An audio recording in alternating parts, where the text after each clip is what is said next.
I opened my eyes. The first thing I heard was a woman's anxious voice coming from outside the room. Dr. Sean, is there really no other way? Our family only has Xiao Yi left as the only man. If something happens to him, the Lin family line might truly end. Her voice trembled with tears that a moment later, another woman let out a helpless sigh. Mrs. Lin, there's nothing more I can do. His condition is beyond what I can treat. You should take him to the hospital and try there. Maybe they'll have a solution. I'm afraid I can't help anymore. After that, I heard footsteps moving away. The younger woman seemed to have left. Only the quiet sobbing of the older woman remained outside that I slowly opened my eyes. The unfamiliar room, the strange voices outside, and the completely foreign surroundings left my mind in confusion. Where am I? I looked around. The room was old and simple. The furniture was worn, the walls were plain, and nothing here looked familiar. This definitely wasn't my home. The last thing I remembered was sitting alone in a small restaurant after work, drinking to drown my frustrations. I was a regular office worker. Years of routine had already worn away most of my dreams and ambitions. Every day was the same cycle. Work, commute, sleep at a T 28 years old. My parents had started urging me again and again to find someone and settle down that I had been irritated by their constant pressure. So after work that night, I went to a small restaurant alone and drank. Then, nothing. Wait, I frowned. I clearly remember drinking last night. How did I end up here? A ridiculous thought crossed my mind. Was I kidnapped? But that didn't make sense. The woman outside had mentioned someone named Xiao Yi. Could she have been talking about me? The more I thought about it, the more confused I became. Just as I tried to recall what happened after I drank last night, a strange sensation suddenly flooded my mind. Then memories began pouring in. Images, voices, fragments of another person's life. They flashed through my mind like a movie playing at high speed. After what felt like seconds, or perhaps several minutes, I lay there, staring blankly at the ceiling. Finally, I whispered, "I crossed over?" The memories told me the original owner of this body was also named Lin Yi. But unlike my previous life, this Lin Yi was only 22 years old. His father had passed away years ago. His mother, Guofeng, had struggled alone to raise him and his younger sister. And the most unbelievable part, the current year was 1955, that only 6 years after the founding of the new country that I sat there in silence, trying to process everything. Then I remembered why the original Lin Yi had died. The corner of my mouth twitched. The previous owner of this body had been completely devoted to love. 3 years ago, when he was only 19, his mother arranged a blind date for him. The girl was Qin Huiru from Qin family village. Lin Ye's appearance wasn't BAD that I in fact, he was considered quite handsome for that era, clean-looking and gentle. Qin Huiru had also liked him when they first met. The two of them quickly developed feelings for each other. Guofeng had even started preparing for their marriage. But then everything changed. For various reasons, Qin Huiru ended up marrying Jia Dongshu instead. The relationship collapsed. The original Lin Yi suffered a serious illness afterward, and the emotional wound never fully healed. Over the next few years, he went through one blind date after another. Sometimes he rejected the girls. Sometimes the girls looked down on his family's poor situation. Repeated disappointments slowly crushed him. This time, his old illness returned, and he never woke up. After absorbing all those memories, I could only sigh. So this guy really was unlucky. I shook my head. Qin Huiru, Yizhonghai Jia Zhongshu, Jia Dongshu. A strange realization suddenly hit me. This isn't. I've crossed into the world of Siyuan? My eyes widened that I finally understood where I was. A courtyard full of familiar but troublesome characters. In a wonder, the previous Lin Yi and his mother had always been pushed around. Without a strong man in the family, even children in the courtyard could look down on them. I rubbed my forehead. The situation was worse than I expected. The biggest problem was that I didn't even have a proper job. The previous Lin Yi had originally planned to join the security team. In this era, that was considered an excellent position. The status and benefits were comparable to working in a factory security department. But because his physical condition didn't meet the requirements, he failed. After that, he lost all motivation and stayed at home. By modern standards, he had become someone completely dependent on his mother that I couldn't help but sigh. In a wonder, Qin Huiru eventually left him. No matter what era it was, without a way to make a living, life would always be difficult. While I was worrying about my future, a sudden chill came from my chest that I felt like something cold had brushed against me. That I quickly opened my clothes and looked down. That I froze. There was a birthmark on my chest, but it wasn't an ordinary one. That its shape looked exactly like a leaf. Even the veins on the leaf were clearly visible. What kind of birthmark is this? I frowned.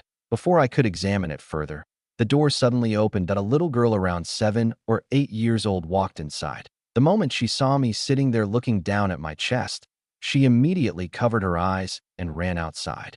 Mom, brother is acting like a pervert. I nearly jumped out of bed. What? Before I could explain, hurried footsteps came rushing in. A woman in her 40s entered the room. Her hair already carried streaks of white, and her face showed the marks of years of hardship. But when she saw me sitting there awake, her tear-filled eyes suddenly lit up. She rushed over and hugged me tightly. My son, you finally woke up. You finally woke up? Your mother was so scared.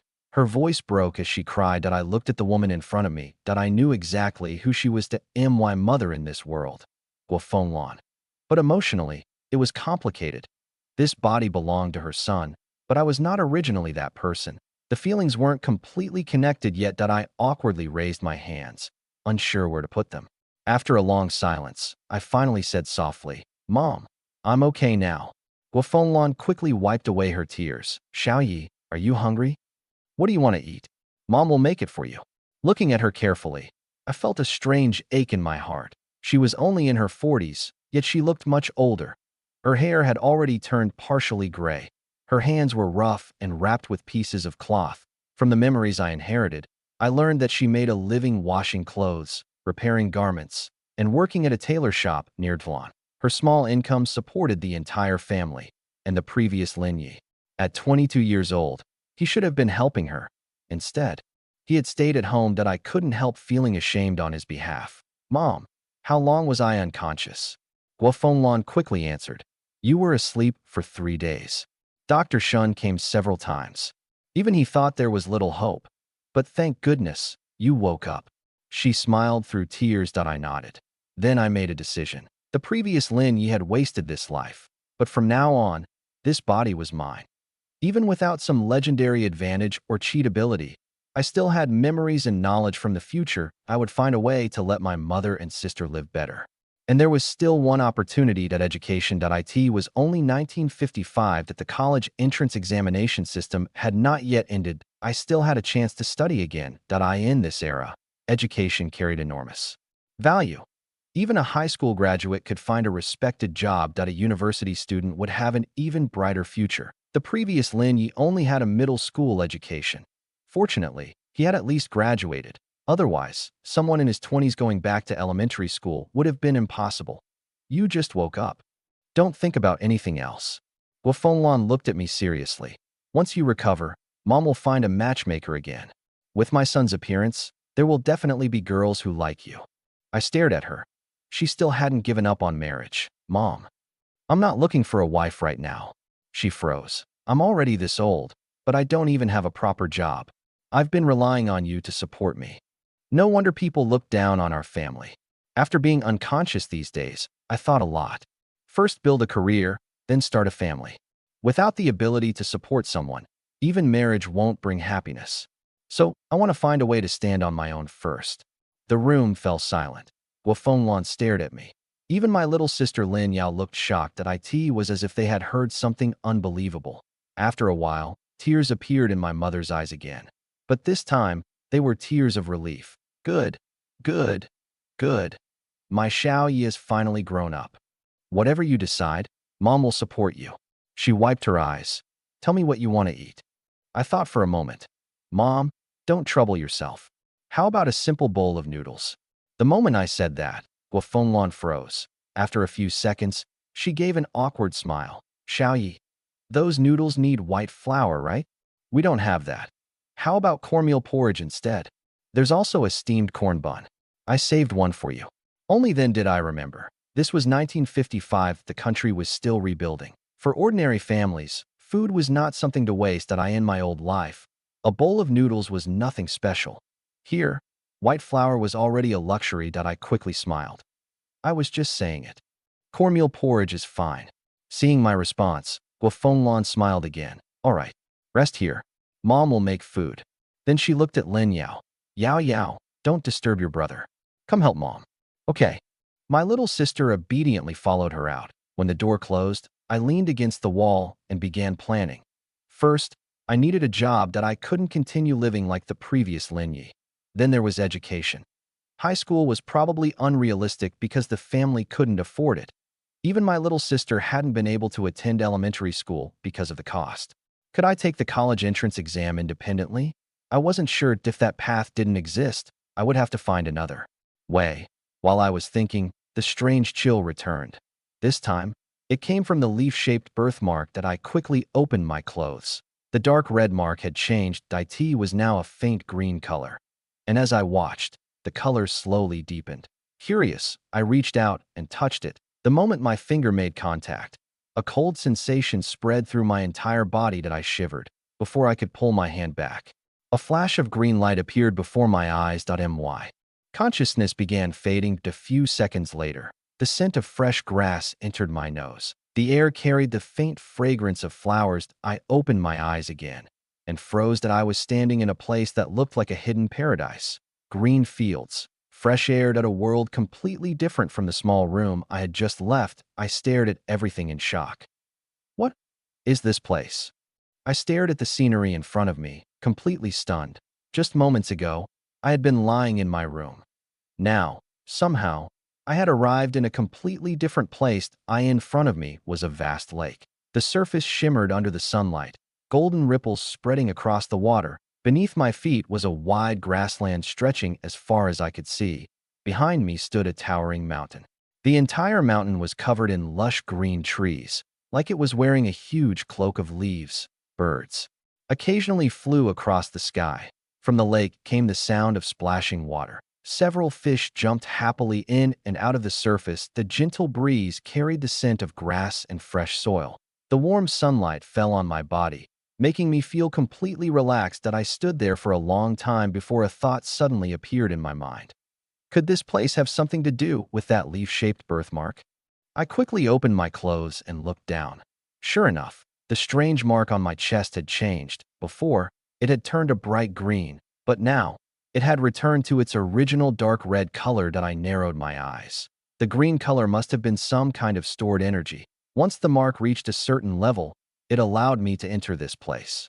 Calling it another world wasn't quite right. It was more like a separate space. I carefully observed my surroundings.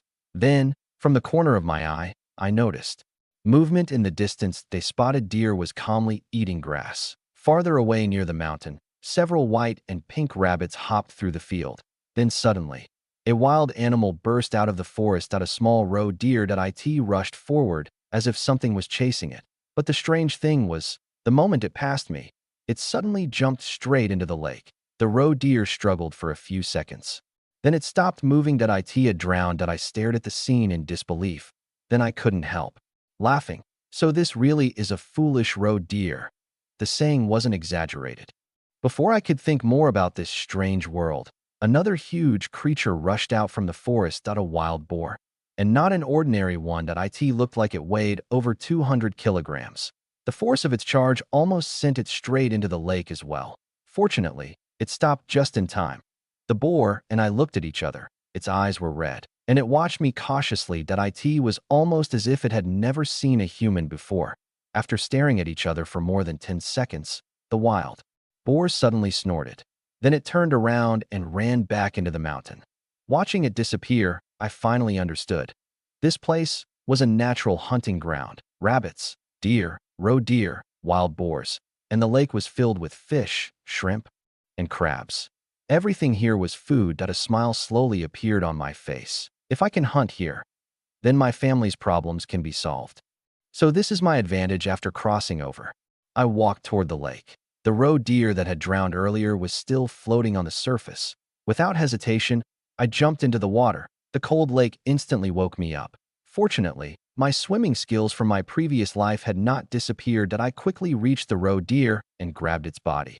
Then I dragged it back to shore. The animal wasn't very large, around 25 kilograms at most. But in this era, that amount of meat was already incredibly valuable. After removing the bones and organs, there would still be more than 10 kilograms of usable meat. For an ordinary family in 1955, that was enough food to last many days. The only problem was storage. There were no refrigerators that I couldn't just bring back a huge amount of meat without explanation. While I was thinking about how to handle it, a sharp pain suddenly came from my chest that a flash of green light appeared before my eyes. The next moment, I was back in my room that I was sitting exactly where I had been before, as if I had only just woken up that I froze. The roe deer, the lake, the mountain. Had all of that been a dream? But my clothes were completely dry that I immediately opened my shirt and checked the birthmark. The bright green color was gone that it had returned to the dark red state.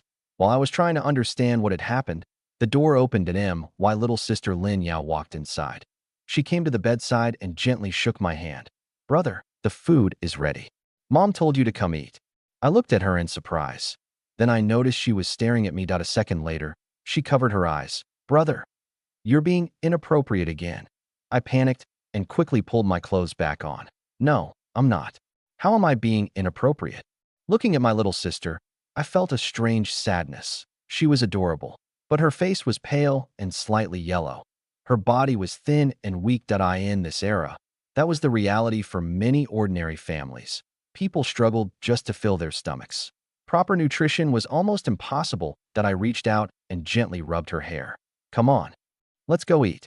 When I entered the dining area, I saw the meal prepared on the table. A bowl of cornmeal porridge, 2 golden steamed buns, a small dish of pickled vegetables, and a bowl of scrambled eggs. My expression changed. "Mom, where did these eggs come from?"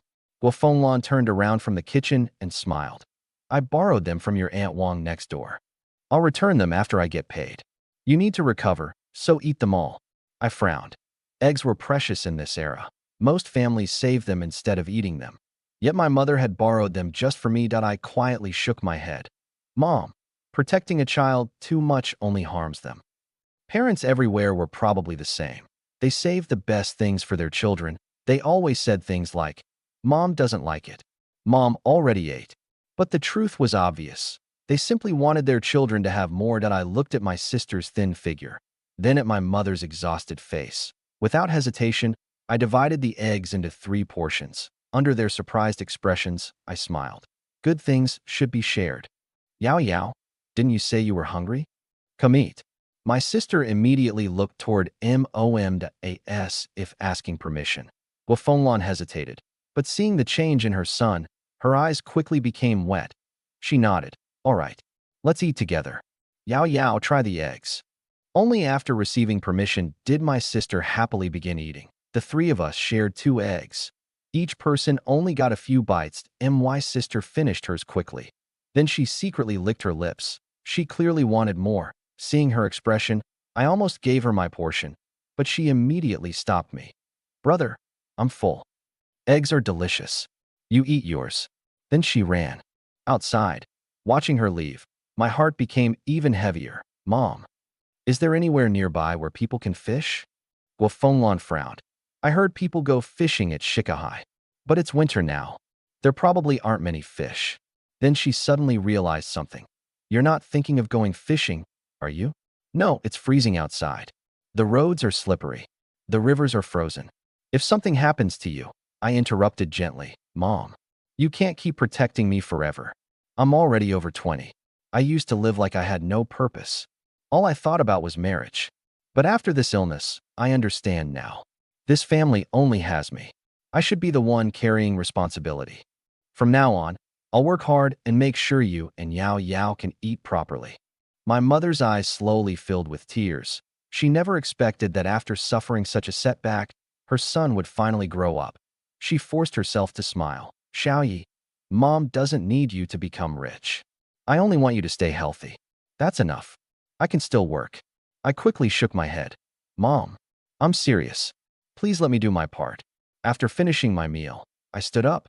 "I'll go out and see if I can find something. Maybe I'll bring back some fish."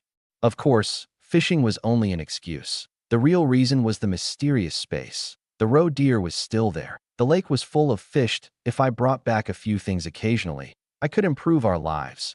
But I had to be careful. This was 1955 at a time when everyone was struggling that if I suddenly brought home meat and fish every few days, people would notice. And in a courtyard full of complicated neighbors, that could create unnecessary trouble. So I needed to move carefully. After putting on an old cotton coat, I prepared to leave. The moment I stepped outside, a freezing wind hit my face that I shivered. Near the entrance, I saw Lin Yao squatting on the ground drawing something. Yao Yao, what are you doing here? She looked up. When she saw me, her face immediately lit up. Her cheeks were red from the cold. Brother, you finished eating? I nodded.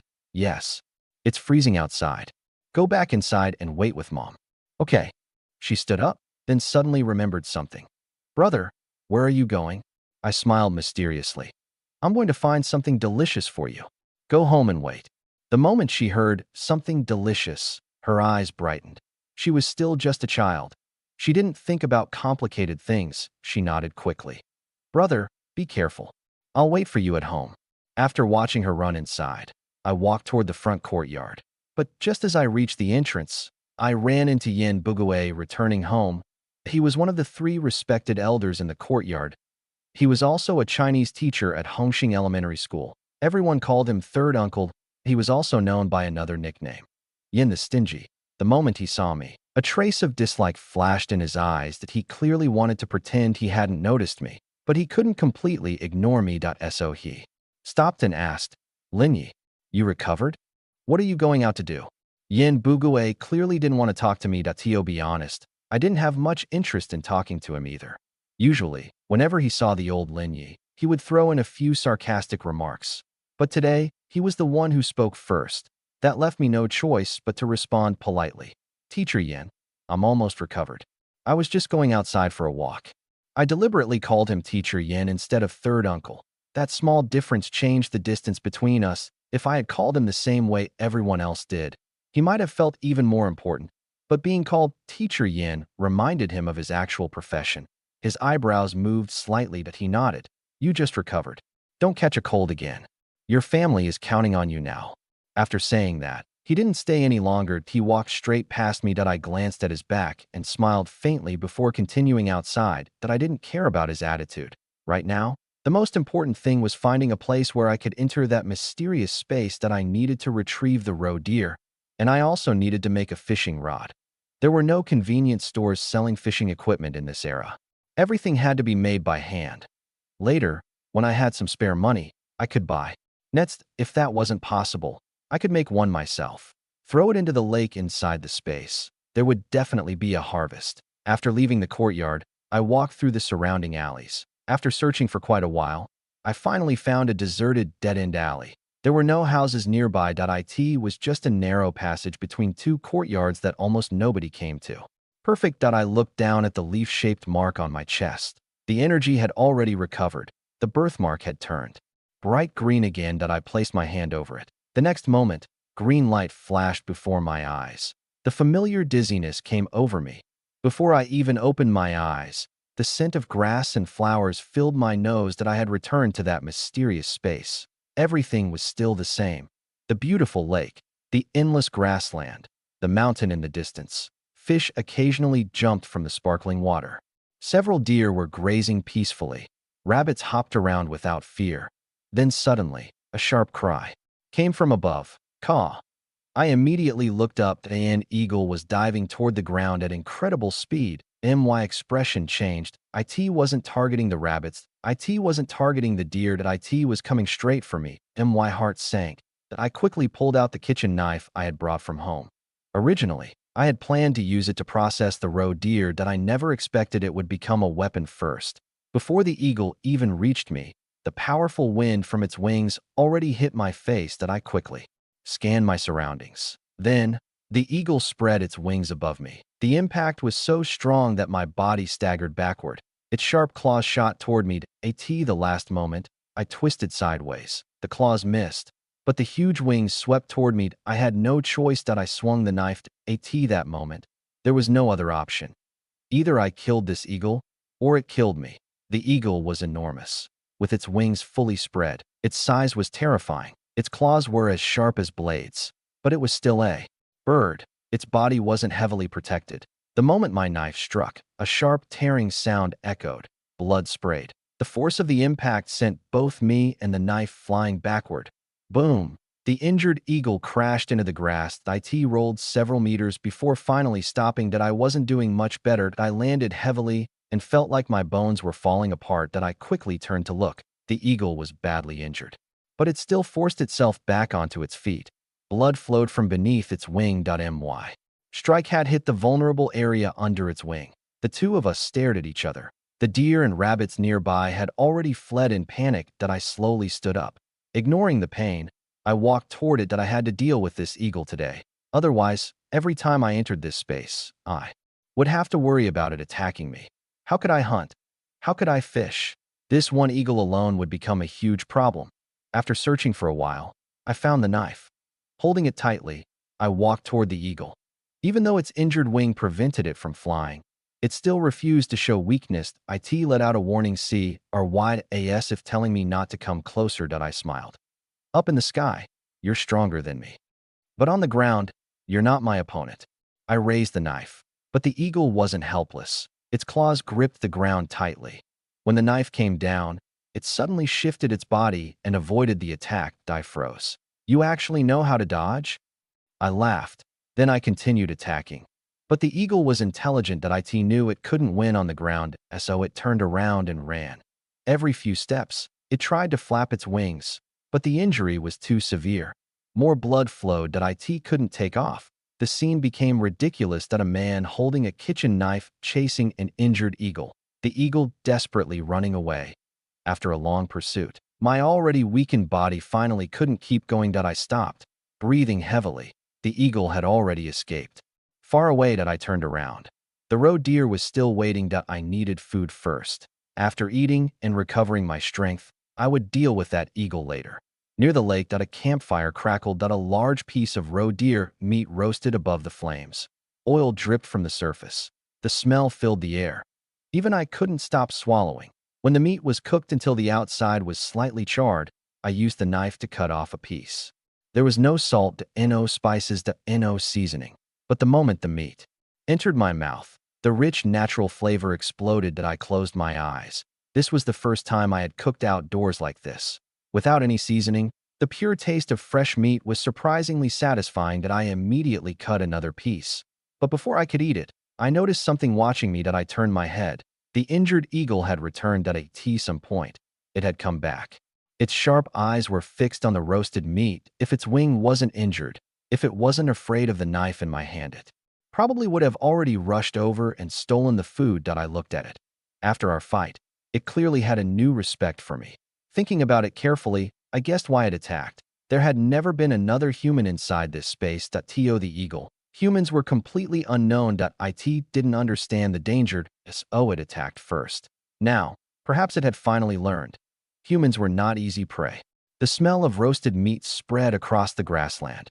Even the mountain behind me seemed to react. I could hear movement among the trees. Animals were being attracted by the smell, but I wasn't worried. I had my knife. And if things became dangerous, I could simply leave. After eating nearly half the roasted meat, I finally felt full, but without salt. Eating too much meat became tiring. Looks like I need to bring some salt next time. I looked at the remaining meat. A whole roe deer wasn't something I could finish alone, and I couldn't bring everything home. If people in the courtyard saw my family suddenly eating meat every day, it would create trouble. I planned to take only a few kilograms home. The rest could be sold. Even a few yuan would greatly help the family. I looked at the eagle. Here, I'll give you a piece. I cut off some roasted meat and threw it over. The eagle immediately rushed forward. It swallowed the meat. But only a moment later, it spat it back out. I couldn't help laughing. The meat was probably too hot. Or maybe it wasn't used to cooked food. The eagle seemed offended by my laughter. It lowered its head again and picked up the meat. Although I couldn't read its expression, I watched as it slowly ate. For some reason, I felt respect for it. Whether the meat was too hot or unfamiliar, it still chose to eat. Because survival came first, I cut another piece of raw meat and threw it over. The eagle glanced at it, then ignored it completely. Instead, it hopped toward me. I wasn't afraid. I still had the knife. And the eagle didn't seem interested in attacking anymore. It walked directly to the fire. Then, despite the heat, it pecked at the roasted meat that I tore off a large piece. Immediately, it dropped it because it was too hot. After waiting for it to cool, it swallowed, again and again. Eventually, it finished all the remaining roasted meat. Only then did it walk away and rest. Its wing was injured that it couldn't fly yet needed time to recover. But staying on the ground in this vast wilderness was dangerous. Eye in the sky. It was the ruler on the ground. Many creatures could kill it, but that was no longer my concern. There was nothing I could do. After resting, I packed up the remaining meat. The best parts were wrapped carefully. Those would go home to my mother and sister. The scraps were left for the eagle. Whether you survive or not depends on yourself. If I come back next time and you're still alive, maybe I'll help you. Good luck. The eagle obviously couldn't understand my words that it tilted its head and watched me. But somehow, it could sense that this human meant no harm. Especially when the meat was placed in front of it. There was a strange feeling of trust that it watched as I disappeared. Only then did the eagle suddenly jump up in shock. It looked around desperately, searching for the human who had vanished after leaving the space. I carried some of the roe deer meat and headed to the pigeon market that in this era, whether it was roe deer, pork, beef, or mutton. All kinds of meat were highly sought after. It was the end of 1955. The ration ticket system for grain and cooking oil had only just begun. Starting in November of that year, purchases of grain and oil were restricted, and grain tickets and oil tickets were introduced. Meat tickets, egg tickets, sugar, and other supplies would come later, so technically, buying meat still didn't require special tickets yet. But because supplies were limited, meat was still difficult to obtain. Having money didn't always mean you could buy what you wanted. When I arrived at the market with the roe deer meat, people immediately gathered around. What kind of meat is that?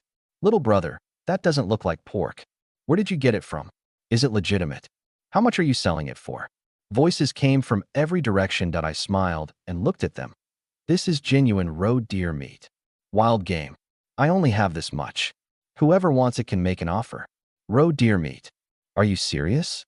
Aren't roe deer only found in the Northeast? How could one appear in the capital? Maybe it's fake. Before the discussion could continue, someone stepped forward. Why argue about whether it's real or not? I'll buy all of it. The others immediately quieted down. The man looked at the meat. Looks like there's more than 10 gene here. How about this? I'll give you 5 yuan for all of it. The moment he said that, people immediately objected. 5 yuan? That's too cheap. At least let everyone buy some. Exactly. Can one person even finish that much meat? Little brother, I don't need much. Sell me 2 gene. I'll pay 1 yuan per gene. Me too. I want 2 gene as well. In an instant, everyone began offering the same price. Nobody cared anymore whether it was truly roe deer. Nobody questioned how it reached the capital. Everyone only cared about one thing: to meat, a 1 yuan per gene. The price was extremely high for that era. Most workers earned only a dozen or 20 yuan a month, but people didn't care whether the meat was wild or farm-raised if it could satisfy their hunger. That was enough, especially fatty meat. Fat could be rendered into oil. Oil could be used for cooking. Even leftover rendered fat was considered a delicacy. The reason everyone accepted such a high price was simple: scarcity created value. These days, just finding meat was difficult. Who had the luxury to be picky? In no time, I sold everything. Holding more than 10 yuan in my hand, I couldn't help smiling that my mother worked an entire month just to earn less than 10 yuan. That money had to support 3 people, but I had earned more than that in only half a day. The speed of making money was almost unbelievable. Just as I was about to leave, a middle-aged man stopped me. He looked to be in his 50s. He wore a faded military-style green jacket and a cap. His eyes were sharp and steady. Even though he was smiling, I could feel something unusual about him. This man had definitely been on a battlefield before. I nodded politely. Are you a hunter? I smiled, something like that. The man thought for a moment. Then how about this? If you hunt anything in the future and want to sell it to me. I paused. You'll buy any kind of prey? He nodded. Yes. Wild chickens, rabbits, wild boars. Whatever you bring, I'll take. I looked at him carefully. A long-term buyer. That would save me a lot of trouble. In the future, I could simply bring my harvest here, and I didn't need to worry about being accused of doing something illegal. The laws against private trading would not appear until much later. Right now, the country was still in the process of reorganizing private businesses. Selling hunted animals was not a crime. I smiled. All right. But if I find something, how do I contact you? The man thought for a moment. Go to the grain headquarters. Ask for old Xiao. The grain headquarters? You work there? He laughed. Yes. My surname is Xiao. When you arrive, just say you're looking for old Xiao. Grain headquarters. Old Xiao. I'll remember. I nodded. Then it's settled. Next time I have something, I'll bring it there. But let's be clear first. I won't lower the price. These animals are obtained through real effort. The man laughed. Of course. A fair price is a fair price. Seeing how straightforward he was, I added, what about fish? I can also catch fish. My family isn't large. If I catch too many, we can't finish them. If your grain station accepts fish, I can sell those too. The man's eyes immediately brightened. Fish. If you have fish, that's even better. Then it's settled. I nodded. Next time I'll bring my catch to the grain headquarters. See you. I turned and left. The man watched my back disappear. The smile remained on his face. Not long after, a young soldier walked over. Minister, if you want his game, why not have him deliver it directly to your department? Why send him to the grain station? The man smiled. I just think that young man is interesting. And right now, supplies are limited. Using hunted animals to supplement meat shortages is a good idea. Old Xiao is the grain station director. Let him handle distribution. Let's go. We'll visit the grain headquarters first. Yes, Minister. The young soldier saluted. Then the two walked toward a nearby jeep. The sun was setting. The sky over the capital was dyed red. The fading light spread through the old alleyways. That I walked home in a good mood. That I in one hand. I carried 5 jean of roe deer meat. That I in the other. A bag of apples and several pieces of pastry. All bought with the money I earned from selling the meat. I even hummed a song from my previous life. When I entered the courtyard, I saw Yen Bugue outside his door, carefully studying his flowers. This time, my feelings toward him were different. That I smiled and greeted him first. Teacher Yen. Busy. He looked back. Yes, busy. Then his eyes landed on what I was carrying. Wait, Linyi. What's that in your hand? His eyes immediately locked onto the meat. They practically lit up. I didn't hide it. Roe deer meat. Have you ever eaten it? The moment he heard the word meat, Yen Bugue stood up. He walked toward me quickly. Roe deer meat. Where did you get it? Let me see. He reached out. I immediately moved away. I found it outside. The roe deer was foolish enough to get itself into trouble. Luckily, I happened to find it. Yen Bugue froze. It got itself into trouble?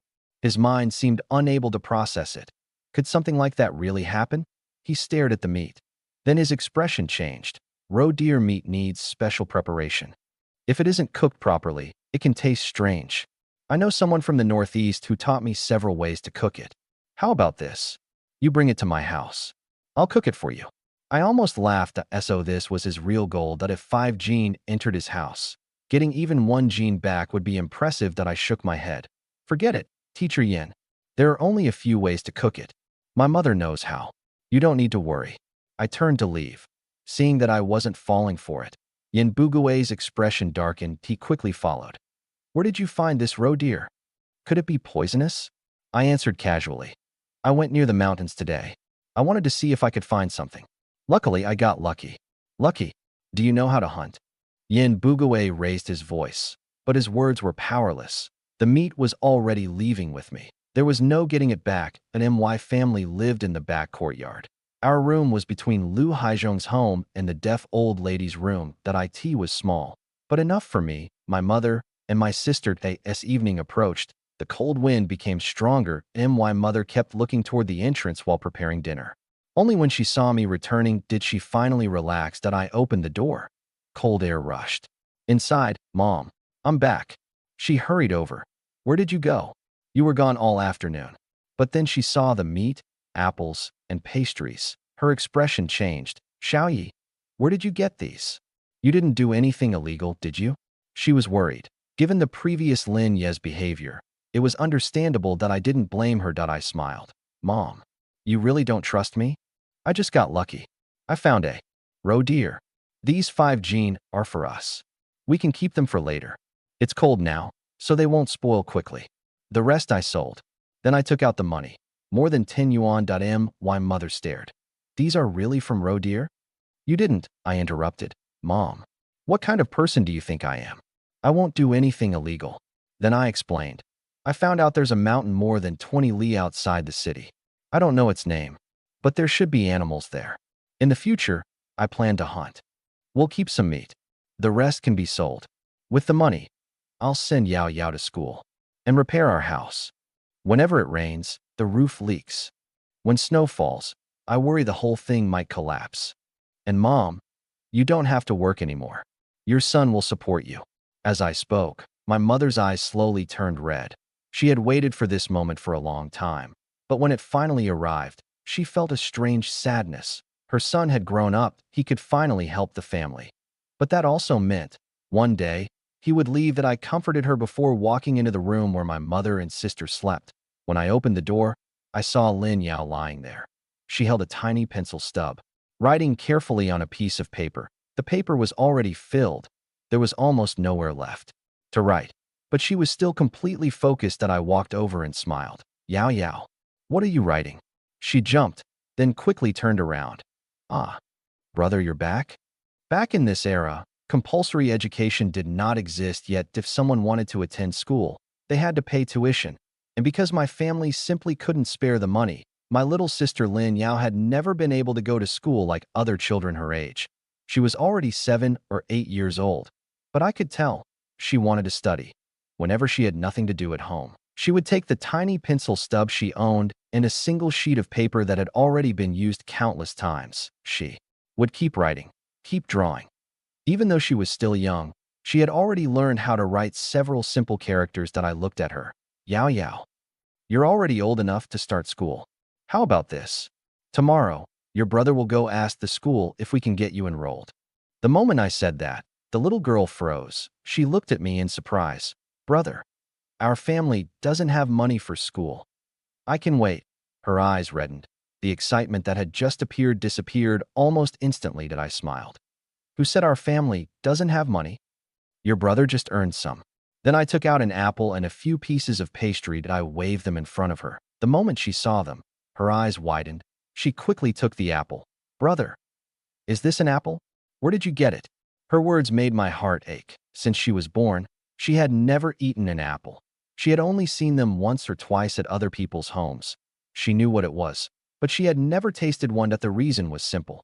Our family was too poor. Poverty affected everything. I nodded. Yes. This is an apple. Eat it. And these pastries are for you and Mom.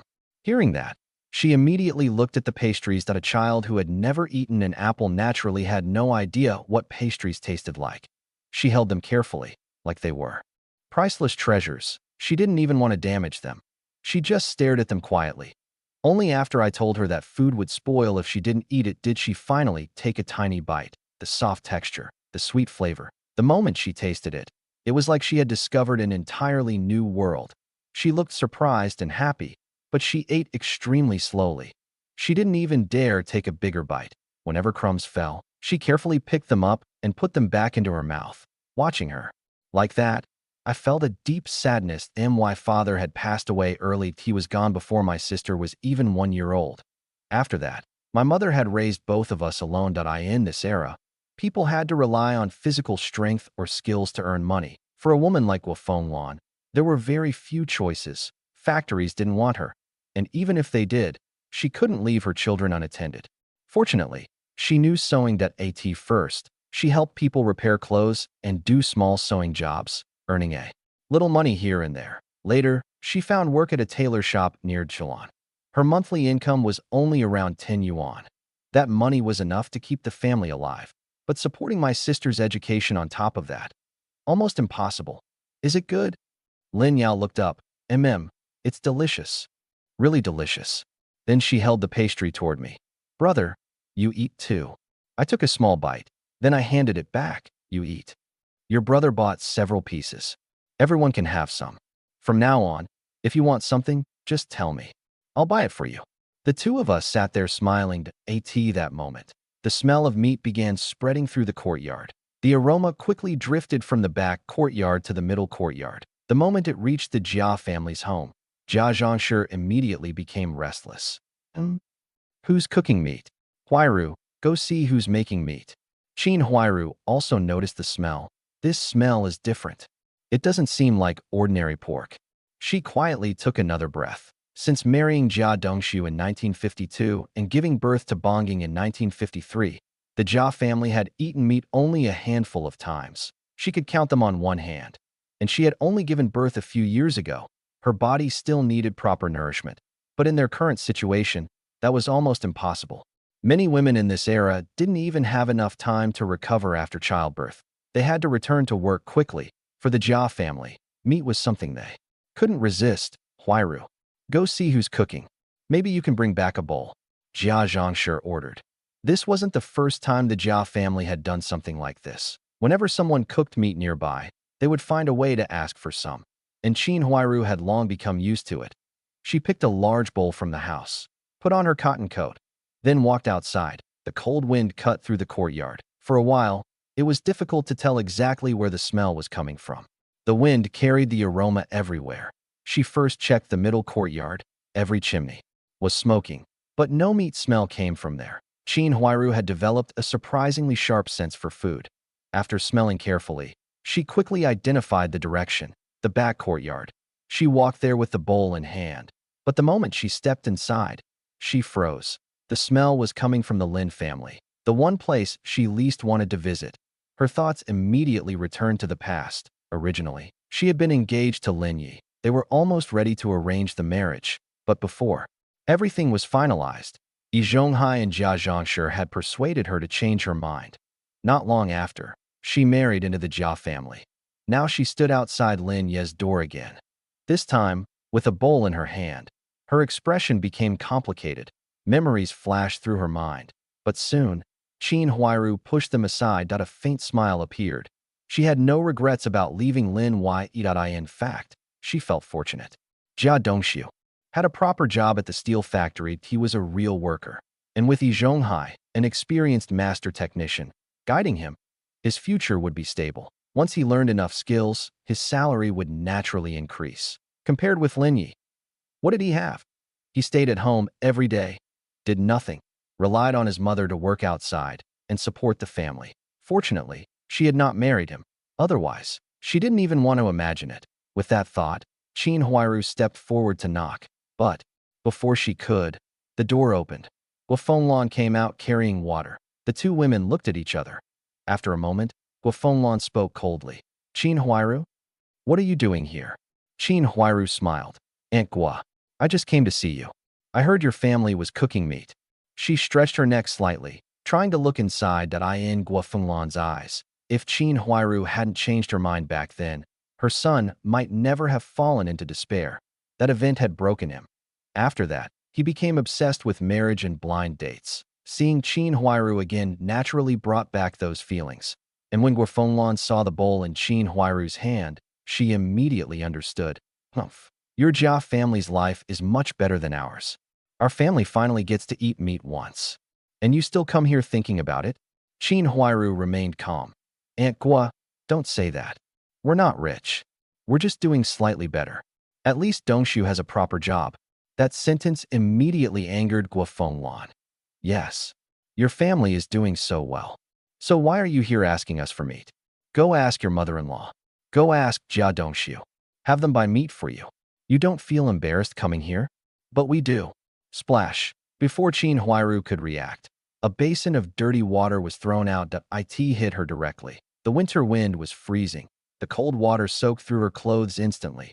She stood there trembling, looking toward the Lin family door. She gritted her teeth. Someone like your son, he'll never find a wife. She turned and walked away. Mom, who were you talking to? I walked out from my sister's room. Why mother's expression darkened. Who else? Qin Huiru. She came here with a bowl, asking for meat. Where does she get the nerve?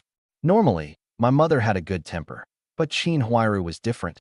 That was the one person who could instantly anger her. Because the original Lin Ye's downfall had started with her, I understood why my mother hated her. As for Qin Huiru, I didn't have much affection for her either, but the past was already over. I smiled and comforted my mother. Forget it. It's all in the past. We should look forward. One day, I'll bring home a good daughter-in-law for you. My mother nodded. I believe you. But speaking of a good daughter-in-law, there really is someone. I froze. Who? For a moment, I thought my mother was arranging another blind date. But she smiled. During the war years, your father had a close friend. The two families once talked about a marriage arrangement. If your father were still alive, maybe the two families would have become relatives. But your father has been gone for so many years, I couldn't help laughing. Mom. A childhood marriage promise? That was probably just something people said back then. It doesn't count. Even if Dad were still here, do you really think another family would accept it? I treated it like a joke. Even in this era, such promises were not guaranteed. The reality was simple. Poverty was the biggest obstacle. With our family's current situation, most people would avoid us. Even someone like Chin Huiru had looked down on us. Why would another family be different? My priority now was simple. Make money, improve our lives. Then prepare for the college entrance examination. If I entered university, my future would naturally change. And failing? I smiled. That wasn't something I considered in my previous life. I had been an excellent student. Getting into a good university had never been beyond me. As long as I entered university, finding a job later would not be a problem. Actually, I still have the document.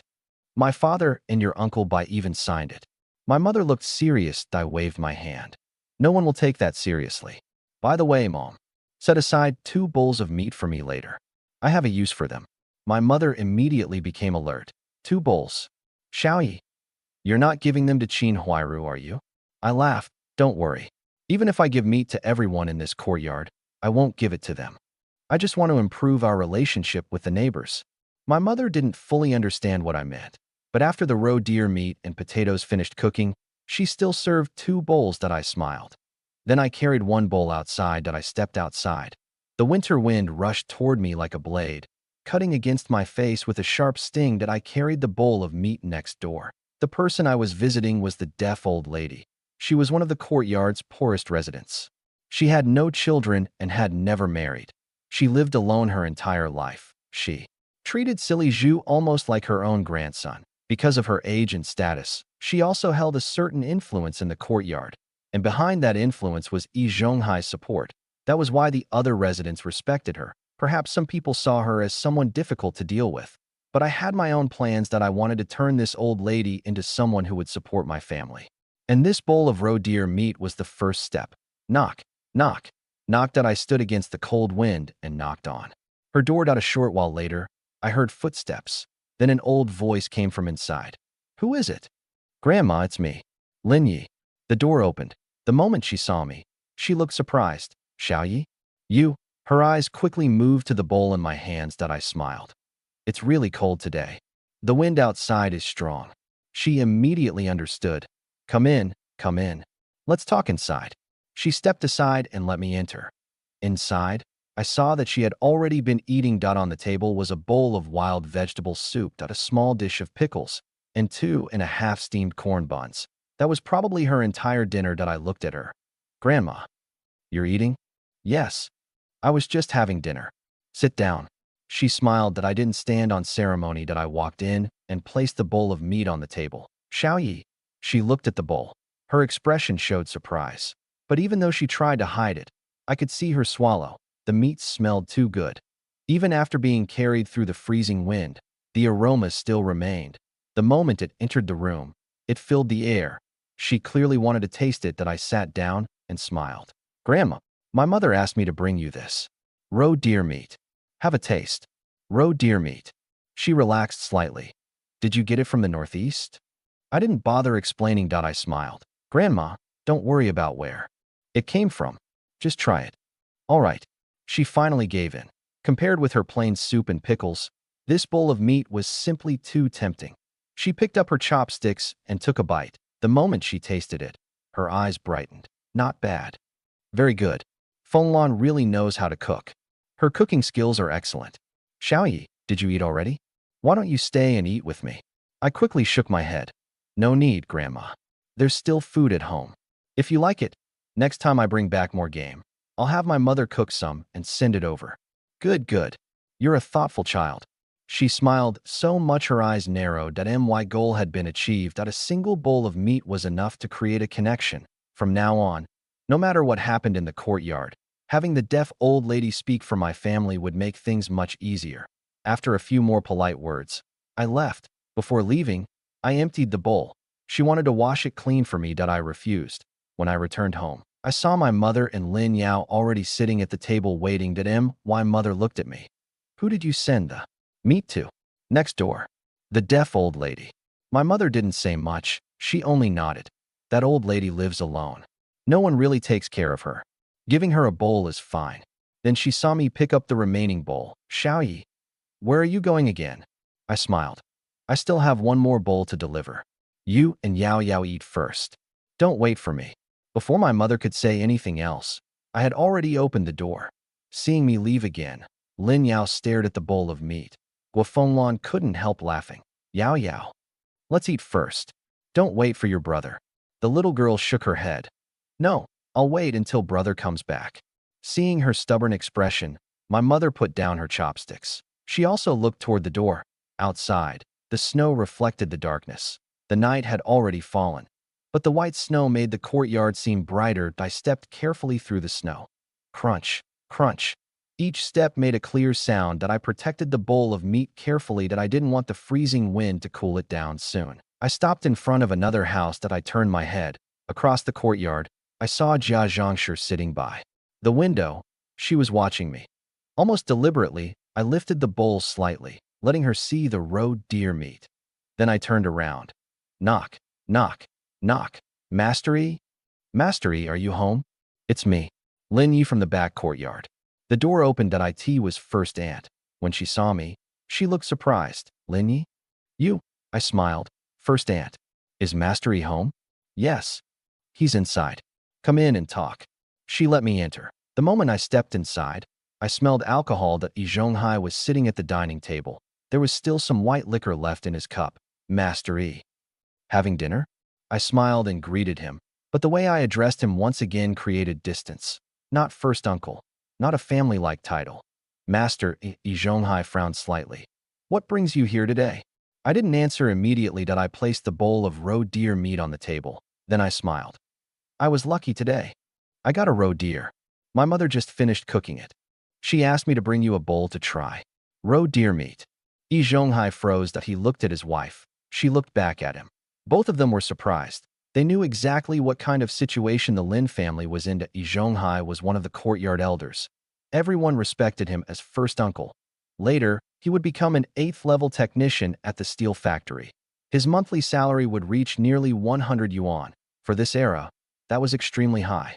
Besides his salary, he had various benefits. He had more than enough. The only regret was that he and his wife had never had children. For the future, he had placed his hopes on people like Jia Dongxiu and Silly Zhu, hoping they would support him when he became old. But I wasn't here because I wanted anything from him. His salary meant nothing to me. What I wanted was the same thing I wanted from the deaf old lady. A connection, a favor, a relationship. If both Yi Zhonghai and the deaf old lady remembered my family's kindness, then my family would be much safer in this courtyard, especially with my future plans. That I would continue hunting. I would sell most of what I obtained, and I would bring some back for my mother and sister. That would inevitably attract jealousy. Before I had enough strength, building support was the smartest move. Besides, according to the memories I inherited, neither the deaf old lady nor Yi Zhonghai had actually harmed my family. They simply disliked the old Lin Yi because he was lazy and obsessed with Qin Huairu. Honestly, even I would have kept my distance from someone like that. So there was no need to turn them into enemies. Using their influence to protect my family was the better choice. I smiled. Master Yi, try it while it's hot. First aunt, don't just stand there. Sit down and taste some too. First aunt smiled. She sat down and picked up her chopsticks. The moment the meat entered her mouth, her eyes lit up. Old Yi, you really have to try this. This roe deer meat is delicious. Yi Zhonghai also tasted it, but he nodded. Not bad. Xiaoyi, your mother didn't send you here just to give us meat, right? What do you need? If I can help, I'll do what I can. I was slightly stunned, then I laughed. Master Yi, you misunderstood. I really just came to deliver meat. My mother said that when our family has something good, we shouldn't enjoy it alone. She said you've helped our family before, so she wanted you to taste it. That's all. Lee Zhonghai froze. He looked at his wife. His wife looked back. Then she gave him a sharp look. I smiled. Well, I'll head back. Enjoy your meal. First, Aunt, could you empty the bowl for me? Oh, right. I'll wash it. No need. Just empty it. I'll take it home and let my mother wash it. After getting the empty bowl back, I left. The moment the door closed behind me, Yi Zhonghai looked confused. Old woman. Did you notice? Today's Lin Yi feels different. His wife looked at him. I think the person who changed is you. Someone gave you meat, and you immediately assumed he wanted something from you. That child is not bad. Treat him better in the future. Don't just eat his meat and forget it. Yi Zhonghai fell silent. I watched Jia Zhangshi's face twist with anger as she saw me carrying an empty bowl out of Yi Zhonghai's house that I didn't immediately return home. Instead, I deliberately paused in the middle courtyard for a moment that I wanted to make sure she saw exactly where I had been. Only after confirming that she had noticed did I smile and head back. Just as I expected, Jia Zhangshi was furious. Her home faced Yi Zhonghai's, so anything happening there was impossible for her to miss. The moment she saw me carrying a bowl of meat into Yi Zhonghai's house, her resentment exploded. Did you see that? That little bastard actually took meat to Yi Zhonghai, but he didn't even think about bringing a bowl to us. What kind of person does that? Jia Zhangshi gritted her teeth as she spoke. Qin Huairu looked at her in confusion. Mom, who are you talking about? Who else? That old lover of yours. I saw him with my own eyes. He carried a bowl of meat into Yi Zhonghai's house, and when he came out, the bowl was empty. And Yi Zhonghai too. Humph. Some master he is. He claims to be Dongshu's teacher, but look at him. Qin Huairu's expression darkened. The words, your old lover, bothered her more than anything else. That was a subject she hated people bringing up. She had chosen Jia Dongshu back then. She had never regretted that decision, but she would not tolerate others using that matter to insult her. Still, she said nothing. After years of living with Jia Zhangshi, she had learned that arguing with her only made things worse. Just when Qin Huairu planned to ignore it and let the matter pass, Jia Zhangshi suddenly looked at her. What are you standing there for? I saw that man's house has plenty of meat. Hurry up and go get a bowl. My grandson is still growing. He needs proper nutrition. Qin Huairu glanced at Bongging, who was still playing on the bed. Mom, Bongging is only 4 years old. Can he really eat that much meat? Stop talking nonsense. What does being 4 years old have to do with anything? Go. Although Qin Huairu was unwilling, she still took a bowl from the kitchen. She walked toward the backyard at that moment. All her frustration was directed toward me. If I had not openly taken meat to Yi Zhonghai, would her mother-in-law have become so angry? Would she have been the one forced to deal with this? With an irritated expression, Qin Huairu arrived at my door. Bang. Bang. Bang. She knocked so loudly that it sounded more like she was trying to break the door that I in the past. The original owner of this body had always treated Qin Huairu kindly whenever he saw her. Even knowing she was married and had a child, he had still smiled at her. Even when she mocked him, he had endured it. Qin Huairu naturally assumed I was still that same person. She believed she could act however she wanted. That moment, I had just sat down with my mother and was preparing to eat. The sudden pounding startled me.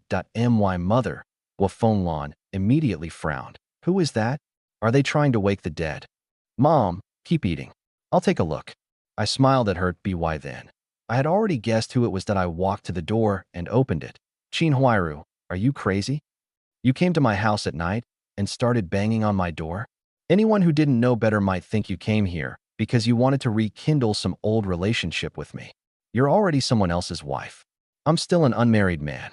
Don't ruin my reputation. My words left Qin Huairu speechless. After a long moment, she stammered. You? Who said I was ruining your reputation? Humph. Who wants to rekindle anything with you? Then she changed the subject. Lin Yi, answer me. Did you just send me to Uncle Yi's house? I calmly nodded. Yes, I did. What about it? You clearly had meat at home. Why didn't you give me a bowl when I came before? She was so angry that she completely lost her logic that I couldn't help but laugh. Qin Huairu, can you think before you speak? The meat in my home belongs to my family. If I want to give it to someone, why would I need your permission? Who are you? And your Jia Dongshu is such an outstanding man. He's a worker at the steel factory. Are you saying his family can't even afford meat?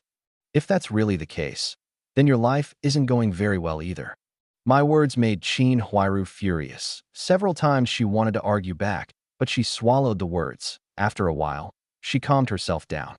Yes, back then I broke off our engagement and married Dongxiu. I admit that I handled that badly. I hurt you, and maybe that's why you've never moved on all these years. But you don't have to take revenge on me like this. We still had a past, and now we live in the same courtyard. Why make things so difficult? How about this? If I meet a good girl in the future, I'll introduce her to you. You give me a bowl of meat, and I'll bring it back for Bonging to improve his health. Deal. Chin Huiru thought she had softened her attitude. She even gave me a suggestive look, believing I would return to my old self. Instead, I made a disgusted expression. Enough. Stop trying to make me sick. Chin Huiru, do you really think I'm still thinking about you? Let me tell you the truth. The way you act now isn't much better than someone everyone avoids. And Bonging. He's a Jia family child. Why should I use my meat to support him? Also, let me thank you. Thank you for refusing to marry me back then. If you want meat, ask your husband for it. After saying that, I didn't spare her another glance. I turned around and went back inside. The door slammed shut. Chin Huiru stood frozen outside. She stared at the closed door in disbelief. The Lin Yi standing before her today felt completely unfamiliar. When Chin Huiru returned home, she did not repeat my words exactly. Instead, she exaggerated the parts about me insulting Jia Dongxiu. The moment Jia Dongxiu and Jia Zhangshi heard what happened, their expressions turned dark. Chin Huiru nodded. Mom, he even said our family was like beggars. He said I married Dongxiu because I came here looking for someone to support me. That little bastard. Jia Zhangshi exploded. No, I may not get the meat, but I'm not going to let this humiliation pass. Jia Zhangshi was famous for her temper. She had never been someone who accepted being bullied. Now that Lin Yi had embarrassed her, how could she swallow her anger? Especially since the old Lin Yi had always been weak. His family had no strong man to stand up for them. If Lin Yi's father had still been alive, Jia Zhangshi would never have dared behave this way. Jia Dongxiu clenched his teeth. Looks like Lin Yi needs to be taught another lesson. I'll deal with him. He turned to leave. Jia Zhangshi immediately followed. Wait for me, son. I'm coming too. Huiru, stay home and watch the child. Don't come out. Chin Huiru quickly agreed. After watching the mother and son leave, the corner of her mouth slowly lifted. A cold look flashed in her eyes. Lin Yi, since you humiliated me, let's see how proud you can stay. After sending Chin Huiru away, I had barely settled down when someone knocked on my door again. That I thought she had come back to continue arguing that I was already preparing myself to drive her away again. But when I opened the door, I saw the person standing outside was the old deaf lady from next door. I was slightly surprised. Grandma, it's so dark and slippery outside. Why did you come over? Mom, Grandma is here. I quickly helped deaf Grandma into the house. My mother, Guofeng Lan, also came out. Grandma, be careful at night. Don't fall. I'm fine. My body is still strong. I'm not as fragile as you young people think. She smiled. I came here because I wanted to thank you too. Your family doesn't have an easy life either, but you still sent such a large bowl of meat to an old woman like me. One person like me would need several days to finish it. Although she said that, I could tell she was genuinely touched. This bowl of meat was not just a gift in this courtyard. Having one more ally was far better than having another enemy. I helped her sit down. My mother smiled. Grandma, that meat came from a deer Lin Yi hunted outside. We couldn't finish it all ourselves. It would have been a waste if it spoiled. So we thought we'd bring you some and let you enjoy it. We're neighbors. If we can help each other, we should. Deaf Grandma quickly waved her hand. Feng Lan, the more you say that, the more ashamed I feel. When your husband passed away, this old woman couldn't help you. And later, when Lin Yi and the Jia family's daughter, she sighed. I still feel guilty whenever I think about it. I immediately interrupted. Grandma, that was years ago. There's no need to bring up old matters. I was young back then and couldn't see things clearly. Thankfully, I realized it in time. Deaf Grandma's eyes turned slightly red. She smiled and nodded. Lin Yi really is a good child. Feng Lan, having a son like him means you'll enjoy good days in the future. The room was filled with laughter, but then a loud voice came from outside. Lin, get out here. Is it such a big deal to ask your family for one bowl of meat? You think you're something now? I want to see where you got the courage to speak like that. The shouting grew louder. The insults became harsher. Everyone inside froze. Deaf Grandma's expression immediately turned cold. The person outside. Is that Zhangshi from the Jia family? I nodded. Yes, Grandma. It's Jia Zhangshi. This is my fault. Qin Huiru saw me bring you meat earlier. She came over asking for some, and when I refused, she said I would regret it. I didn't expect her to bring her mother-in-law here. Deaf Grandma's face became even darker. Refusing to give meat means she comes here to curse people? Does she think this courtyard belongs to bandits? Come, I want to see what exactly she plans to do. She stood up and walked toward the door. Outside, Jia Zhangshi was still shouting. The door opened. Deaf Grandma stepped out with a cold expression. Zhangshi, what exactly are you trying to do? Coming here at night and making a scene. Is this how someone behaves? Grandma. The moment Jia Zhangshi and Jia Dongshu saw Deaf Grandma walking out of Lin Ye's house, their expressions changed. They immediately stopped shouting that I stepped outside with Deaf Grandma beside me. The moment Jia Zhangshi and Jia Dongshu saw her, neither of them had expected it. Their anger disappeared instantly. Jia Zhangshi opened her mouth several times, but she couldn't come up with a single proper explanation. Jia Dongshu, however, noticed the mocking smile on my face. That only made him more furious. Deaf Grandma looked directly at Jia Zhangshi. Zhangshi, your courage has really grown. You actually came here demanding food as if it was the most natural thing in the world? You came asking for a bowl of meat? How did you even manage to say those words? Whether someone eats meat or not, what does it have to do with you? What? They refused to give you any. So you came here shouting and cursing. You're becoming more unreasonable by the day. Deaf Grandma's authority in the courtyard was not something to underestimate. The usually aggressive Jia Zhangshi could only lower her head. She didn't even dare argue back to be why then. The disturbance had already attracted everyone from the front, middle, and back courtyards. Lu Haizhong, Yin Bugue, and Yi Zhonghai, the three courtyard leaders, also arrived. Grandma, you what? What else do you want to say? I heard everything from inside. Deaf Grandma turned her eyes toward Jia Dongshu. And you, Jia Dongshu, your mother acts recklessly, and you follow right behind her? So this is the Jia family's upbringing. You really don't know your limits. She was genuinely angry. Her face flushed as she stared at them. Seeing that, I quickly stepped in. Grandma, don't get too angry. They're not worth hurting your health over. Then I looked at Jia Zhangshi and Jia Dongshu. Since things have already reached this point, I'll say something honestly. Today I went hunting and happened to have some luck. I brought back a roe deer. My original plan was simple. I wanted to stew it at home and let my mother and little sister eat something better. Our family isn't wealthy.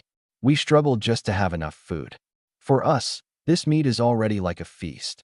But I never expected that a little bit of meat would cause such a huge disturbance. I looked around at the neighbors. Everyone, I apologize on behalf of my family. We disturbed everyone's rest tonight. I'm sorry. After I finished speaking, the neighbors who had gathered around gradually shifted their attention toward the Jia family. Most of them did not hear every detail, but they understood the basic situation. The truth was simple.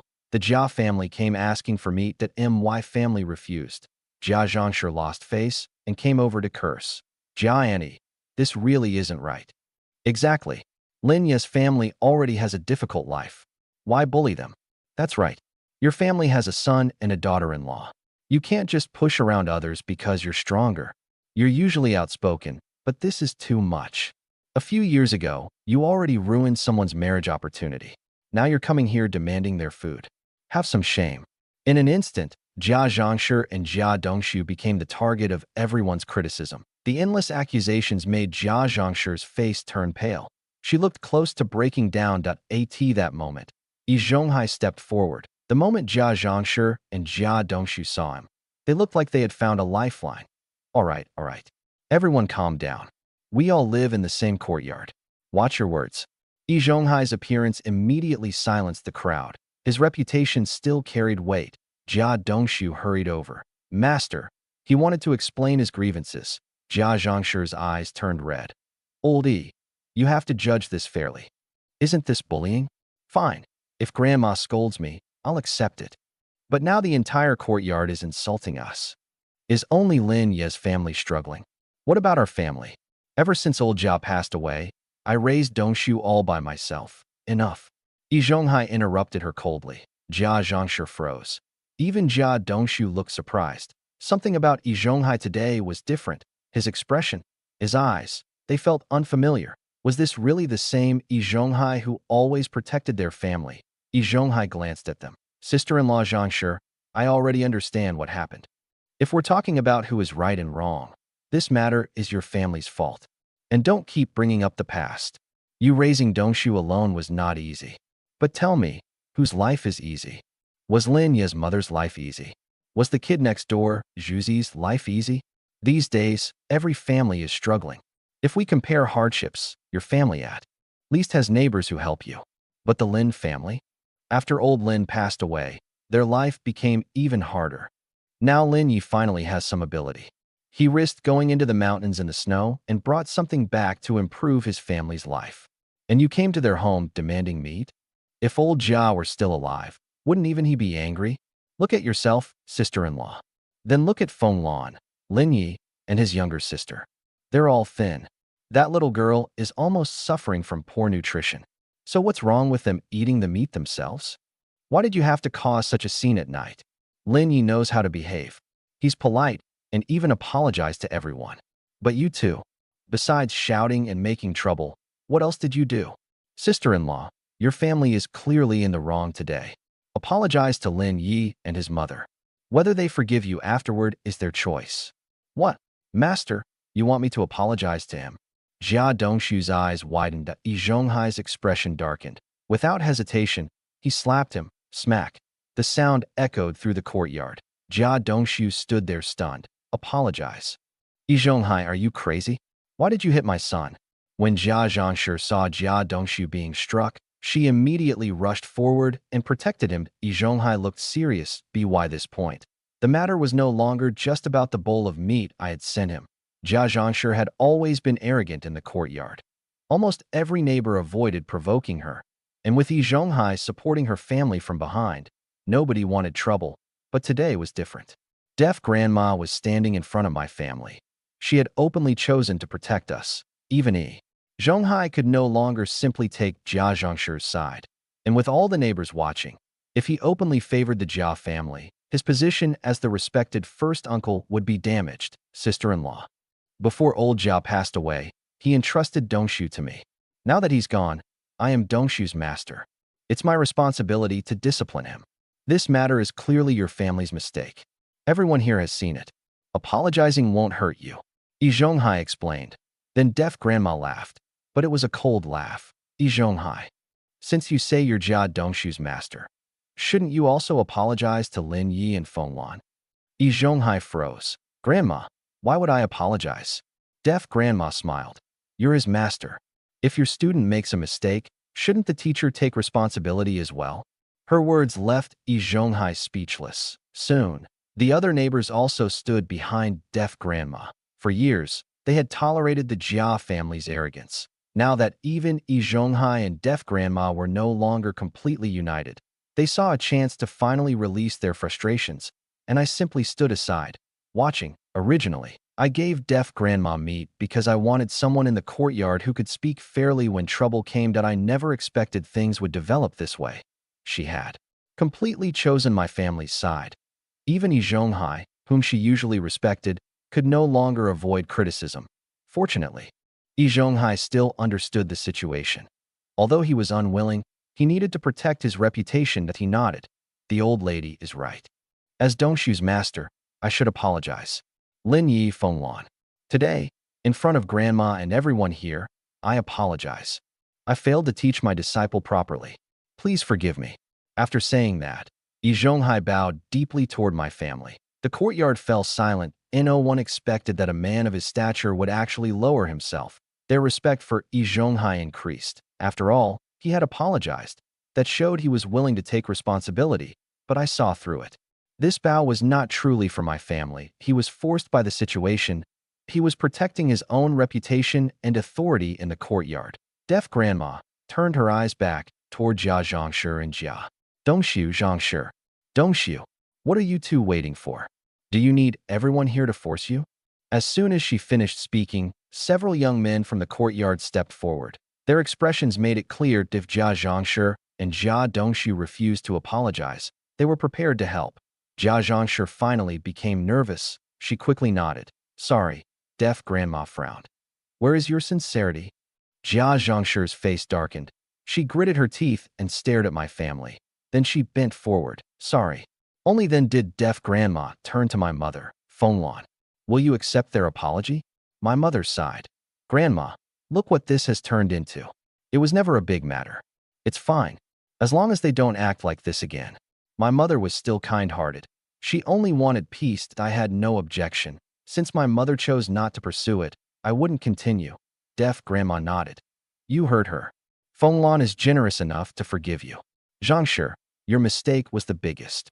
As an elder, you should have set an example. Instead, you caused trouble. And Yi Zhonghai, as Dongshu's master, you also need to discipline him properly. Otherwise, your family will suffer from this attitude someday. All right, it's late.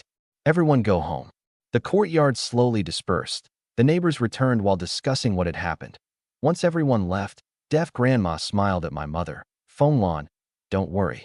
If anyone tries to bully your family in the future, come to me. If others won't protect you, I will. And if someone keeps pushing things too far, even if this old body has to fight for it, I'll help your family get justice. Worth it. One bowl of roe deer meat had earned my family deaf grandma's protection that I couldn't help smiling that I walked over. Grandma, let me walk you home. The morning came that my mother had already prepared breakfast. Inside a small bamboo basket were more than a dozen steamed corn buns. Each person had a bowl of cornmeal porridge, some leftover roe deer meat from last night, and a small plate of pickled vegetables. In this era, a meal like this was already considered extremely luxurious. My mother finished eating early. Xiaoya, stay home with your sister today. Don't cause any trouble. Mom, take Yaoya with you. I have something to do today. I quickly replied that my mother turned around and looked at me. What do you need to do? I need to go hunting. Otherwise, how will our family have meat to eat? I smiled. The moment she heard I was going hunting again, her brows tightened. Because of what happened yesterday, although the incident ended without becoming too serious, we had completely offended the Jia family. With Jia Zhangshi's personality, there was no guarantee she wouldn't try to retaliate later. My mother wanted to avoid provoking them whenever possible. And on top of that, the heavy snow made the mountains dangerous. The roads were slippery. The entire mountain was covered in snow. If something went wrong, before she could persuade me, I already understood what she was thinking.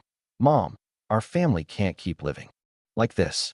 Yao Yao is already old enough to start school. I want to hunt and earn some money so I can save enough for her tuition. I'll be careful. Don't worry. Then I looked at my younger sister. Yao Yao, go to work with Mom today, okay? Your brother will find something delicious for you. Yao Yao blinked her big eyes and nodded quickly.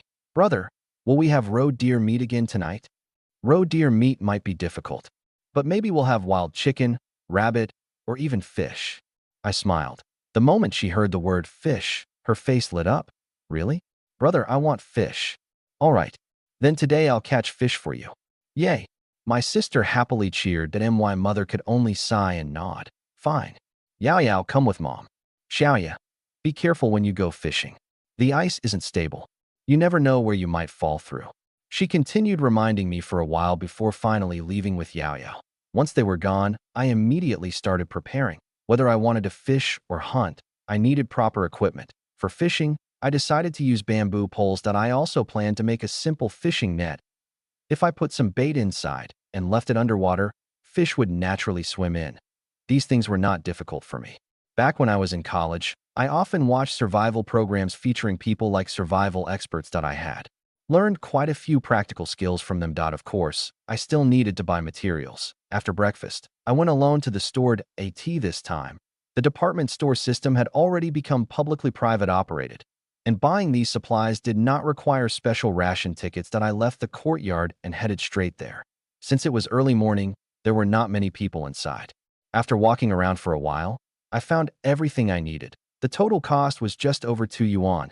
After returning home, I immediately began making my hunting equipment, traps, fishing nets, tools. Fortunately, everything was simple. After an entire morning, I finished a net, a fishing spear, and a crude spiked club made by hammering nails into a wooden stick.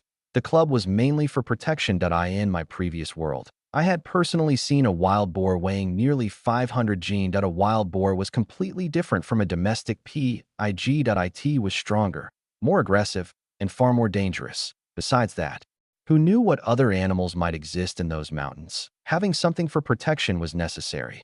When I save enough money, buying a gun for protection wouldn't be bad. I thought about it, but if I wanted a gun, I would have to visit the night market. Right now, I simply didn't have enough money. If today went well, and I managed to bring back enough prey to sell, perhaps I could afford one. As for a bow and arrows, even if I had the materials, I couldn't make one properly. I planned to look for one at the night market after earning money. After finishing my preparations, I placed a knife at my waist. I adjusted my clothes and checked everything again. When I was about to touch the leaf-shaped mark on my body, a thought suddenly crossed my mind. The next moment, a flash of green light appeared. When I opened my eyes again, I was already inside the hunting space. Warm sunlight fell over me and my entire body felt comfortable. The air carried the scent of grass and flowers. The sound of flowing water reached my ears. Not far away, I could hear animals moving. Blue skies, white clouds, a vast open horizon. This place was practically a paradise. I looked around, slightly lost in the scenery. If I could live here forever, that honestly wouldn't be a bad choice. After admiring the place for a while, I picked up the fishing net I had made. Without meat as bait, I could only put half a corn bun inside. Hopefully the fish would like it. After preparing everything, I walked to the lake. I threw the net into the water. The extra rope was tied securely to the shore. Now all I needed to do was wait for fish to swim inside. Fishing with a rod was mostly for passing time. I didn't have that kind of luxury today. Even catching just one fish would be enough for my entire family to enjoy a proper meal. After setting the net, I turned toward the mountain in the distance. If I wanted prey, I first had to conquer that mountain. Determination flashed in my eyes.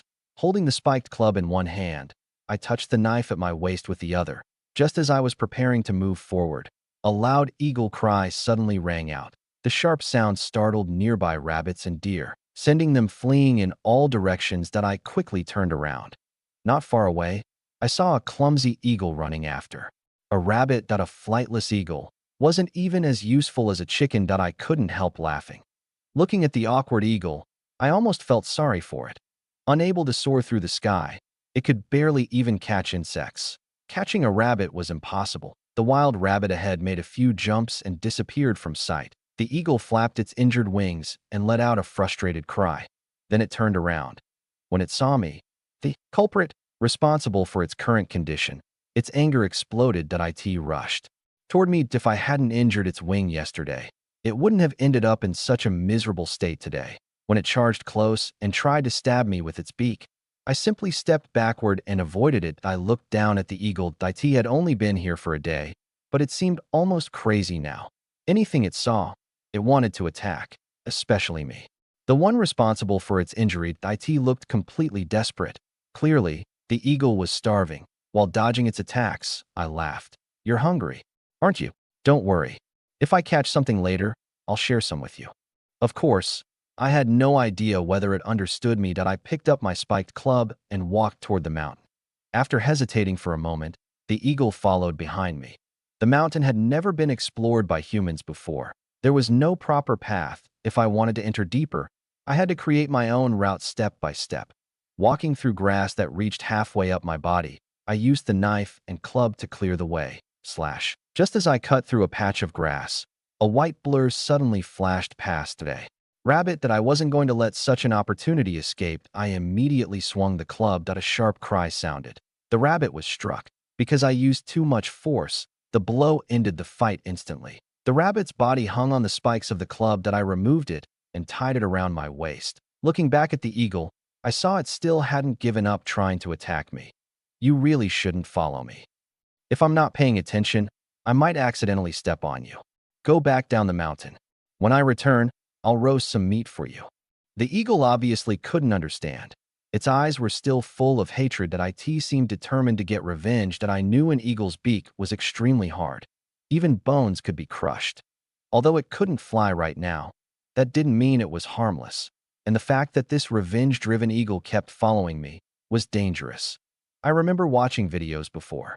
People said that taming an eagle requires patience. Maybe I'll find a chance to try. If I can tame this one, it could become a useful hunting partner. I continued deeper into the mountain. Point one rabbit was far from enough that I needed larger prey. Only then could I earn more money and improve my hunting equipment, so I kept clearing the path and moving upward. More than an hour passed. Besides that one rabbit, I found nothing else, and after walking for an hour, I had barely made any progress. I wasn't even halfway up the mountain. Tired, I sat down to rest and I had brought 2 corn buns and some pickled radish that I took them out and began eating. Walking through mountains like this consumed a huge amount of energy. Suddenly, caw! An eagle cry came from behind that I turned around. The injured eagle had actually followed me all the way here. That I smiled. I'm eating corn buns. Can you even eat this? I broke off a small piece and threw it in front of it. The eagle stared at the food. Then it looked at me. It seemed unsure what this strange thing was. But hunger won that if it didn't eat and recover its strength, it might not survive until its wing healed. So it grabbed the bun and swallowed it. That I stared at it in surprise. Then I laughed. Looks like hunger affects animals too. You really do eat whatever is available when you're starving. I broke off several more pieces. Soon, 1 corn bun was finished between 1 man and 1 eagle. I kept the remaining bun. I had no idea how long I would stay here today. Until I left the mountain, I needed to conserve my food. The rabbit at my waist was for later. After brushing the crumbs from my hands, I glanced at the eagle. Then I continued deeper. Time passed quickly. After another hour and a half of walking, I noticed the deeper I went, the darker it became, and I was certain it wasn't even noon. Yet, there was no way the sky was dark because of night. Around me appeared enormous trees more than 10 meters tall. Their thick branches and leaves blocked out almost the entire sky. Only small rays of sunlight broke through, but even those rays weren't enough to illuminate the forest. That I looked around carefully. Just as I was deciding which direction to search for prey, a roar suddenly came from the distance. My entire body tensed. That I immediately crouched down.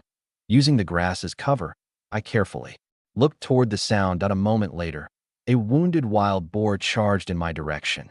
With its size and speed, it was no different from a small car racing at full speed. If it hit me directly, I might not die, but serious injury would be unavoidable. The wild boar charged forward like a runaway vehicle.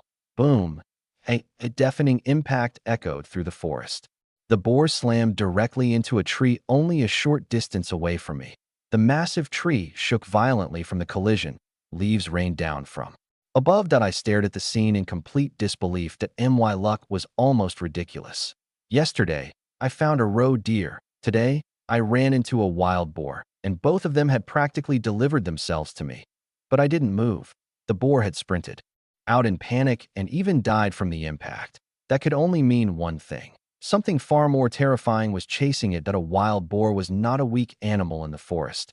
Even when facing a pack of wolves, a large enough boar could rely on its powerful body and thick defense to force them away. Yet this boar looked to weigh at least 300 or 400 gene, and it had still died from fear while running away. What kind of creature could scare it into this state? I didn't dare reveal myself. That I remained hidden in the grass, staring toward the direction the boar had come from. Even the eagle beside me lowered itself and watched the same area carefully. Seconds passed, then minutes, but the terrifying creature never appeared. Only after the feeling of danger gradually faded did I slowly step out of hiding. That I approached the dead boar. That up close, I could see how violent the collision had been. Its eyes were wide open. A deep dent had formed on its head. The impact had been powerful enough to break one of its tusks. That I looked back at the tree. The bark had been torn away in a large section. That a crack had also appeared in the trunk. If the impact had been just a little stronger, the tree itself might have broken. Such a waste. I sighed. That a wild boar like this was an incredible treasure. I stepped forward and tried to lift it, but after several attempts, I was already breathing heavily. The boar didn't move at all. 300 or 400 gene. There was no way I could carry it away alone. That I fell in a thought. The smell of blood had already spread. If it continued drifting through the forest, other predators would definitely be attracted here. But carrying it was impossible. Leaving it behind was even worse. After thinking for a while, I took out a rope that I tied it around the boar's forelegs. Then I searched nearby and found several branches as thick as my arm that I placed them underneath the body. With the branches acting like simple rollers, I finally had a way to move it. Once everything was ready, I pulled. It was exhausting, but at least the boar slowly moved. The eagle, meanwhile, acted like it had completely forgotten it was supposed to hate me. It jumped directly onto the boar's body and let out several proud cries. It almost looked like it was mocking me. I dragged the boar with the rope over my shoulder. When I finally reached a downhill area, the wet grass caused the branches underneath the boar to slip away. Damn. My expression changed. I immediately chased after it. The boar rolled down the mountain slope. Along the way, it knocked against several trees, making them shake. Fortunately, it didn't stop halfway. It continued all the way down. The sudden movement scared several deer grazing nearby, sending them running. Looking at the boar lying at the bottom, I couldn't help sighing. Even if that first collision hadn't killed it, the fall afterward would have finished the job. Then I suddenly remembered something. The eagle. It was still on the board. It couldn't possibly have. Before I finished the thought, the eagle slowly climbed up from the other side of the boar. It shook itself. Then it angrily cried toward me from below. Seeing that, I laughed. The eagle was still alive. After reaching the bottom, I used the same branch method and dragged the boar toward the lake. This thing should sell for a good amount of money at the grain station. If they pay 50 cents per gene, 100 gene would already be 50 yuan. This boar should weigh at least 3 or 400 gene. That means 1 or 200 yuan. I calculated silently. Selling the entire boar would definitely earn more than cutting it apart myself. In this era, when the average monthly salary was only around a few dozen yuan, 200 yuan was close to a worker's yearly income. With that money, I could go to the night market and buy better hunting equipment. After this experience, I also realized I needed proper tools for transporting large prey. That if I had a cart, things would become much easier. Any large animal I caught could simply be loaded onto it. Thinking about that future made me excited. I asked for my mother and sister. Tonight, I would bring them fish. I placed the boar aside. Then I gathered some dry branches and started a fire. I cleaned the rabbit I caught earlier beside the lake. Then I placed it over the flames. Soon, the smell of roasting meat filled the air. At the same time, I pulled up the fish trap I had placed earlier. Honestly, I hadn't expected much. I thought catching 1 or 2 fish would already be lucky, but when I dragged the trap out, I froze. Inside were dozens of fish, both large and small. They struggled wildly as I pulled them out. I stared in shock. Half a corn bun had actually attracted this many fish. The smile on my face couldn't be hidden. After choosing carefully, I kept only 5 of the largest fish. The rest were released back into the lake. For me, there was no point taking more. My family couldn't finish them anyway. 5 fish were already enough that I roasted 2 fish over the fire. Soon, the rich smell spread everywhere. All right, time to eat. I turned toward the eagle. It was still standing on top of the wild boar, staring into the distance. That moment, it almost looked intelligent, almost like it was grieving. Only after the smell of food filled the air did I call the eagle over. The eagle jumped down from the boar. I threw it a roasted fish. The fish from this lake had tender, delicious meat. Even the eagle seemed to enjoy it.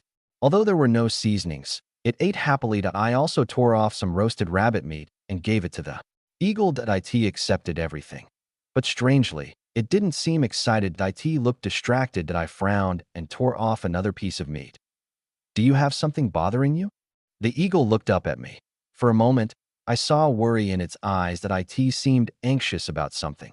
Unfortunately, it couldn't speak. After both of us finished eating, I clapped my hands. All right, I need to go back. Tomorrow I'll treat your injured wing. Stay here. I focused my thoughts. The next moment, I disappeared from the hunting space. But the wild boar remained beside the lake. The eagle looked around. After confirming that the human had vanished again, it slowly lowered itself to the ground. There was still loneliness in its eyes. After a long while, it looked up at the blue sky. Then it released a sorrowful cry.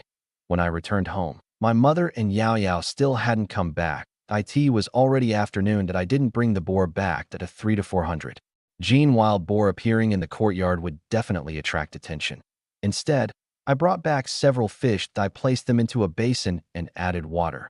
Soon, The fish swam happily, completely unaware that they would soon become dinner. That I left the house. Without even cleaning myself up, I hurried toward the front courtyard. That I borrowed a wooden cart. Then I pushed it to an alley not far from the grain station. After the leaf-shaped mark on my body regained enough energy, I returned. That I loaded the boar onto the cart. Another flash. The cart and boar appeared back in the alley. Only then did I begin pushing the massive animal toward the grain station. Inside the station manager's office, Chow was working. A staff member walked in. "Station chief, there's a young man outside asking to see you." "Who is he? What's his name?" The worker shook his head. "I don't know. But he brought a wild boar." "A wild boar." Chow's expression changed. Then he suddenly remembered something. Yesterday, someone from above had personally visited him. He had been told that a young hunter might come to sell game. And whenever that person appeared, the grain station should accept the goods. Chow immediately stood. "Let's go take a look." The two quickly walked outside. That a crowd had already gathered. In this era of scarce resources, a wild boar weighing several hundred jin was extremely rare. Many city residents had never even seen one. That was why everyone gathered around, discussing it. When Xiao appeared, the crowd moved aside. He walked toward me and looked at the boar. "Young man, you caught this yourself?" I paused. Then I glanced behind him. "Are you Station Chief Xiao?" "Yes, that's me." I nodded. That yesterday's person wasn't here, but it didn't matter as long as I could sell the boar. "Someone told me yesterday that any game I hunted in the future should be brought here. I happen to have good luck today. I caught this wild boar. Please tell me what price you'll offer." Xiao smiled. Even without the earlier instructions, they would have accepted such a valuable animal. But now that he had received orders from above, he couldn't deliberately lower the price. "This wild boar is quite rare." "Young man, is hunting a family skill passed down to you?" I slightly frowned. "Station Chief Xiao, we're here to make a transaction. You don't need to ask too many questions. Just tell me the price." Instead of being offended, Xiao became more interested. He turned to a worker. "Xiao Lu, check what the current market price for wild boar meat is." The young worker thought for a moment. "Station Chief, I honestly don't know the price of wild boar. But I know something about regular pork. Fatty pork is around 80 cents per jin. Three-layer pork is about 65 cents. Lean meat is cheaper, around 50 cents. But wild boar, I really don't know." The others also shook their heads. Nobody had much experience with wild boar meat. There was no established market price, and nobody wanted to casually set a purchasing price that could affect the station's costs. Suddenly, a young woman in her 20s stepped forward. "Station Chief, I heard my father mention that someone sold wild boar meat at the pigeon market before. But that was last year. The price was 80 cents per jin." After speaking, she immediately realized the atmosphere had changed. Everyone was looking at her strangely, as if blaming her for saying too much. But Xiao simply smiled. "That's enough. At least we have a reference. People have always said wild boar tastes better. We aren't exporting it. This will be used internally. Young man, how about this? I'll buy your wild boar at 85 cents per jin. How does that sound?" I looked at him in surprise. At 85 cents. That was higher than I expected. I nodded. "Deal." The staff at the grain station quickly finished weighing the wild boar. Total weight, 419 jin. The purchase price is 0.85 yuan per jin. I froze for a moment when I heard the number 419 jin. That was far heavier than I expected. The total value came to 356.15 yuan. It was much more than the 1 or 200 yuan I had estimated before. Station Chief Chow walked over with a stack of bills. He smiled warmly. "Young man, I really didn't expect you to have such ability." A wild boar weighing over 400 jin. Even experienced hunters would hesitate to go after something like this. When I was younger and still lived in the countryside, my family were hunters too. I remember once a 400 jin wild boar came into our village and destroyed crops. More than 20 strong men from the village worked together to kill it. Even then, 7 or 8 people were injured. But you managed to hunt one alone. You have a bright future. Hearing that, I felt my face heat up slightly. Hunt it? How could I say I hunted it? That wild boar had practically killed itself by smashing into a tree. That I had only gotten lucky, but I couldn't explain that. Even if I did, nobody would believe me. Who in the world could have such unbelievable luck? Yesterday, I found an injured roe deer. Today, I found a wild boar. Would I find a tiger or a bear tomorrow? If my luck was really that good, I wouldn't need to do anything that I could just walk around picking up. Pray every day that I scratched my head awkwardly. Station Chief Chow, you're exaggerating. It was mostly luck. You're being too modest. Chow smiled here. This is the payment for the wild boar. 356.15 yuan. Check and make sure it's correct. I took the money and put it away. No need to count. The grain station's reputation speaks for itself. Then I asked, Station Chief Chow, if I have more game in the future, will you continue buying? Of course. Why wouldn't we? As long as you bring us hunted animals and want to sell them, we'll purchase them according to the market price. Hearing that, I finally felt relieved. Having a stable buyer who paid immediately was exactly what I needed to my future catches would have a destination. More than 350 yuan. That was already an enormous amount of money. If I handed all of it to my mother at once, she would probably be frightened. For our family, even 35 yuan was already a huge sum. After chatting with Station Chief Chow for a while, I left the grain station. Chow stood there watching me leave. Only after my figure disappeared into the distance did a worker approach him. Station Chief, that young man really is impressive. A 400 gene wild boar, and he killed it alone? Chow shook his head. Impressive isn't even enough to describe it. That wild boar had thick skin and a powerful body. Normally, it's extremely difficult to kill. Even a hunting rifle might not easily penetrate it. I checked it just now. The main injury was on its head. There was a large depression. Most likely, it died from the impact. The worker stared. The wild boar killed itself? That's too stupid. Stupid? Chow laughed. Wild boars aren't stupid at all. They're actually very clever. They eat all kinds of things, wild fruit, grass, roots. And sometimes they hunt small animals too. Their awareness of danger is extremely strong. When they encounter an enemy they cannot defeat, they usually choose to escape. But this one, it actually ran itself to death. That's quite interesting. Chow thought carefully. There are probably only two possibilities. Either that young man kept forcing it into a desperate situation until it had nowhere to go, or he created enough pressure that the boar panicked and fled blindly until it crashed into something. Station Chief Chow truly came from a hunter's family. He had almost reconstructed the entire scene.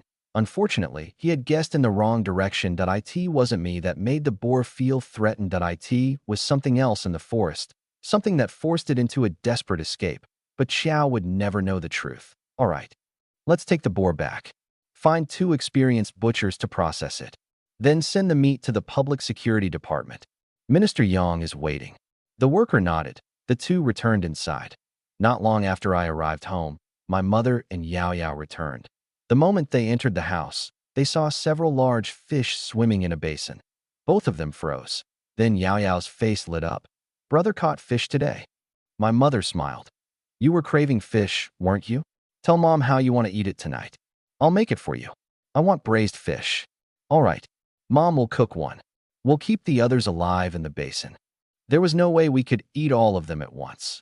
Keeping them alive meant we could eat them later. Yao Yao happily clapped her hands. Then she ran into my room. She wanted to tell me about dinner, but she found me already asleep on the bed. I was simply too exhausted. Carrying a 400 gene wild boar down the mountain and pushing it all the way to the grain station had drained almost all my strength. After returning home, I had collapsed almost immediately. Mom. My brother fell asleep. Yao Yao came out quietly. My mother smiled. Your brother worked hard today just so you could eat fish. Don't disturb him. Go play with snow outside or rest.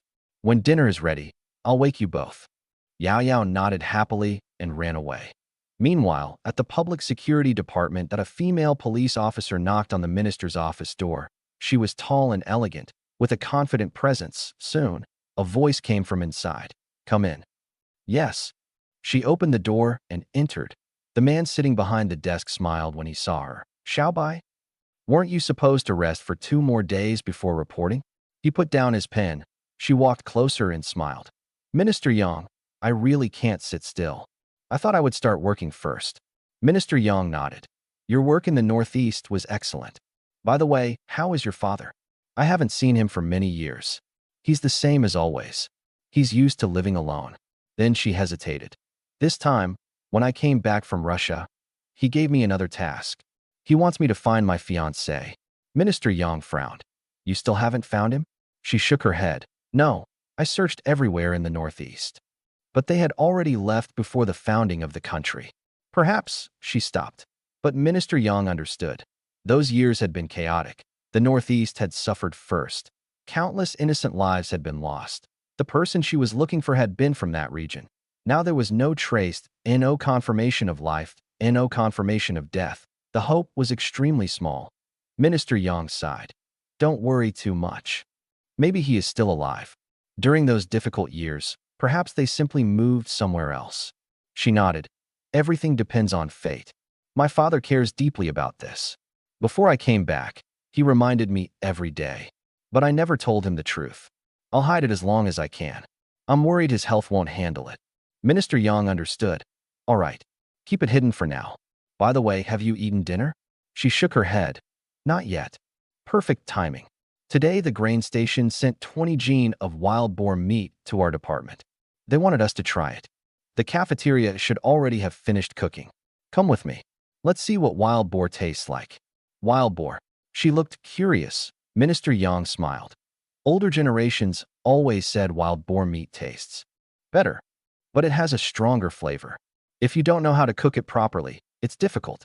Fortunately, we have an old chef here who knows exactly how to prepare it. And today he personally cooked. Let's find out how different wild boar is from regular pork. All right, I'll follow your lead. Minister Yang laughed. I'm telling you, the young man who caught this boar is quite unusual. He's young, but very capable. Station Chief Chiao said the boar weighed more than 400 jin. And somehow, a young man managed to bring it down. That boar was sold to Chiao by him. He continued talking enthusiastically. The female officer listened quietly. Soon, they reached the cafeteria. Before they even entered, the rich smell of meat filled the air. Both of them suddenly felt hungry. They hurried inside. Many officers who were still on duty were already waiting with lunchboxes. Minister Yang couldn't help smiling. Looks like today's situation is quite rare. Xiao ya yao yao. Dinner is ready. Come eat. Night had fallen. Darkness covered the outside world, but the snow on the ground reflected the moonlight, making the night less dark. That I walked out of my room, still half asleep, that I looked at the table. Mom, you cooked the fish? My mother smiled. Yes, I cooked one. We'll keep the rest alive. When you want more, I'll cook again. Yaya wanted braised fish, so I made one. I laughed. No need. When we want fish again, I'll just catch more. There are plenty. My mother looked at me. Where are there plenty? Shikahan. Yes. Exactly. I nodded. She gave me a meaningful smile. These days, many people went fishing at Shikahai to improve their meals. Even if they caught something, it was usually small fish. The larger ones had already been taken, but the fish I brought back were huge and fat. There was no way they came from Shikahai. Still, my mother didn't expose me to it as long as her son was happy and wasn't doing anything illegal. That was enough. Soon, Yao Yao ran out. When she saw the braised fish, she almost drooled. Little glutton. Go wash your hands first. Okay. She happily ran off. At that moment, I took out 100 yuan from my pocket. When I placed it in front of my mother, she froze. 100 yuan. For our family, that was an enormous amount. My mother's monthly salary was only around 10 yuan, sometimes even less. Seeing this much money naturally shocked her. That I didn't take out everything, because I was afraid of frightening her. If I suddenly showed more than 300 yuan, would she even sleep tonight? She might stare at it until morning. Xiaoya, where did this money come from? Tell Mom the truth. Did you do something wrong? She looked worried. That I shook my head. Mom, this money is clean. I earned it from hunting today. I kept some aside. I'm planning to go look around the night market and see if I can buy some tools. After hearing that, she still looked doubtful. What kind of animal could sell for so much? Only after she repeatedly asked did I tell her the truth. That I explained that I had sold a wild boar. Everything was true, except I didn't mention that it had sold for more than 350 yuan. Even so, my mother was shocked. Xia, next time you see a wild boar, run first. Don't fight it. The winter night wasn't as dark as people imagined. The endless white snow reflected the moonlight, making the surroundings surprisingly bright. The sound of footsteps crushing through snow wasn't annoying at all. That I moved quickly toward the night market. The so-called ghost market was a place where people secretly sold goods after dark. Most sellers gathered beneath the city walls. The things they sold were all kinds of items that second-hand or third-hand, even things that had passed through many owners. After walking for nearly 40 minutes, I finally arrived. The warmth from my body had almost disappeared. Every breath created a cloud of white mist. I wore an old black cotton jacket. A worn hat covered my head. A dark red knitted scarf wrapped around my face.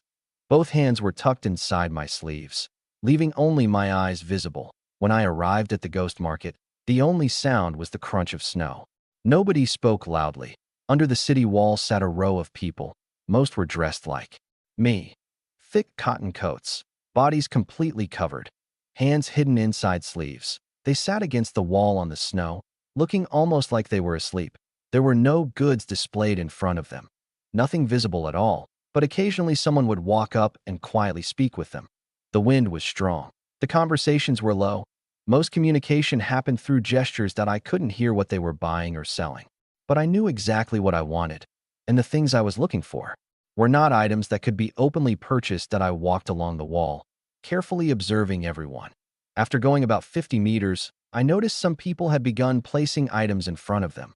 Bottles, containers, objects that looked like old antiques. But I didn't understand antiques, and right now, I didn't have money to waste on them. My priority was hunting equipment. When I stopped in front of a man, I saw he looked to be in his 30s. He had a full beard. His eyes were closed. He leaned against the wall as if asleep. I stood there quietly. Only after a while did he slowly open his eyes and look at me. I smiled. "Brother, do you have this?" While speaking, I pulled one hand from my sleeve and made an 8 gesture. The man looked down. His expression didn't change. "What for?" "Going into the mountains. Looking for food." The man understood immediately. "Double barrel. 8 yuan. Single barrel. 6 yuan. 20 rounds included." His voice was low. The price wasn't expensive at all. Not for me. After all, I had brought more than 200 yuan. A gun with ammunition included was completely acceptable. I nodded. "Can I take a look?" "Wait." The man waved toward the distance. Not long after, another man wearing a military green cotton coat ran over. After a brief conversation, he looked me up and down. "Double barrel or single?" "Double barrel." The man studied me again. "All right. Follow me." The young man walked ahead. I followed behind. After more than 10 minutes, we entered a narrow alley. Then another. By the time we stopped, I was completely confused about the route, but I understood why. Anyone coming here could be dangerous. Who knew if someone was actually a buyer or someone pretending? If outsiders remembered the location, they could come back and expose the place. That would be disastrous for the sellers. We stopped in front of a small house, the young man said. "Nothing." He walked up and knocked. .5 knocks. .3 heavy. .2 light. After the signal ended, someone inside opened the door. The person first looked outside carefully. Only after confirming everything was safe did he open the entrance. "Come in. Look at the goods." The young man led me inside. The person who opened the door stepped outside afterward. He closed the gate, then lit a cigarette. Sitting by the wall, he was clearly acting as a lookout. The courtyard was small. There were only 3 rooms. .2 seemed to be living quarters. The other looked like a storage room. The young man brought me there. He took out a key and unlocked the door. Click. The lock opened. A dim light turned on inside. The young man stepped in. "Brother. First time here?" I nodded. "Yeah. Hunter. Something like that. Life got difficult. I had no choice but to go into the mountains and try my luck."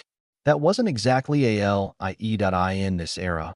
Ordinary people struggled to live comfortably. Many found ways to earn extra income outside work. Fishing, hunting, anything that helped support the family. Clearly, I wasn't the only person looking for weapons. The young man nodded. He wasn't surprised. "Come. Take a look. You wanted a double barrel." He opened a wooden box. Inside were various weapons, rifles, old military guns, different firearms, but most were covered with rust. None looked new. Their origins were obviously questionable. I examined them carefully. Eventually, the young man took out a double-barrel hunting gun. Click, click. He checked it, then handed it over. "See if this works for you." I took it. The weight was heavier than expected. I copied his movements and inspected it carefully. Then I looked up. "Can I test fire it?" The young man stared at me. "Brother, are you serious?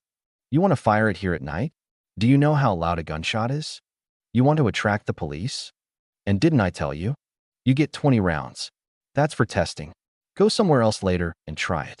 If there's a problem, come back. I guarantee replacement. He rolled his eyes. From that one sentence, he could tell I was a complete beginner. This was clearly my first time dealing with such a transaction that I smiled. All right, I'll take it. What about bullets? 20 rounds probably won't be enough.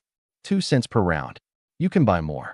If you run into a wild boar, tiger, or bear in the mountains, you'll need extra shots. Not to mention missing. More preparation never hurts. The man continued persuading me. I nodded. The price of ammunition was not cheap. 10 rounds cost 2 yuan. At this time. That was a considerable amount. I took out 30 yuan. 8 yuan for the gun. The rest is for bullets. Also, can you throw in 10 more rounds? The man's expression changed. Brother, this is a small business. We barely make money. If I give you another 10 rounds, I really lose money. How about 5? I looked at him. Forget it. I'll check somewhere else. Wait. The man immediately grabbed my arm. These days business is difficult. Fine. 10 rounds. I'll consider this deal a loss. He took the money. After the gun and ammunition were prepared, I didn't leave immediately. My eyes fell on another item. A knife. How about giving me this too? The man immediately blocked me. Brother, don't go too far. This knife cannot be included. I looked at it carefully. It was almost half a meter long. Similar to a mountain cleaving blade. If I had this while hunting, it would be far better than the knives I currently carried. And it came as a set. 1 main blade, 3 smaller blades, each with a different purpose. I liked it immediately. Then I looked around. Do you have bows and arrows? Bows and arrows. The man looked surprised. Yes. We have traditional bows. They're quite strong. But can you use one? I smiled. If I can't, I can learn. Bring it out. The man suddenly felt uneasy. He studied me carefully. Although unwilling, business was business. He brought out a bow. It was completely black. Some patterns were carved into it. When I held it, the grip felt excellent. I pulled the string a few times. A faint humming sound echoed. Even though I didn't know much about antiques, I could tell this bow had history. In the mountains, there were times a bow was actually better than a gun. And like I said, if I didn't know how to use it, I could practice. The hunting space gave me plenty of room and no need to worry about disturbing anyone. The weight was perfect, not too heavy, not too light. I examined every detail. I nodded. I'll take this bow. Anything included? The man froze. The moment he heard the word included, his expression changed. Today's deal was definitely becoming a loss. Brother, this bow has history. It's not ordinary. Let me tell you. An emperor's relative from the Qing dynasty supposedly used it. It's valuable. If you collect it, that makes sense. But using it for hunting, that's a waste. The hunting gun is already enough. The bow is unnecessary. While talking, he reached out to take it back, but no matter how hard he pulled, it didn't move. I smiled. Something valuable that never gets used is still just decoration. Name your price. The man gave up. For sellers like him, everything had a price, including this bow. He just felt unlucky. This young man was too good at bargaining. Fine. If you really want it, 30 yuan. I'll include the quiver. 20 arrows. Deal. He spoke generously, but the quiver and bow were originally a set. Anyone who bought it would receive them. He had no use for keeping them. I shook my head. Then include that knife set. The man stared. Brother, that's too much. That knife set is something I can sell. If I give it away, what do I sell? I took out another 30 yuan, 1 bow, 1 quiver, 30 arrows, 1 knife set. I'll come back here for more equipment in the future. We can have a long-term partnership. The man opened his mouth, but before he could refuse, I took the bow and knives. Then I looked at him. The arrows? The man stared at me. After a long silence, he sighed. Fine. Today is my unlucky day. Take them. He turned around and brought out the quiver from another box. The moment I saw it, I liked it even more. Just like the bow, it was completely black. The surface reflected a faint shine. A golden Chilean pattern decorated the leather. I took it. Next time I need equipment, I'll come back. Then I left with a full load. Behind me, the man looked at my back. His face darkened. He muttered, "Please don't come back." After leaving the alley, I found an empty place and entered the hunting space. When I opened my eyes, I found that this world was also in the middle of the night. The sky was filled with countless stars, forming a beautiful river of light. The moon hung high above, shining down with a gentle glow. The lake reflected the moon like a silver mirror. Every now and then, fish jumped from the water. The mountain behind the lake looked like a sleeping beast, quiet, ancient, dangerous. The rabbits, deer, and eagle were nowhere to be seen. Only the endless grassland remained beneath the dark sky, and I took out the hunting gun and bow I had just bought. I had no intention of bringing them home, that if my mother saw them, it would only create trouble. Although weapon management wasn't as strict in this era as it would become later, if someone in the courtyard discovered these things, it could still bring unnecessary problems to so hiding them here was much safer to prevent animals from damaging them. I carefully stored everything away. After finishing, I nodded in satisfaction. Then I looked around. Normally, the other animals were gone because they were hiding, but the eagle should still be here. Why couldn't I find it? Could something have happened to it? After all, an eagle that couldn't fly had lost much of its strength to other predators. It was no longer as intimidating that if mountain animals came down, it could easily become prey. Over the past few days, I had slowly grown used to having that eagle around. Point one person, point one bird. Relying on each other, I had even developed a strange attachment if something really happened to it. The more I thought about it, the more uneasy I became that I searched the surroundings repeatedly. Then I slowly walked toward the foot of the mountain. Not long after, when I reached a large rock, I saw it. The eagle was lying there asleep. Seeing that it was safe, I finally relaxed. The moment it sensed someone approaching, the alert eagle opened its eyes. When it saw me, it seemed startled. It immediately flapped its injured wings and jumped up. I quickly said, "Go back to sleep. I just came to check on you. It's already dark. I'm leaving for now. Tomorrow I'll come find you and we'll hunt together." After saying that, I smiled and glanced at it. The next moment, I disappeared. Although this was no longer the first time the eagle had seen this happen, watching me vanish into thin air again still shocked it cried out. It walked around the rock searching for me. But the endless grassland showed no trace of the human. A hint of disappointment appeared in its eyes. However, it failed to notice that danger was approaching. On a tree near the mountain slope, a python as thick as an adult man's arm slowly moved forward.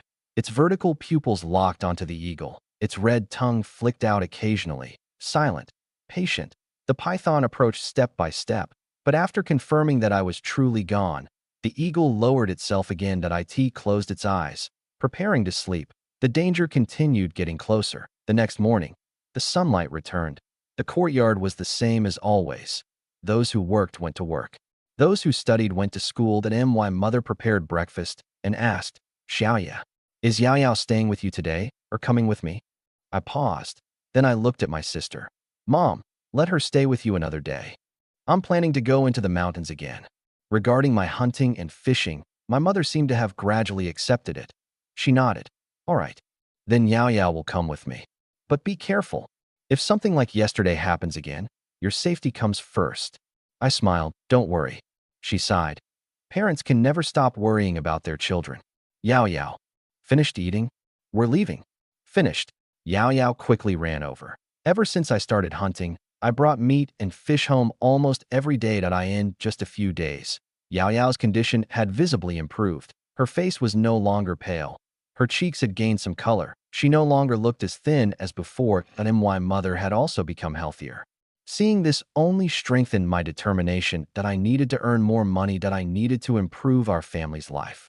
Now that my hunting equipment was almost complete, all I needed was to bring back more valuable prey. Once I had enough savings, I could start thinking about returning to school. As for the childhood engagement my mother mentioned before, I never took it seriously. My father was already gone. Even if that engagement truly existed, there was little chance the other family would still recognize it. And even if they did, they might have forgotten about it completely. For me, some things were simply fate. That I had already crossed into another world. Why rush into marriage? After my mother left with Yao Yao, I sat alone at the table and finished breakfast. The public security dormitory. Bai Ling sat alone in her room. She held a black and white photograph. Her brows were tightly furrowed as she studied it carefully. There were 3 people in the picture. A young man in his 20s. Clean-looking, gentle, Beside him was a beautiful woman. In her arms was a baby still wrapped in cloth. The photograph was from the Republic era, more than 20 years old. Clearly, it was a family portrait. After looking at it for a long time, Bai Ling carefully placed it inside a book. Having only this photograph, how is this any different from searching for a needle in the ocean? Linyi, are you still alive? Or have you already? Where am I supposed to find you? She let out a long sigh that a trace of sadness appeared in her eyes. She placed the book beneath her pillow. Then she took a basin from under the bed and went outside to wash. The weather was bright and sunny, a sharp contrast to the freezing winter of the capital. I entered the hunting space again. But I didn't immediately start hunting. Instead, I sat beside the lake and quietly enjoyed the rare peace. The gentle breeze carried the scent of soil. The fragrance of flowers filled the air. The lake shimmered under the sunlight. Occasionally, fish jumped from the water. The fishing net I placed earlier was still underwater. Now I only needed to see today's harvest. Then, the eagle appeared. It walked toward me carrying something in its beak. It dropped it in front of me. I looked down. My eyes widened. It was half of a python. A python as thick as an adult's arm. You killed this? I looked at the eagle in surprise. The moment I spoke, the eagle seemed to understand. It flapped its wings excitedly. Its eyes were filled with pride. Yes, it had killed this python. After I left last night, the eagle had planned to continue sleeping. But the python had found it. The snake wanted to swallow the eagle as prey, but it never expected the prey to become the predator. Although the eagle couldn't fly anymore, it was still not something every creature could bully. The moment it noticed the approaching python, it attacked. Its beak, sharp as steel hooks, pierced the snake's body. The python became nothing more than a piece of meat delivered to it. Ever since its wing was injured, the eagle had relied on me to survive. The food, protection, everything is after defeating the python. It carried the remains here. Almost like it was showing off. I looked at the excited eagle. Then I understood. I laughed. All right, I know you're impressive. I never underestimated you. Come here. Let me check your wound and treat it. In a few more days, your wings should recover. I grabbed the eagle. It struggled, but I held it down and examined its injured wing. The wound was deeper than I expected. Almost half the wing had nearly been cut through. No wonder it hadn't recovered. Worse, because it hadn't been treated properly. Infection had already begun. If this continued, it wouldn't just lose the ability to fly. It might lose its life. I immediately opened the medicine box I had brought from home. Inside were some basic medical supplies. Some had been left behind from when my father was alive. I didn't even know whether they were still usable. First, I disinfected the wound. Then I heated a small knife over fire. Carefully, I removed the damaged tissue. After that, I applied anti-inflammatory medicine. The entire process made the eagle want to attack me. Again, this human was hurting it. Again, only after everything was finished did I wrap the injured wing with gauze. You know, you were lucky you met me. Otherwise, once this wound became worse, you wouldn't just lose your wing. You'd lose your life. You don't know how to be grateful. You even tried to repay kindness with revenge. Unbelievable.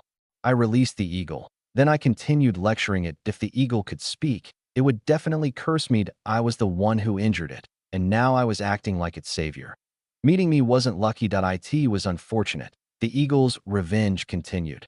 But this time, it wasn't like fighting the python. It was almost playful. After bothering me for a while, I pushed it away. Then I retrieved the hunting gun and bow I had hidden last night. Today I still plan to enter the mountain. And honestly, I hoped I would encounter another wild boar, preferably one that could eliminate itself again. That would save me a lot of trouble. But I still had one question. What exactly had frightened yesterday's boar? A tiger? A wolf pack? A black bear? I wasn't too worried about those. Now I had a gun. A bow. Even if I couldn't kill them, I could at least scare them away. The real concern was an unknown creature. Something that even these weapons might not handle. Why think so much? If something comes, I'll deal with it. I smiled and pushed the thoughts aside. I carried the gun on my back, held the bow in one hand, held the mountain knife in the other, then walked toward the mountain. The eagle still refused to let me go so easily. It followed behind. Fortunately, the path I created yesterday was still visible. Looking upward, I saw a large section of grass flattened. That was clearly caused by the wild boar that a creature weighing over 400 gene had crushed everything in its path.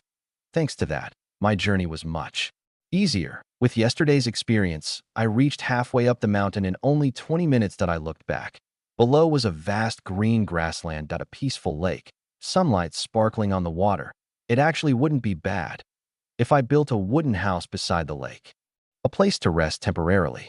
The idea suddenly appeared in my mind that a wooden house would also give me somewhere to store my equipment, and when I didn't want to hunt, I could simply lie there and enjoy the quiet. The idea was good that IT only needed planning, but not today that I would need tools and preparation first. That I smiled, seeing the eagle catching up behind me.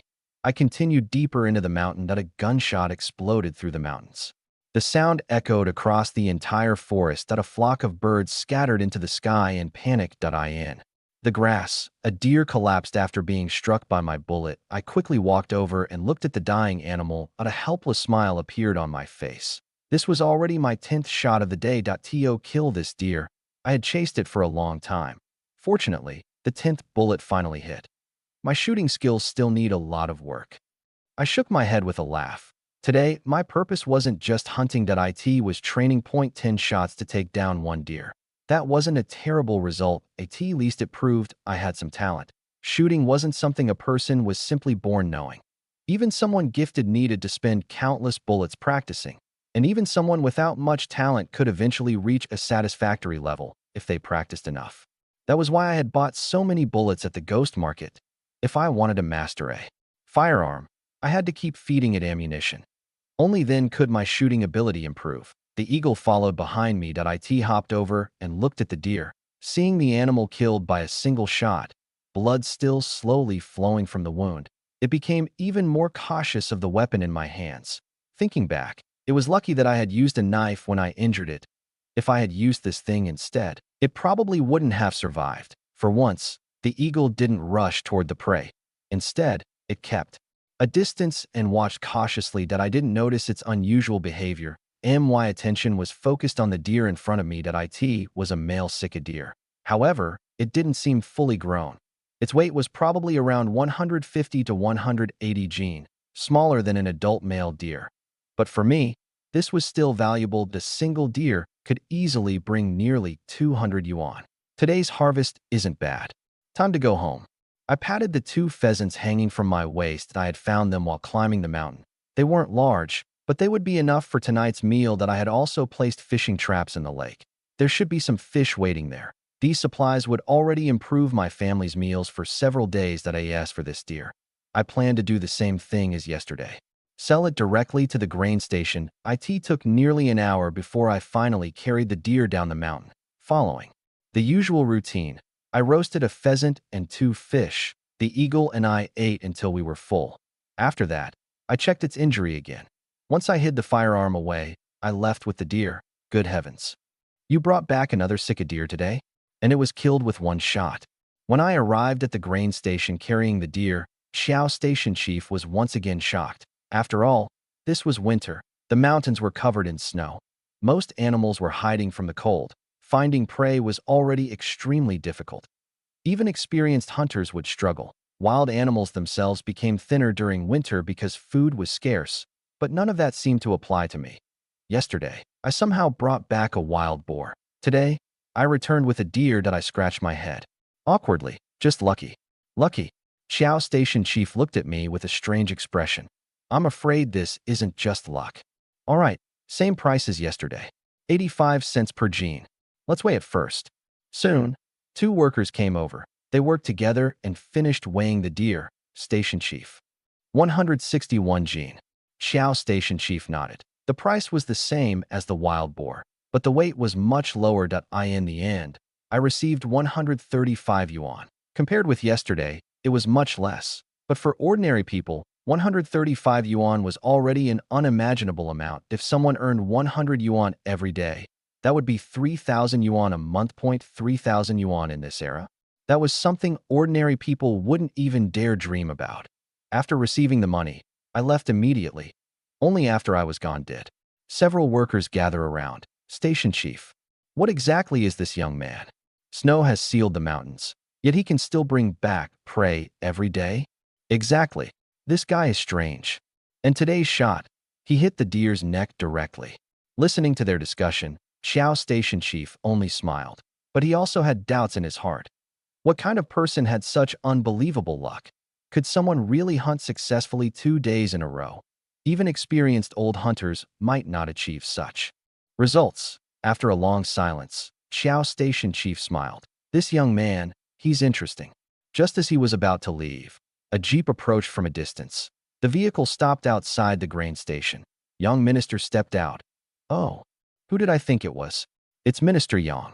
Xiao's station chief immediately went forward to greet him. But another person also stepped out from the vehicle, a beautiful female police officer. By Ling, when they reached each other, young minister smiled. I came here today specifically to thank you. The wild boar meat you sent yesterday was excellent.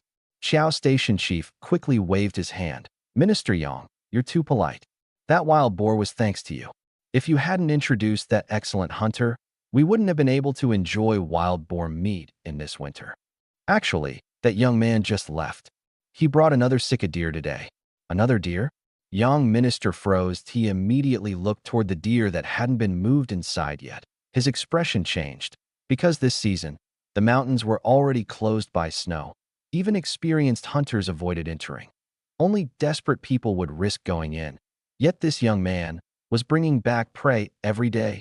Even young minister found it unbelievable. Are you sure it's the same young man I introduced? Yes. He just left a moment ago. Xiao station chief nodded.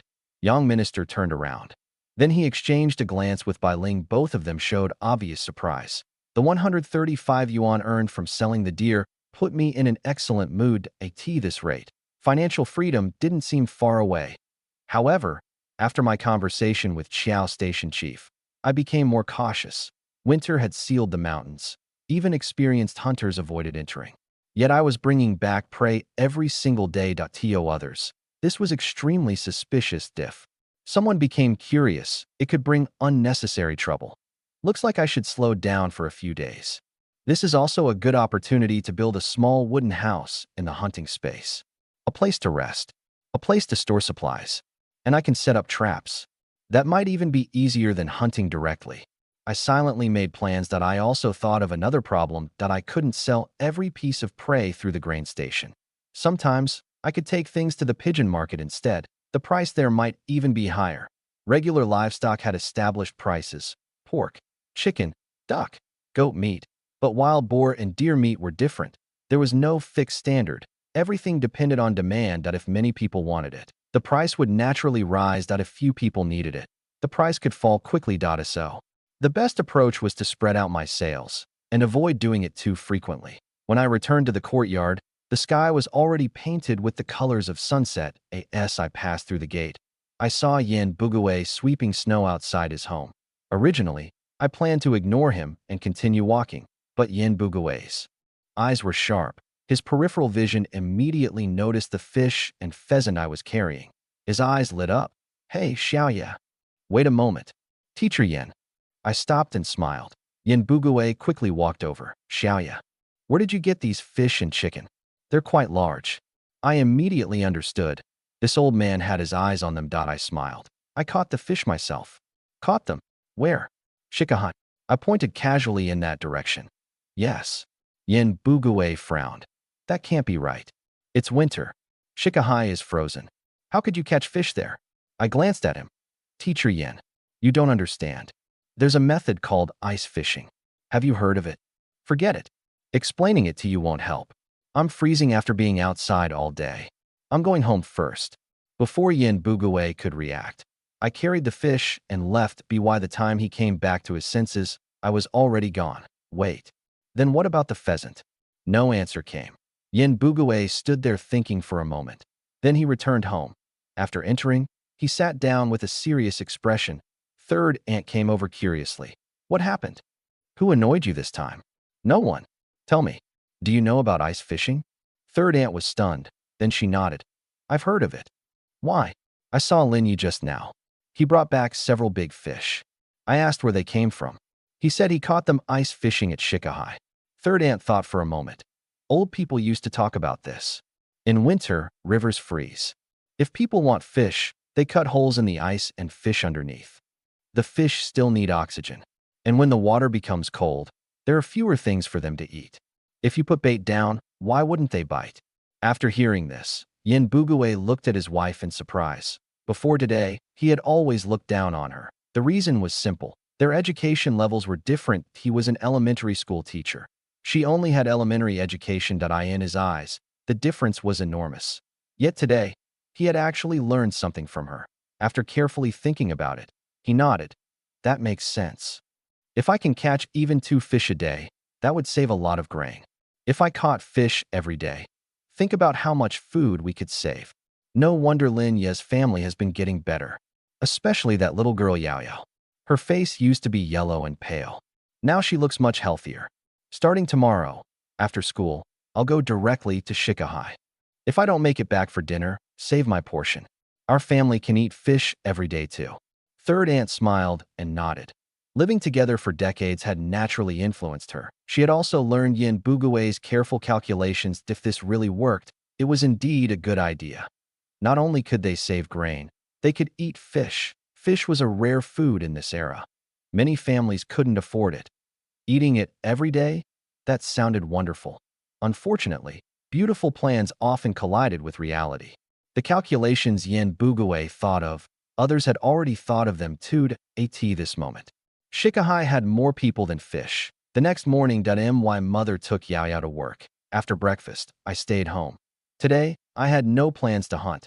Instead, I decided to build a wooden house inside the hunting space. There was no shortage of wood there. I only needed to buy some tools. Using my past experience, I first drew up a simple design. Before crossing into this world, my major had been related to construction.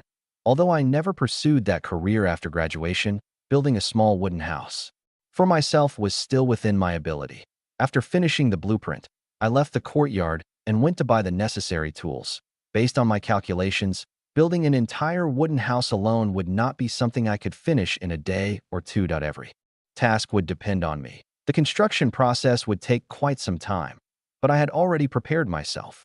Once the wooden house was finished, I would finally have my own place to rest inside the hunting space. After spending the whole morning, I moved all the tools into the space.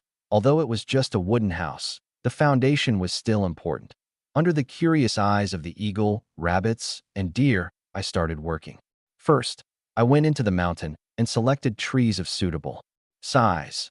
Then I cut them down and carried them back to the location I had chosen. After that, I began trimming the logs. While I was busy, the eagle would occasionally run over and cause trouble. At one point, it even seemed convinced that I was building a nest for it. After repeatedly chasing it away, I finally prepared all the materials I needed. But by then, the entire morning had already passed. I took out a steamed corn bun, broke it apart, and shared it with the eagle. These days, the eagle had been following me everywhere. The creature that once only ate meat had gradually become an eagle that would eat almost anything, whether it was a corn bun or something else. As long as it could fill its stomach, it wouldn't refuse. Seeing that, I actually felt relieved that at least in this strange world, there was still one companion that stayed beside me. After lunch, I checked the injury on the eagle's wing. After receiving treatment, the wound had clearly begun improving. Before, it could barely move the wing. Now it could already flap several times. In a few more days, it should be able to return to the sky. But when that happened, I would probably return to being alone again. After resting briefly, I continued working on the wooden house. Meanwhile, in the real world, because he had no afternoon classes, Yin Bugue left school early. Carrying his homemade fishing equipment, he headed toward Shikahai. Along the way, he was full of anticipation. He imagined that from now on, his family could finally improve their meals. They could save a lot of grain. But when he actually arrived at Shikahai, he froze. The frozen lake was full of people. Some had broken holes through the ice and sat beside them with homemade fishing rods. Others were using the method third aunt had told him about. A thin fishing line, a hook, and cornmeal bait. The cornmeal had even been mixed with a little sesame oil. For fish, that was supposed to be irresistible. But now, there were hundreds of people gathered on the ice, all with the same goal: fishing. What? How are there so many people? Yin Bugue stood at the shore, staring at the crowded ice. His scalp felt numb. Originally, he thought the only people who knew about ice fishing were himself and Lin Yi. He had imagined a future where his family could finally eat better, but reality was always different from imagination. Although this era had not yet reached the most difficult years, ordinary people still struggled. Large families were often supported by only one worker. Dual-income households were rare. Most women stayed home taking care of household matters. The men carried the burden of earning money. When people discovered a way to improve their food situation, many naturally thought of fishing, and many had already acted. Judging by the number of people here, Yin Bugue had actually arrived late. "Brother, you're here to fish too?" A middle-aged man approached. He watched Yin Bugue preparing his equipment. Yin Bugue turned around. "You too?" The man sighed. "Who comes here without the same thought? But let me give you some advice. Don't waste your effort. The fish in Shikahai almost have fewer numbers than the people fishing here. These days, everyone wants to improve their life. They all think about fishing and hunting. At first, when few people knew about it, there were still benefits. But once more people found out, more and more people came. Look around. There are more people here than fish." After hearing this, Yin Bugue looked over the frozen lake. The man was right. There really were countless people. But Yin Bugue didn't believe him. More people than fish? That had to be an exaggeration. Maybe this person was just trying to scare him away so he could take his spot. Would Yin Bugue fall for that? Impossible that if he left because of this, wouldn't he be the one losing? So he ignored the man and continued breaking the ice. After making the hole wide enough, Yin Bugue took out a green military-style bag. Inside was a fishing line and a small box of cornmeal. This bait was specially prepared. He had heard that fish couldn't resist sesame oil, that a few drops mixed into the cornmeal would attract them immediately, so he copied the method. Everything prepared, he slowly lowered the hook into the water. The line sank deeper and deeper. When it reached the depth he wanted, Yin Bugue stopped. Now he only needed to wait. The fish would come on their own. The afternoon passed. Yin Bugue remained sitting on the ice, waiting, but the fishing line never moved.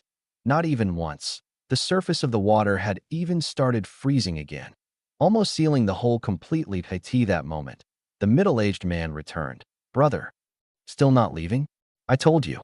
Here at Shikahai, there are more people than fish. You won't catch anything." This time, Yin Bugue said nothing. When he first arrived, he refused to believe it, and no matter how many people there were, surely the fish couldn't disappear. But now, more than 2 hours had passed. His legs were numb from the cold, and he hadn't caught even a small fish. At least one. Just one would have saved his pride. Finally, Yin Bugue sighed that he pulled up the fishing line. Then he froze. The fish had not taken the bait, but the cornmeal was gone. Only then did he understand that it wasn't that there were no fish. The fish had become smarter. Every day, countless people threw food into the lake.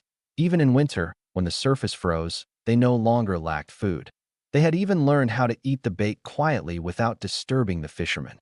Yin Bugue had spent hours freezing for nothing. That he packed up his fishing line and hooks. Then he walked home. But his mind kept returning to one question. Where did Lin Yi catch his fish? Why could Lin Yi always return with a full harvest? Why could he catch nothing? There had to be a secret. Thinking about this, Yin Bugue was almost back at the courtyard. Then, he saw Lin Yi walking toward him, carrying several fish, smiling, even humming a tune. Yin Bugue's expression darkened. "Lin Yi? You went fishing again?" Teacher Yin." I noticed it was him. Instinctively, I hid the fish behind my back. Yin Bugue smiled. "Don't hide them. I saw everything." "Lin Yi, tell me honestly, where did you catch these fish?" "Shikahai." "I already told you." Yin Bugue shook his head. "No, I went there myself. There are more people than fish. How could you catch fish this large? Tell me the truth. Where did you actually go?" Seeing that he had already figured it out, I smiled. "Teacher Yin, you know what they say. You don't casually reveal your source of income. If I tell you, everyone will go there. Then how will my family eat fish? How about this? If you want fish, come to me. I'll sell them to you at market price." After saying that, I stopped pretending that I turned toward the courtyard. But before I could take another step, Yin Bugue grabbed my arm. That he lowered his voice. "Then how about this? Sell me 2 fish. I'll say I caught them myself." Otherwise, I spent the whole afternoon outside. I won't know how to explain it when I get home. Yin Bugue was stingy, but he also cared about his reputation that if he returned and admitted he caught nothing after an entire afternoon, the teasing wasn't the worst part. The real problem was losing face. Seeing his expression, I laughed. Teacher Yin, you want to buy fish? Sure. These two. Each one is about 10 jin. I won't charge you much. 5 yuan for both. Deal. What? 5 yuan for 2 fish. 2 yuan each. Lin Yi, your math is wrong. I shook my head. My math is fine. 5 yuan for 2. I don't sell them separately. If you don't want them, I'll go home and cook them myself. I turned around that I had no intention of chasing the sale. Yin Bugue's calculating mind was already fighting point 0.5 yuan. Even 1 yuan felt expensive to him. But if he didn't buy them, how would he explain it at home? After thinking for several seconds, he gritted his teeth and grabbed me again. Fine. I'll buy them. He pulled out 5 yuan. I took the money and handed him the fish. Then he noticed. In my other hand were 2 even larger and fatter fish, and beside them, a wild rabbit. Seeing my harvest, Yin Bugue's eyes nearly turned red. Comparing people really could make someone miserable. Why could Lin Yi always come back with so much? And why did he freeze himself for hours and get nothing? He watched as I happily accepted his 5 yuan and walked into the courtyard. His heart became increasingly uncomfortable. This kid definitely knows some place others don't. Otherwise, how could he have fish every day? Big fish, fat fish, and even wild animals.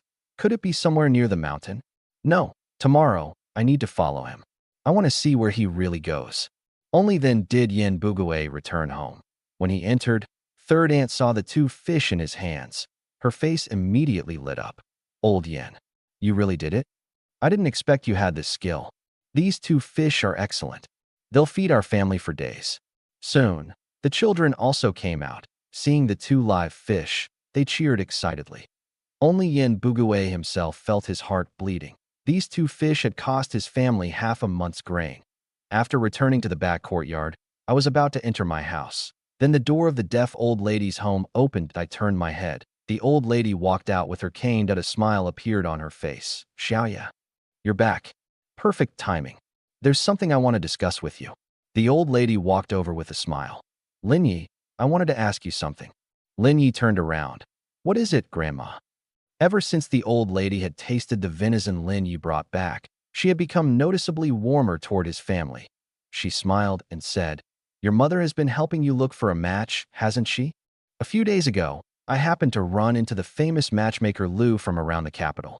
I told her about your family's situation and asked her to keep an eye out. She came by this morning and said there's actually a girl who might be interested in meeting you. If you're willing, I can have her arrange it. Lin Yi immediately laughed, as oh, that was what this was about. Another matchmaking attempt. If this had been the old Lin Yi, he probably would have agreed without hesitation. After all, his entire goal had been to get married and settle down.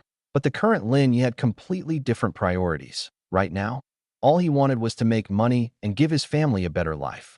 After the new year, he planned to review his studies and try taking the college entrance exam. He shook his head with a smile. Grandma, don't worry about my marriage anymore. I've thought it through. Marriage isn't something that needs to happen immediately. People always say you should build your career before starting a family. Everyone in the neighborhood knows what my family's situation is like. Before I think about marriage, I want to find a way forward for myself first. The old lady froze for a moment. Then she nodded approvingly. Build your career first, then start a family? That's not a bad idea.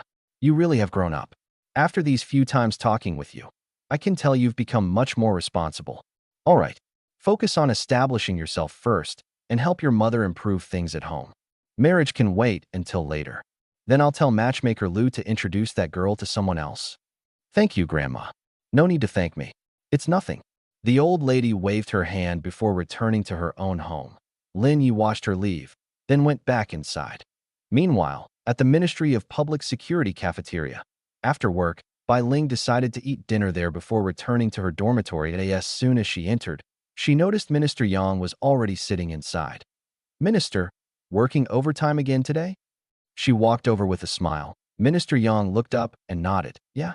The new year is coming soon, and there's a lot to handle. The more things pile up, the more I have to take care of. Oh, right, shall buy.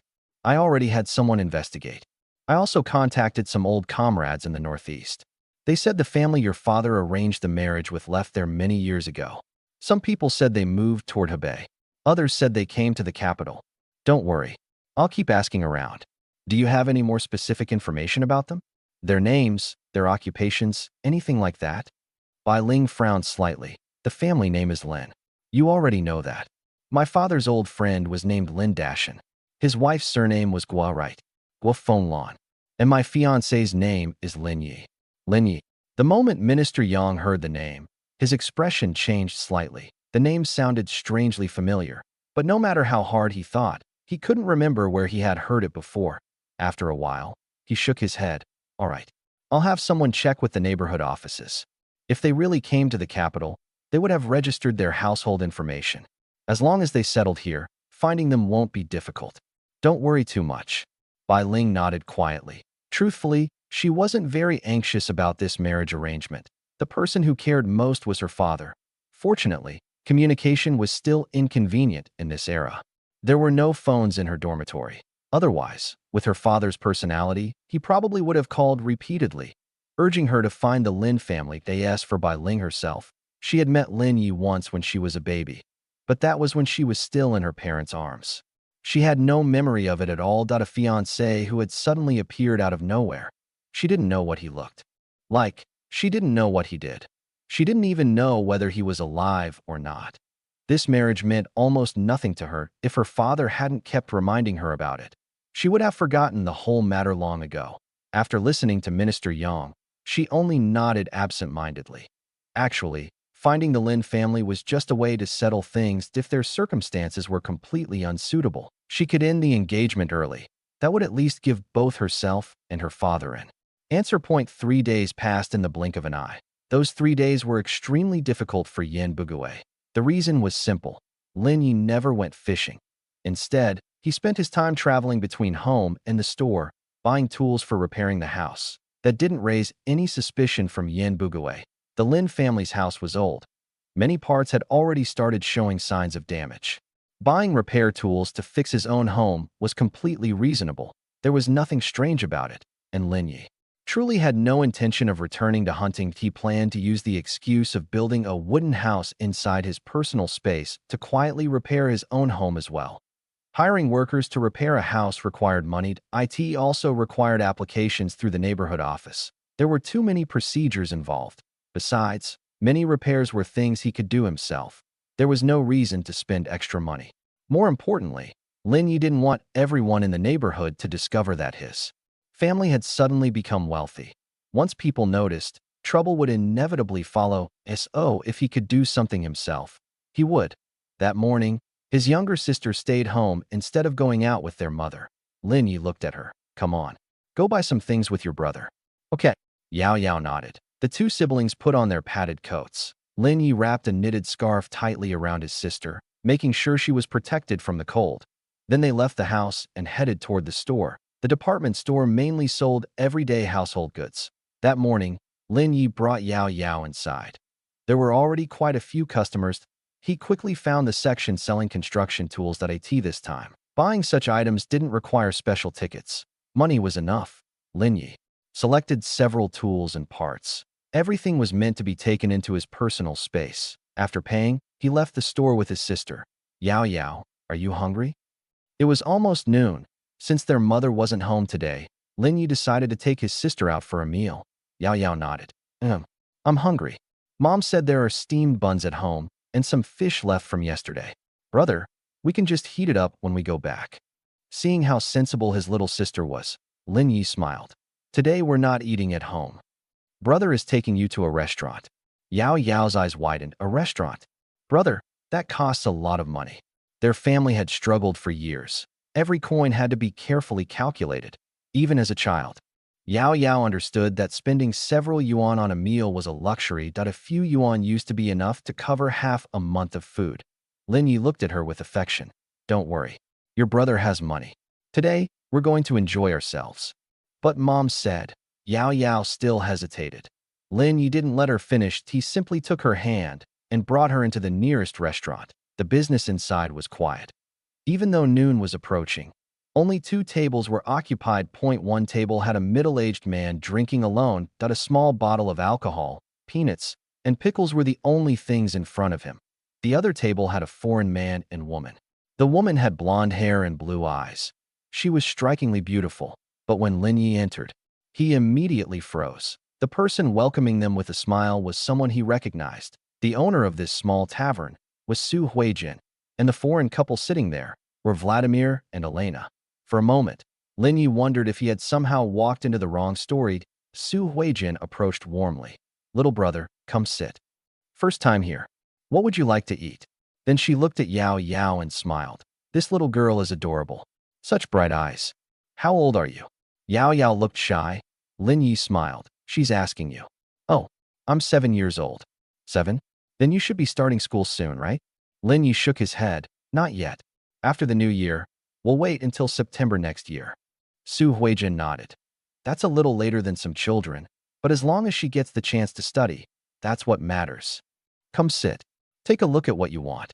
Lin Yi brought his sister to a table near the entrance. The famous dishes here were probably the Nulinshan liquor and Su Huijin's homemade pickles. Lin Yi didn't drink.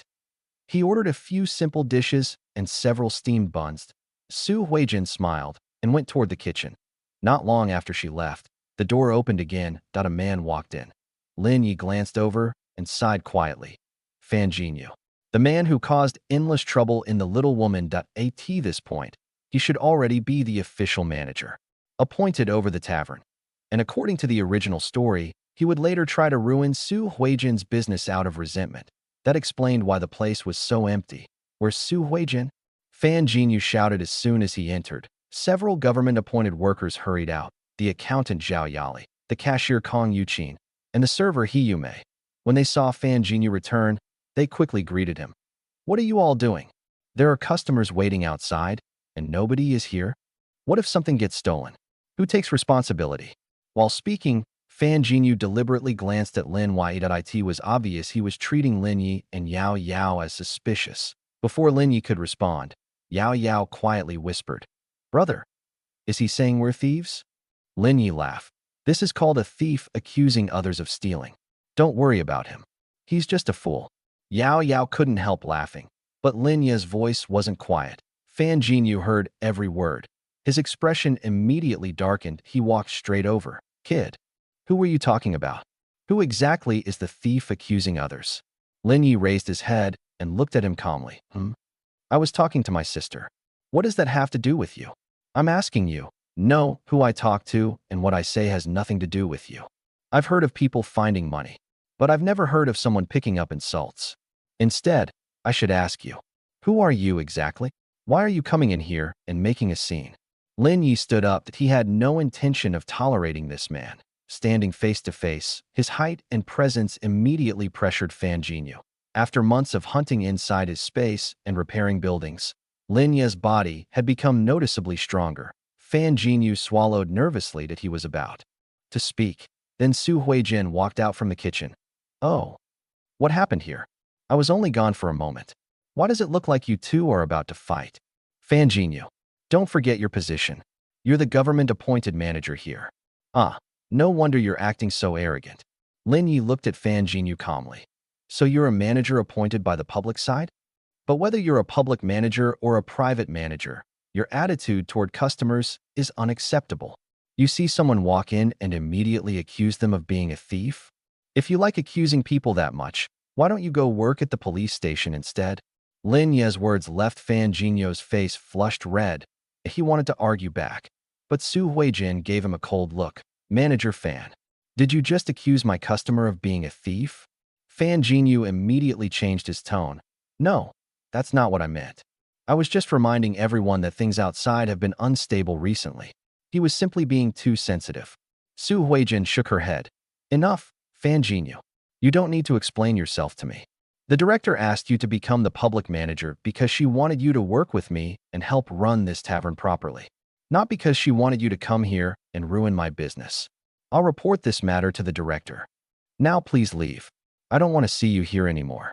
Fan Jinyu's eyes widened. "Su Huijin, don't forget who the public manager here is. Who told you we were supposed to manage this place together?" To be honest, for people like you who came from private ownership, our responsibility is supervision and education. You really think you're important? You think you can order me around? Fan Jinyu spoke arrogantly, but Su Huijin's expression became even calmer. Fan Jinyu, what you just said, do you dare repeat it in front of the director? Fan Jinyu hesitated. What wouldn't I dare say? Fine. Then say it again in front of the director. Do you dare? I do. Why wouldn't I? Su Huijin, don't think the director protecting you means you can do whatever you want. Times have changed. People like you, people like me. Su Huijin immediately caught the key phrase. Fan Jinyu. Tell me clearly. What kind of person am I?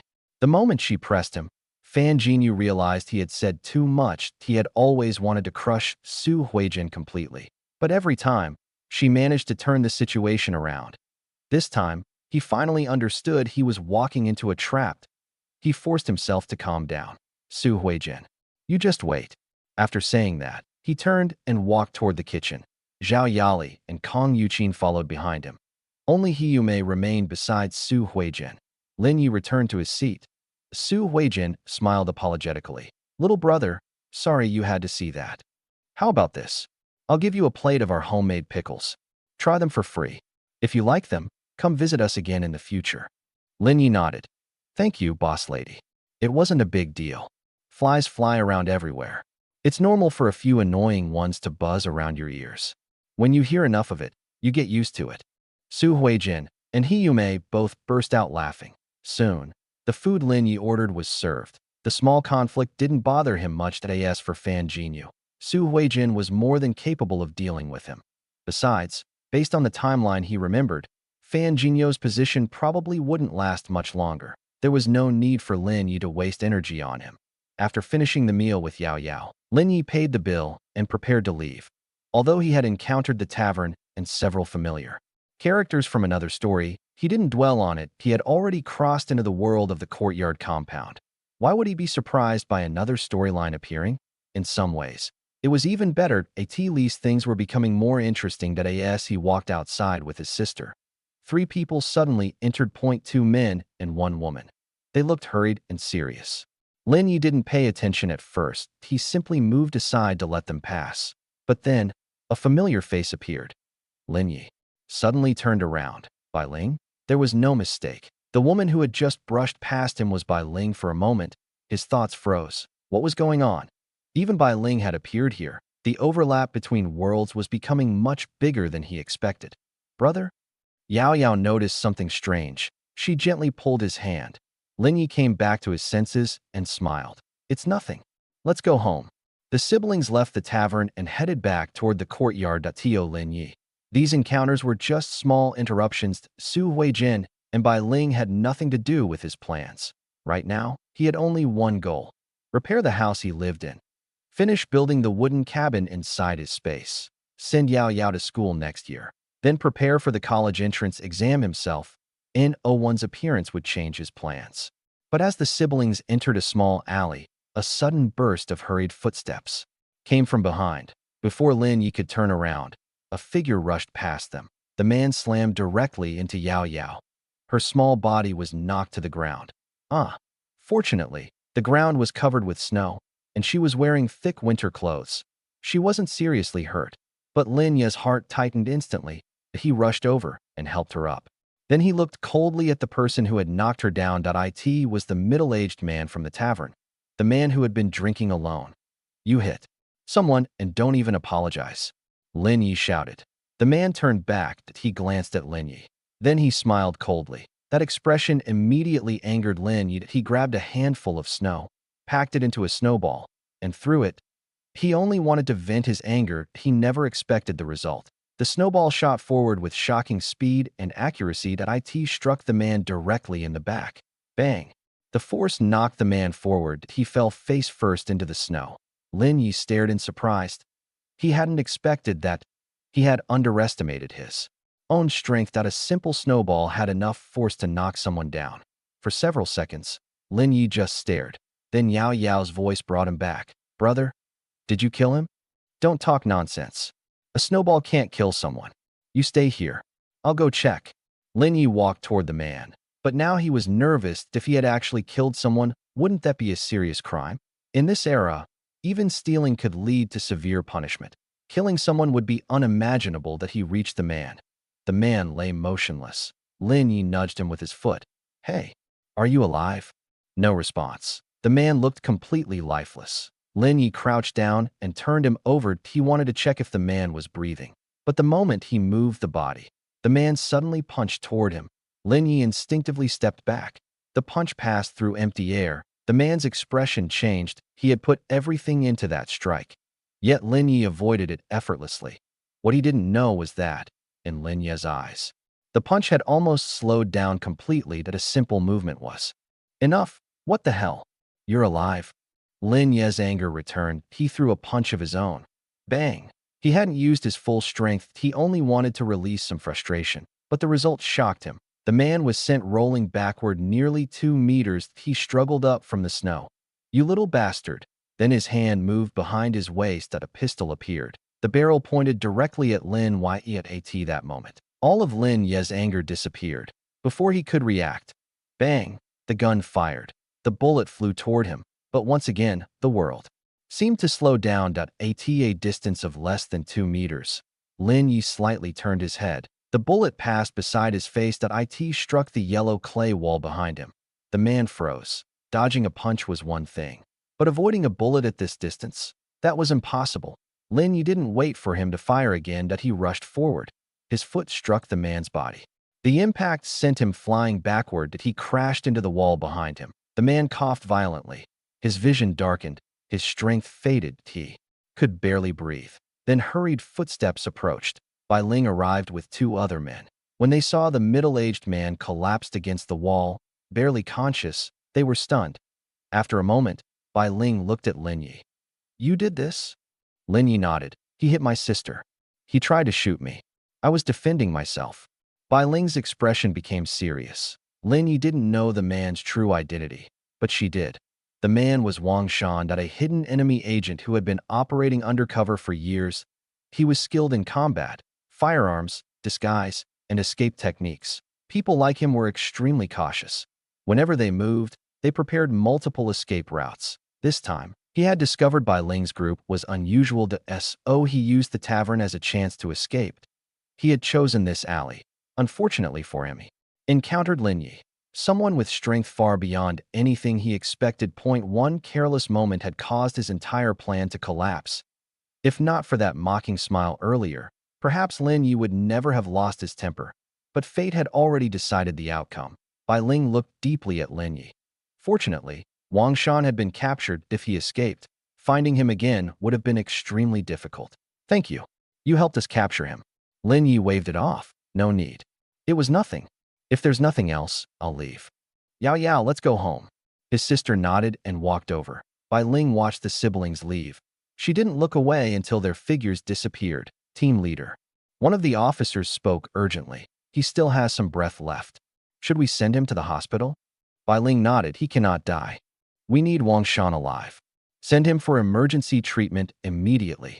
The officers carried Wang Shan away. Before leaving, Bai Ling looked back once more toward the direction Lin Yi and Yao had gone. For just a moment, she felt something familiar about Lin Yi's eyes, as if she had seen them somewhere before. But no matter how hard she searched her memories, she found nothing. After thinking for a while, Bai Ling shook off the thought. Right now, the most important thing was Wang Shan. That he had to survive. There were still many questions that needed answers. On the way home, I kept replaying what had just happened. The more I thought about it, the stranger it felt. When had I become this strong? It wasn't just my strength. Even my eyesight had changed. That man clearly knew how to fight. A punch from someone like that shouldn't have been slow. But in my eyes, it looked almost like slow motion. And the most unbelievable part, I had actually avoided a bullet. The time. I hadn't really processed what happened. But now that I look back on it, I felt a chill. That if I hadn't dodged that shot, would I have ended up in a morgue? What exactly had happened to me? I couldn't figure it out. But strangely, the thought didn't scare me. My strength had increased, and no matter who you were, becoming stronger was always a good thing. Brother, you were amazing just now. Yao suddenly looked at me with admiration.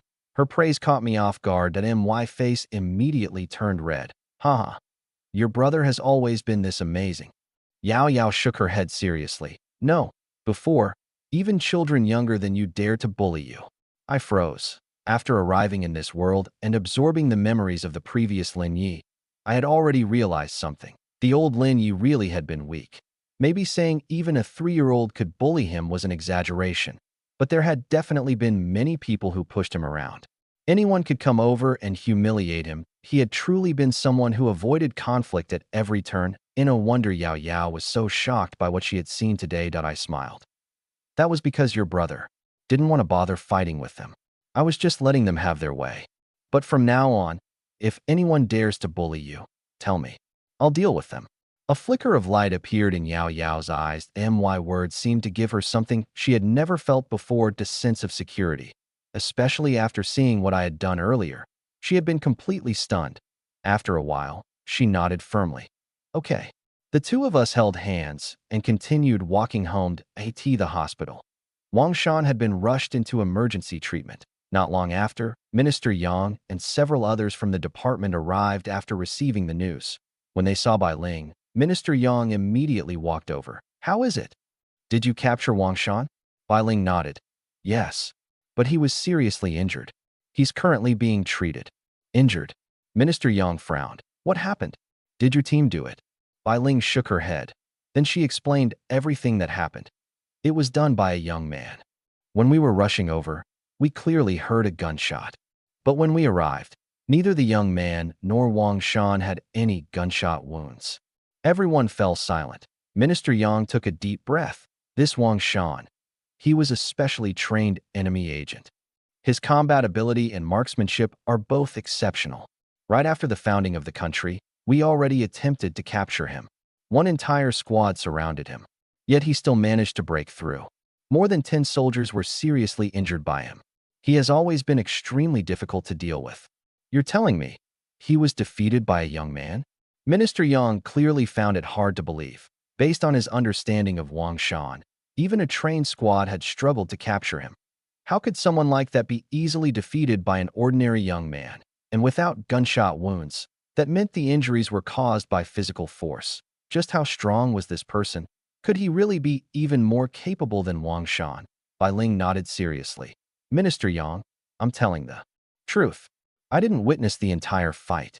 But when we arrived, Wang Shan was already badly injured. If you want, I can take you back to the scene. We should still be able to find evidence of what happened. Minister Yang narrowed his eyes. Then he looked at the others. Should we go take a look? Let's do that. I'm curious about this young man who defeated Wang Shan. The group agreed. Before leaving, Minister Yang arranged guards for Wang Shan. He was a major target of the Ministry of Public Security. They could not allow any accidents, especially not allowing his accomplices to rescue him. After everything was arranged, Minister Yang, Bai Ling, and the others drove toward the alley where the fight had happened. More than 10 minutes later, they arrived. The local police had already sealed off the area. Many nearby residents had gathered outside, watching. Curiously, when Bai Ling and Minister Yang entered the alley, they immediately noticed something strange. The scene was not as chaotic as expected. Even the footprints were limited. There were only 2 deep marks carved into the snow by someone being forced backward. After comparison, they were identified as Wang Shan's. In other words, someone had struck him with enough force to send him sliding backward. The strength behind that attack was extraordinary. What did you find? Bai Ling approached one of the officers. The officer immediately saluted when he saw her and Minister Yang. Team leader Bai, Minister Yang. We found a shell casing and a bullet. The shell casing was here. Someone fired from this position. The bullet struck the wall opposite. He led them along the bullet path. Eventually, they found the embedded bullet. But that alone didn't reveal much. It only proved that someone had fired a shot, and the shooter had been Wang Shan. Although with Wang Shan's accuracy, missing a target should have been almost impossible, No one knew what had happened at that moment. No one could fully reconstruct the fight. But there was one thing that truly shocked everyone. The damaged wall. When Minister Yang saw the hole left by Wang Shan's body crashing into it, he couldn't help but inhale sharply. To create damage like this, even someone with legendary strength wouldn't be much more impressive. Are you certain this was done by that young man? Bai Ling nodded firmly. There were only two people there, the young man and Wang Shan. Oh, there was also a little girl. Another girl? Then their family probably lives nearby. Minister Yang looked thoughtful. Interesting. There are hidden talents among ordinary citizens. Let's go back. Once Wang Shan wakes up, we'll ask him what happened. The group left the alley and returned to the hospital. But Bai Ling still had one question she hadn't mentioned. When she looked at Lin Yi earlier, for just a moment, she had felt that she recognized him, like she had seen him somewhere before. But she had only recently returned. She barely knew anyone. There was no reason she would have met him before, especially his eyes. They had left a deep impression on her, yet she couldn't remember why. Eventually, she pushed the thought aside. The most important thing now was Wang Shan needed to survive. There were still many questions waiting for answers. After returning home, I continued with my own work, repairing the old house, building the wooden cabin inside my space. Once Yao Yao fell asleep, I immediately entered the hunting space. The flash of green light appeared. When I opened my eyes again, I froze. That my wooden cabin site was surrounded by more than a dozen monkeys. They were destroying the foundation I had just built. Damn it! I grabbed a wooden stick and charged toward them. The monkeys immediately scattered. Several larger ones turned around and bared their teeth at me. They made threatening noises, trying to scare me away. That I didn't hesitate. That I swung the stick. The monkey reacted quickly. It jumped more than 2 meters away and escaped into the forest. I had no good feelings toward these animals. Back when I was in university, I had traveled to Mauname with my roommates. That trip had been terrible. The monkeys there had ripped apart my backpack, broken my phone screen, even torn my jacket. They acted like a group of thieves, robbing tourists without fear. I had even witnessed a child nearly dragged away by 2 large monkeys. The child had ended up with several scratches and was terrified. Those animals had always left a terrible impression on me. Oh, I never expected there would be monkeys here too. And now, they had come down from the mountain and destroyed my cabin. I looked toward the forest where they disappeared. Anger rose inside me. But after a while, I forced myself to calm down. I turned back toward the cabin. The scene inside made my expression darken. Tools and parts were scattered everywhere. Several wooden boards had been used as toys. 2 of them had even been broken. Then I noticed something else. A pile of monkey droppings inside a pit. The smell almost made me sick. Damn monkeys. If I catch you, I'm roasting you. I looked toward the mountain and cursed. Then suddenly, I remembered something. The eagle. I quickly started searching nearby. After spending these past few days together, my relationship with the eagle had become much closer. I didn't even need to train it anymore. Its injuries were slowly recovering. It still couldn't fly. But another 10 days or half a month should be enough. Then it would return to the sky. But where was it? I searched the surroundings. With its current condition, if those monkeys had found it, the outcome would be terrible. The eagle was the ruler of the sky, and no bird could challenge it. But on the ground in the forest, it had too many enemies. Without flight, it had lost its greatest advantage. It was not built for ground combat. If those monkeys discovered a grounded eagle, it might not survive. My worry grew stronger. I searched the entire grassland. Even the deer and rabbits that usually appeared nearby were gone. Perhaps the monkeys had driven them away as well. A bad feeling formed in my heart. Had something happened to the eagle? Just as I circled around the cabin searching, a dark figure suddenly entered my sight. I looked carefully. It was the missing eagle. It hadn't been attacked. Instead, it was on a distant hillside, practicing flight. Again and again, it rushed down the slope, spread its enormous wings, and tried to glide.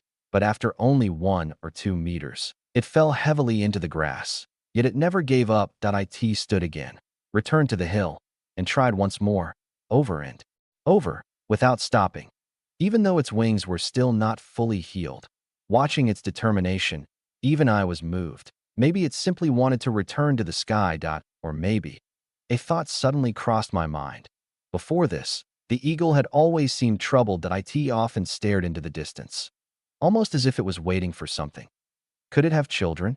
I frowned. If that was true, then everything made sense. Its sadness, its distant gaze, its desperate attempts to fly again.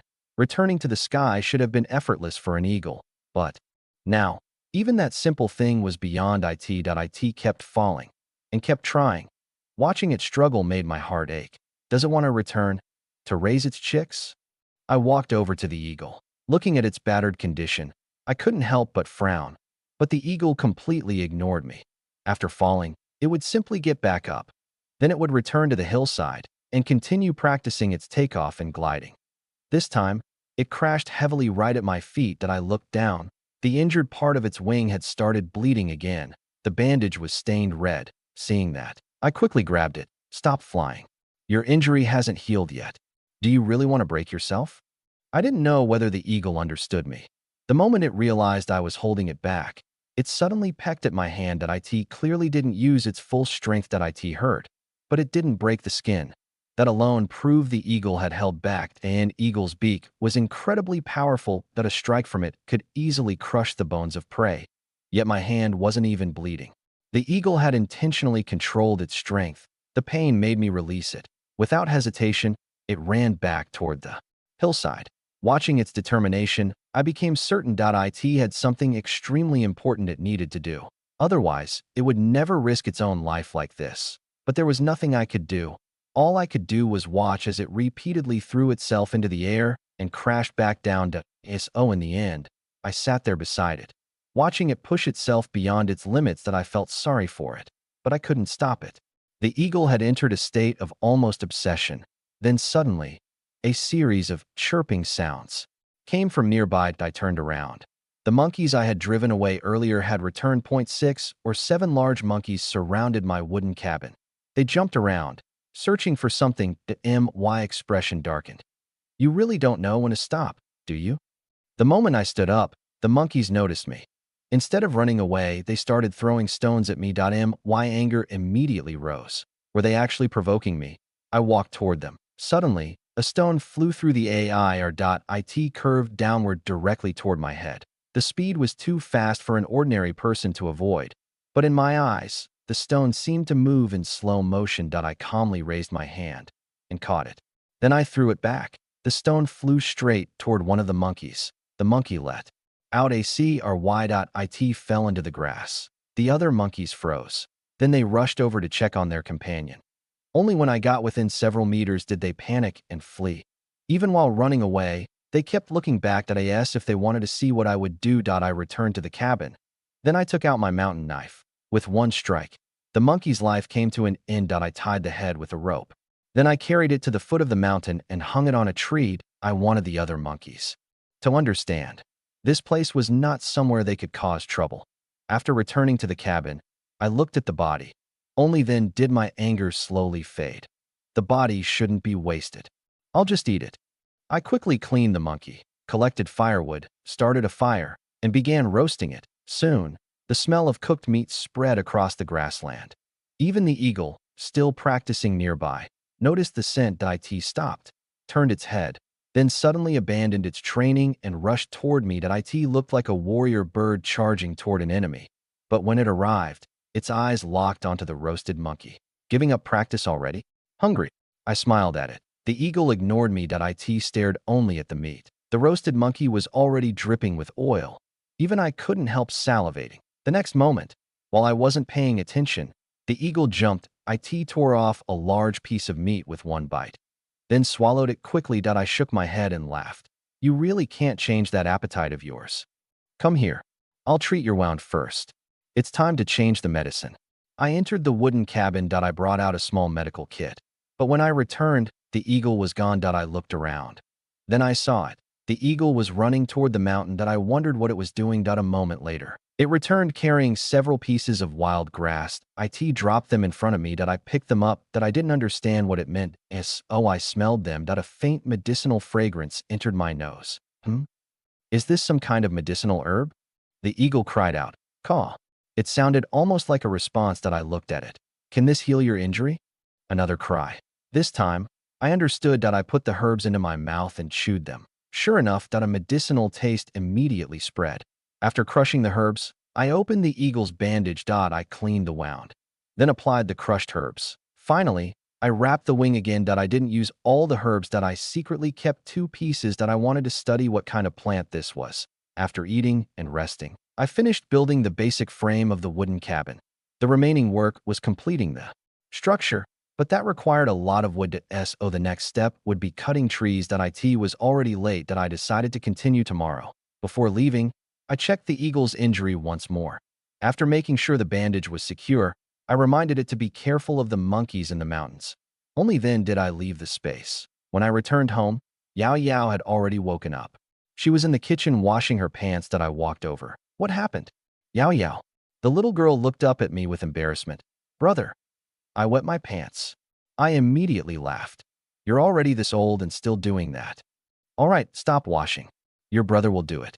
And bring the bedsheet too. I'll wash everything together. I laughed, but I still helped her. She was only 7 years old. Something like this was normal.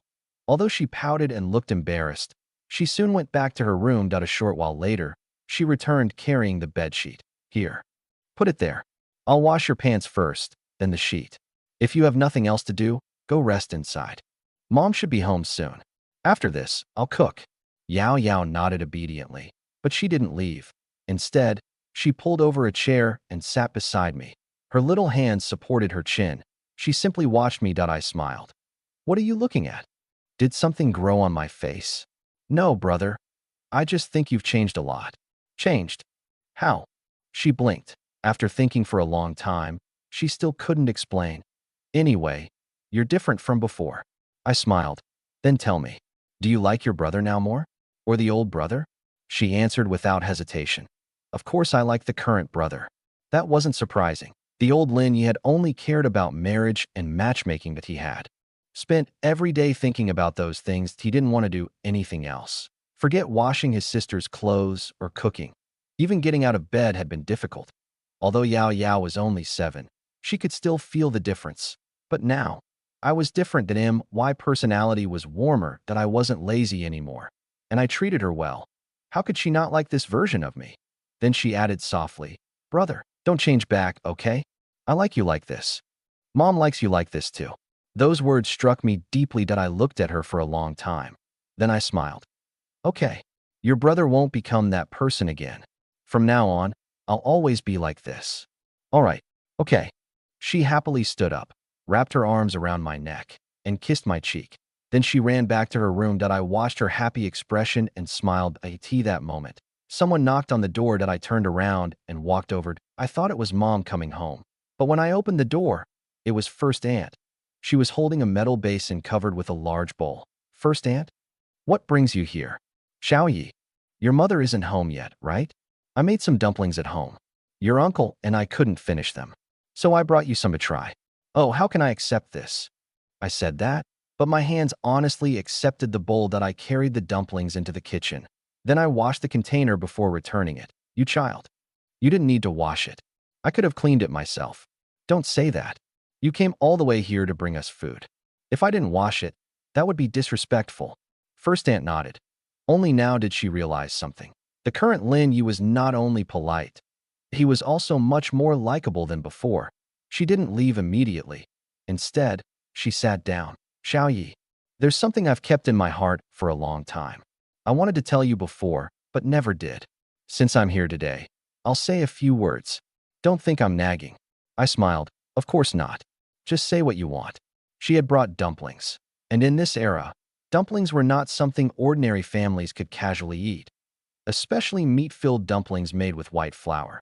Many families could only have them during festivals. Only because Yi Zhonghai's income was good could their family afford better food. That a normal household would never casually send away a bowl of dumplings. So I listened. About what happened between you and Qin Huairu. Your uncle actually wasn't the one who arranged it. It was Dongshu's mother. She kept asking your uncle to organize a dinner and invite Qin Huairu. You know your uncle was Dongshu's master. And he was also close with Dongshu's father. So before she could finish, I waved my hand. It's already in the past. Let's not talk about it. Isn't it just one person? Whoever she wanted to marry was her own choice. Right? First Aunt stared at me. She had thought bringing up this matter would upset me, but I looked completely calm, almost as if I had already forgotten everything. Only then did she relax. All right. Hearing you say that makes me feel better. Then I'll go home. She stood up. I walked her to the door. Before closing it, I smiled. First Aunt, when you have time tomorrow, maybe visit the temple. People say, When someone does too many things against their conscience, they may lose their blessings.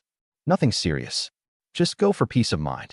The moment I said that, First Aunt's heart tightened. She turned around, but the door was already closed. Only then did she realize. Although I had said the past was the past, I had never truly forgotten. First Aunt's expression became heavy. She sighed, then slowly returned home. You really shouldn't have brought that up. You went there to deliver dumplings. Why did you have to mention what happened back then? You saw it yourself.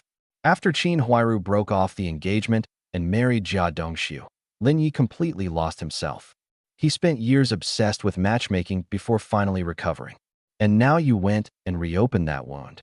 The old lady scolded First Aunt. After leaving Lin Ye's house, First Aunt had gone directly to her place. She repeated everything Lin Yi had said, but instead of receiving comfort, she was lectured. First Aunt's eyes turned red. I was only trying to repair the relationship between Yi and his family. And honestly, what happened back then has always bothered me too. Yi arranged that dinner. And then Qin Huairu broke off the engagement. It has always felt like a thorn in my heart. I thought so many years had passed. And recently Lin Yi has changed so much. I thought maybe we could untie this knot and explain everything. Who would have thought? Who would have thought what? The old lady interrupted. Do you really think something like this disappears with time? Do you think anyone can just let it go? If it happened to you, would you forgive so easily? You're standing outside the situation, so you don't feel the pain. But Lin Yi wasn't wrong. Yuri Zhonghai really did something questionable back then. There's an old saying, better to destroy 10 temples than ruin one marriage. Why did he get involved with the Jia family? If Lin Yi resents him, isn't that understandable? The old lady finished criticizing First Aunt. Then she criticized Yi Zhonghai as well. After a while, First Aunt wiped away her tears. What should I do now? Did I make Lin Yi resent our family again? I really was trying to do something good, the old lady sighed. What else can you do? Pretend nothing happened. Listen carefully. Do not mention this matter to anyone again. Especially Naughty. You know his personality better than anyone. If you tell him what Lin Yi said, you'll only make things worse. This matter will never end. From now on, don't bring up the past. Just treat everyone normally. Understand? First Aunt nodded repeatedly. I understand. All right. Go home. You will be back from work soon. Dry your tears before he sees. Honestly, things were finally quiet for a few days, and now you've stirred up trouble again. The old lady looked at her helplessly. First Aunt quickly wiped her face. Then she carried her empty bowl and returned to the middle courtyard. Evening arrived. Yen Bugue returned home looking exhausted. That in his hands was a homemade fishing rod and a bamboo basket. The basket was completely empty. Clearly, he had caught nothing again. On the way back, he kept feeling confused. Ever since he bought 2 fish from Lin Yi, his original plan had been simple. Follow Lin Yi, find out where he went fishing. But, unexpectedly, Lin Yi had stopped fishing completely. Instead, he stayed home every day repairing his house. Several days passed. There was still no sign of him going fishing again. With no other choice, Yin Bugue had gone back to Shikahai alone to try his luck. Unfortunately, the empty basket said everything.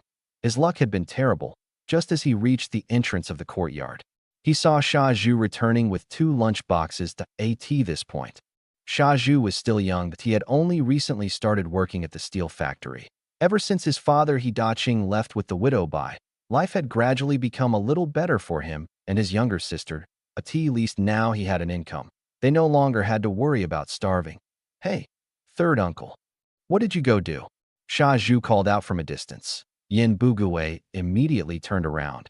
His expression changed. He quickly tried to hide the fishing rod and basket, but it was already too late. Sha Zhu had seen everything. Don't hide it. Do you think I'm like you? Always trying to take advantage of people? You went fishing? How was your harvest? How many fish did you catch? Sha Zhu walked closer. He stretched his neck, trying to look into the basket. If Yin Bugue had actually caught fish, he would never hide it. Everyone knew Yin Bugue loved showing off whenever he got something. But today he had caught nothing. So he cared about his dignity. Enough. What's there to see? Yin Bugue said with a dark expression. Sha Zhu laughed. Third uncle, I was just thinking of teaching you some ways to cook fish. What kind did you catch? Let me see. I can tell you how to stew it. No need. Your third aunt is an expert at cooking fish. Why would we need your advice? Go home. Yin Bugue impatiently waved him away. Seeing that, Shaju didn't argue that he nodded and started walking inside. But just as he stepped onto the stairs and Yin Bugue relaxed his guard, Shaju suddenly turned back. He quickly moved to the other side and looked into the basket. There was nothing, not even one fish. Shaju burst into laughter. I see why you didn't want me looking. So you didn't catch a single fish? Teacher Yin, what did I say? If there were really fish, would they still be waiting for you? You're a primary school teacher. Instead of wasting time doing this, you should read more books and improve yourself. Shaju immediately started lecturing him. Yin Bugue was extremely proud of his image. He couldn't stand being mocked. His face darkened. Shaju, that's enough. Don't come looking for trouble. So what if I'm a teacher? Teachers need to eat too. My whole family depends on me. Should I just drink the northwest wind? Unlike you. Your own father ran away with another woman. You only need to feed yourself. The moment those words came out, Shaju's expression changed. He Da Qing was his greatest weakness, and no one was allowed to mention him. But Yin Bugue had stepped directly on that wound. Yin Bugue. You crossed the line. Old Yin. Shaju. What are you two doing? A deep voice came from nearby. Both of them turned at it was Yi Zhonghai returning from work. He was carrying a lunchbox too. But his expression was serious. Seeing the two arguing, his brows tightened. Before things escalated, Yin Bugue wanted to let it go. He didn't want Yi Zhonghai to know he had mocked Shaju. But Shaju refused. First uncle. You came at the right time. He's bullying people because he's older. You little brat. Yin Bugue immediately glared. Who are you saying is bullying people? Enough. Yi Zhonghai stepped between them. I just entered the alley and saw you two glaring at each other. What happened? The two of them explained everything. After hearing the story, Yi Zhonghai's expression became darker. Old Yin. Why would you bring up Hidaching? Don't you know that hurts Shaju? And Shaju, you were wrong too. Third uncle is much older than you. Is this how you joke with elders? From now on, don't speak like that. Yi Zhonghai tried to smooth things over. Although both Yin Bugue and Shaju were unhappy, neither continued arguing. They weren't really going to fight. Seeing Yin Bugue still dissatisfied, Yi Zhonghai continued. All right, old Yin. Why argue with a young person? Shaju has always been straightforward. He doesn't think before speaking. What? Yin Bugue immediately responded. He's still a child? First uncle. Shaju is already in his 20s. He's about the same age as Lin Yi. Look at Lin Yi. Since he changed, he spends his days fishing and hunting. Didn't he even send you meat a few days ago? That kid knows how to behave. Now look at Shaju. They're both adults. But he still acts immaturely enough to fight with me. Yin Bugue was unhappy. Recently, the more he compared them, the more he felt Shaju was inferior to Lin Yi. Yi Zhonghai's expression slowly darkened. Before he could respond, Shaju spoke. Who? That useless guy from the Lin family in the back courtyard? Yin Bugue. Don't compare him with me. He deserved to have his engagement broken. So what? He caught a couple fish. That makes him better than me. Shaju spoke with obvious disdain. Yi Zhonghai frowned. Enough, Shaju. Can you stop saying a few words? It's freezing outside. Do you want to keep standing here arguing? Old Yin. You too. Everyone should go home. Yi Zhonghai turned and walked away. Yin Bugue looked at Shaju. At least he knows how to respect elders. What do you have? How can you compare yourself to him? Then Yin Bugue walked away as well. His words hit Shaju harder than expected. For a long time, Shaju had always believed he was the best young man in the courtyard. He had excellent cooking skills. He worked at the steel factory. Among people his age, there were only a few others, Su Demao, Lu Guangqi, Yin Jieqing, but Lin Yi, he had never taken him seriously. When Xin Huairu broke off the engagement years ago, Shaju had even been one of the loudest people laughing. And later, Lin Yi truly had become a joke in the courtyard, always chasing marriage, always going on blind dates. But now, Lin Yi had suddenly gained respect from everyone. That made Shaju extremely uncomfortable. With a dark expression, he returned home to AKT the police dormitory. After dinner, Bai Ling immediately searched for the old photograph. She needed to confirm whether the person she saw today was really the person she suspected. For most of the day, whether at the hospital or the police cafeteria, Lin Ye's image had remained in her mind. She felt almost obsessed. She was certain she had seen him before, but she couldn't remember where. Then, during dinner, she suddenly realized she had not seen Lin Yi himself before. She had seen a photograph so she hurried back and found it. Oh, Xiaoling, whose photo is that? Don't tell me it's your boyfriend? A female officer from the dormitory entered. Seeing Bai Ling holding a photograph, she immediately became curious. Bai Ling looked up. Her face instantly turned red. She didn't deny it, but she didn't admit it either. After all, the person in the photo was connected to her through a childhood engagement. There was a connection, but she hadn't fully accepted it. So curious? I'm just taking a look. Bai Ling smiled. Then she looked carefully at the person in the photograph. People could change. Their appearance could become different, but their eyes never lied. Especially those eyes. They looked extremely similar to her father's old friend if she covered the lower half of the face. It was almost the same person. Her heart began racing. Based on her experience as an investigator, she was now almost certain that person was probably the fiancé she had been searching for. Finally, I found you. A smile appeared at the corner of Bai Ling's mouth, but she had spoken without realizing it. Her roommate immediately looked over. Xiaoling, who did you find? Tell us. Over the next few days, I kept moving between the hunting space and the real world. Finally, the wooden cabin inside the space was almost complete. During that time, I also met several carpenters and learned a lot of woodworking techniques from them. That was how I managed to give the cabin its current shape. Back in the courtyard, things had also become much quieter. After what happened with the Jia family, everyone had realized something. The old lady and Yi Zhonghai were clearly, to some degree, standing on my side, so the other neighbors naturally stopped trying to cause trouble for my family. Besides, there was no real grudge between us. Before this, my family had been poor. Everyone avoided us because they were afraid we might ask them for money or borrow food. But now, through hunting and fishing, our situation had gradually improved and my mother had more smiles on her face. She was even willing to stop and chat with familiar neighbors again. As for Yen Bugui, he was still obsessed with fishing. Over these days, he visited several places, including Shikahai, Lianhua Pond, and other fishing spots around the city. But every place he went was crowded. The places he could think of were also places others had already discovered. That made him even more curious. Where exactly had I caught those fish? Not only were there many of them, they were also huge and unusually fat if he could find that place. Wouldn't he have fish every day? So whenever he saw me leave, he secretly followed. But every time, the result disappointed him. I only went to the market or the department store, that I never went fishing.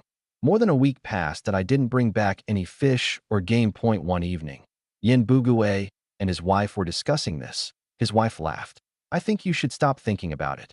These past few days, haven't you been checking places around Shikahai and Lianhua Pond? There are more people there than fish. Lin Yi probably just got lucky last time. Now he can't catch anything either. Hearing that, Yin Bugui suddenly understood. You know, that actually makes sense. That kid hasn't gone fishing these days, and he hasn't brought anything back. Maybe you're right. He probably has no way either. I spent all this time wondering where he was fishing. What a waste of effort. Yin Bugui finally felt relieved. His wife glanced at him. Forget fishing during this freezing weather. Even if there were fish, others would have already caught them. Wait until spring. When the ice melts, then go try again. Yin Bugui nodded. That was reasonable. Fishing really wasn't suitable right now. All right, I'll stay home this winter. When the weather warms up, I'll go again. Even if there are many people, everyone will rely on their own ability. I don't believe I'll never catch anything. He smiled, but he had no idea. Inside my hunting space, I had just pulled up my fishing net. Inside were more than a dozen large fish, still jumping wildly. If Yao Yao hadn't mentioned craving fish again, I probably wouldn't have even come today. Looking at the harvest, I smiled. Then I glanced toward the eagle. Ever since I used that strange medicinal herb on its injury, its recovery speed had been shocking. Only a few days had passed. The wound on its wing was already healing. I had even checked old medical records. There was no mention of this plant anywhere. But after thinking about it carefully, I wasn't surprised. This space was mysterious. It was connected to me. The things inside not existing in the outside world was perfectly normal. And after testing the herb myself, I confirmed its effects were extraordinary. A few days ago, I accidentally cut my hand while working on the cabin. I chewed 2 pieces of the herb and applied them. The bleeding stopped quickly. Within less than an hour, the wound had already started forming a scab. Its effect was far beyond ordinary medicine. I tied the fish together and prepared to leave. Normally, tonight we would cook one. The rest would be kept alive in a water tank at home. Whenever we wanted fish, we could take one out. These fish would last us quite a while. Just as I was about to leave, a roar suddenly came from the distance. I immediately turned around. My expression changed. The eagle was racing across the grass. Its wings beat desperately, occasionally allowing it to glide close to the ground. Behind it, a wild boar was charging after it. The speed was terrifying. Damn it, I immediately understood. The eagle had brought trouble back here, and my cabin wasn't even fully finished. If that wild boar crashed into it, all my work would be ruined. I rushed back to the cabin and grabbed my hunting rifle. After days of practicing, my shooting had improved. It wasn't perfect, but it was far better than when I first touched a gun. I aimed, pulled the trigger, the shot rang out. The bullet struck the wild boar, but the result shocked me. Its hide was incredibly tough. The shot didn't stop it. Instead, it only enraged the beast. The wild boar lowered its head. Its eyes locked onto me. Then it charged. The moment the wild boar changed targets from the eagle to me, I knew something was wrong. There was no time to fire again. I cursed the eagle internally. Then I ran. The boar chased after me. The wound on its back was bleeding, but the shot had not seriously weakened it only made it more furious. But what surprised me was my own speed. I moved far faster than before. I jumped over obstacles and changed directions quickly. The boar couldn't catch me. After running for more than 100 meters, I looked back. The distance between us was increasing. That was when I thought of a plan. I stopped, raised the rifle. This time, I didn't aim at its body. Its hide was too strong. The weakest place on a wild boar was its eye. This was a test of my shooting ability. A moving target at high speed, aiming at such a small point. Even experienced soldiers would not have complete confidence. I took a breath. Let's leave it to fate. The moment the boar entered range, I fired. The bullet flew, and somehow it hit. The massive wild boar stumbled. Its huge body rolled several meters before stopping. I stared in disbelief. I had actually done it. A smile slowly appeared on my face. This was unexpected. The boar was enormous. It looked to be over 500 gene. Much larger than the one I had encountered before. If I sold it to the grain station, it would bring in a considerable amount of money. And that was exactly what I needed. The new year was approaching. I wanted to buy supplies that in previous years, my family had barely survived. Other families could eat meat and dumplings together, but we couldn't even afford decorations. This year would be different. I wanted my mother and Yao Yao to have a proper new year. I approached carefully. I wasn't sure whether it was truly dead. After waiting, I cautiously nudged it. No reaction. Only then did I relax. But just as I was about to step closer, the wild boar suddenly moved. It exploded forward. Its jaws opened as it charged. I barely reacted in time. I stepped aside. The boar rushed past. That gave me an opening. I jumped onto its back. Then I struck. Again and again. The wild boar struggled wildly. It tried to throw me off, but my grip held firm. My strength kept increasing. The beast slowed. Its movements became weaker. Finally, after another powerful strike, it collapsed. I fell from its back, exhausted. For a while, I simply sat there, looking at the massive animal in front of me. I couldn't help laughing. Ancient times had Wu Song fighting a tiger. Today, Lin Yi fights a wild boar. Looking back, even I felt a little afraid. A wild boar this size was something even predators avoided unless desperate. And yet, I had fought it alone. The strength I now possessed was almost unbelievable. Then I looked toward the mountain. I was about to call the eagle over and lecture it. But suddenly, I saw something else. A group of monkeys stood at the foot of the mountain. They held sticks and stones, watching me. They had witnessed everything. And suddenly, I understood. The eagle and the wild boar had not simply been chasing each other. The monkeys had driven the boar down from the mountain. They had tried to use the boar to deal with me. Those monkeys were smarter than I expected. They had actually planned something like this. I stared at them coldly. Sooner or later, I'm going to deal with all of you. At the Ministry of Public Security. A portrait artist sat at a desk, drawing. Beside him, Bai Ling watched closely. No, the hair should be slightly longer, but not covering the eyebrows. The eyes should be larger and clearer. The lips should be a little thinner. Yes, the overall feeling should be gentle, almost a little shy. Draw it like that. I'm sure it's right. The artist looked back at her helplessly. He had been drawing for nearly 2 hours. Every version was rejected, and no matter how he adjusted it, Bai Ling was still unsatisfied. Finally, he sighed. How about this? Why don't you draw it yourself? Fine, I'll draw it myself. Give me the pen. Bai Ling took the pen from the artist's hand. Ignoring his awkward expression, she sat down in front of Minister Yang and began drawing. Bai Ling had studied overseas and specialized in criminal psychology. She had also studied portrait reconstruction. The moment she held the pen, the image of Lin Yi appeared clearly in her mind. Based on her memory of him, she began sketching. Her technique surprised even the professional artist. Minister Yang quietly walked behind her and looked at the portrait. Then, his expression changed. Wait, this person? Why does he look familiar? Bai Ling immediately looked up. Minister Yang, you know him? Minister Yang narrowed his eyes and studied the portrait carefully. I'm not completely sure. My memory isn't very clear. But this young man, I really feel like I've seen him somewhere. I just can't remember where. He shook his head, his fingers pressed against his temples as he tried to recall that a hint of hope appeared in Bai Ling's eyes. If Minister Yang could remember who Lin Yi was, finding him would become much easier. Everyone waited. After a long silence, Minister Yang suddenly slapped his forehead. I remember. This is the hunter I met at the market. Yes, that's him. No wonder he looked familiar. That young man had quite a skill. I remember he was selling roe deer meat that day. My impression of him was quite strong. Wait, Xiao Bai. On your first day reporting to the department, wasn't the wild boar meat you ate from him? And later the deer meat too. All of it came from this young man. What? Bai Ling froze. She never expected this. Everything was the same person? The hunter who caught roe deer, the hunter who killed wild boar, the hunter who brought back deer meat, and the young man who effortlessly defeated the enemy agent they had struggled to capture. If all of this was done by one person, then everything suddenly made sense. He was a hunter, a skilled hunter. Someone like that defeating Wang Shan was no longer unbelievable.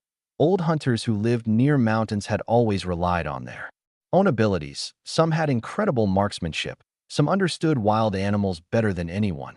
Some even had impressive physical skills. With this explanation, everything fit. Bai Ling immediately stood up. Then she rushed outside.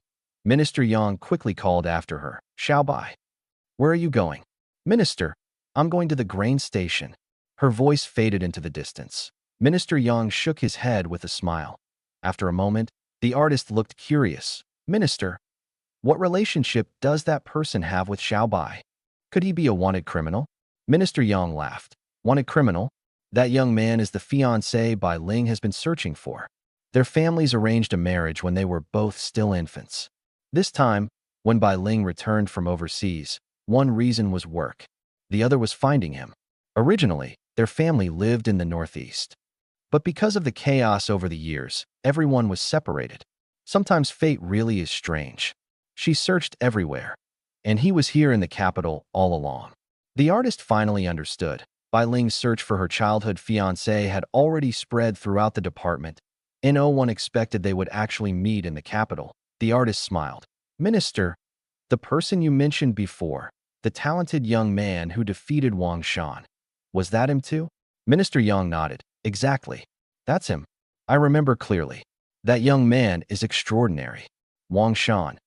You know how difficult he was to deal with. He lost to this young man.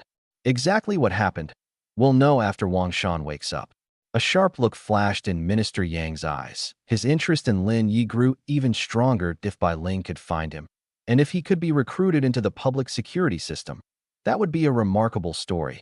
More importantly, his ability was undeniable that a person who could defeat a trained enemy agent with his bare hands. The department had no second person like him.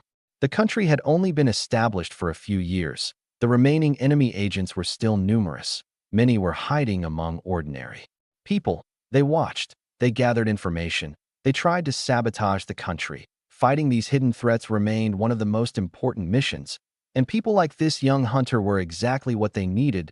He had ability. Bai Ling had investigation experience. If the two of them worked together and eventually became a married couple, wouldn't that become a true partner team? Minister Yang couldn't help. Hoping for AT that moment, a young officer entered. Report. Speak. News from the hospital. Wang Shan has awakened. Oh, awake already? Perfect timing. Let's go see him. Oh, Xiaozhong. Go to the grain station immediately. Find Bai Ling. Tell her Wang Shan has awakened. If she wants answers, have her come to the hospital. Yes. The young officer left. Minister Yang quickly put on his coat and headed out to the grain station. Station Chief Chiao's eyes widened, so did everyone else nearby, because lying on the ground was a massive wild boar that clearly weighed more than 500 j, and it was in terrible condition. Blood had flowed from its eyes, nose, ears, and mouth. Standing beside it was Lin Yi. He looked completely relaxed. Chief Chiao, do you still buy wild boars? How much will you pay for this one? If the price is too low, I won't sell. Just to kill this thing, I almost ruined my hand. Chief Chiao walked closer. He didn't even need a scale. One look was enough. This wild boar was much larger than the previous one Lin Yi brought. It was definitely over 500 j, in this era. A wild boar of this size was extremely rare. People were struggling. Animals were struggling too. Especially in winter, food was scarce. That a creature this fat was almost impossible to find. Yet Lin Yi had somehow brought one in. Then Chief Chiao examined the injuries. His expression became serious. A 500 Gene wild boar had thick skin and incredible defense. Killing one with a single shot was difficult, but he noticed 2 gunshot wounds. One near the eye, one on the back. Neither was fatal. The back wound was barely more than a surface injury. Even losing one eye was not enough to kill such a beast. But then he noticed something strange. The boar had blood coming from multiple openings. Could it have been poisoned? If so, bringing poison meat here would be a serious problem. Chief Chiao stood up calmly. Little comrade, can you tell me how you killed this wild boar? Lin Yi glanced at him. Check the back of its head. You'll understand. The back of its head? Chief Chiao froze. He quickly crouched down. Then he saw it at a deep depression where the skull connected to the neck. He reached out. The bones were crushed. Chief Chiao's expression changed instantly. He had been a soldier before. He had seen countless situations. But even he felt shocked. This wild boar had died from a shattered skull. That explained the bleeding. He looked at Lin Yi. You did this? Thinking about Lin Yi saying his hand was almost damaged. Could it be? He had beaten this wild boar to death with his fists. Lin Yi smiled. That's right. I killed it. Chief Chiao, we've done business twice already.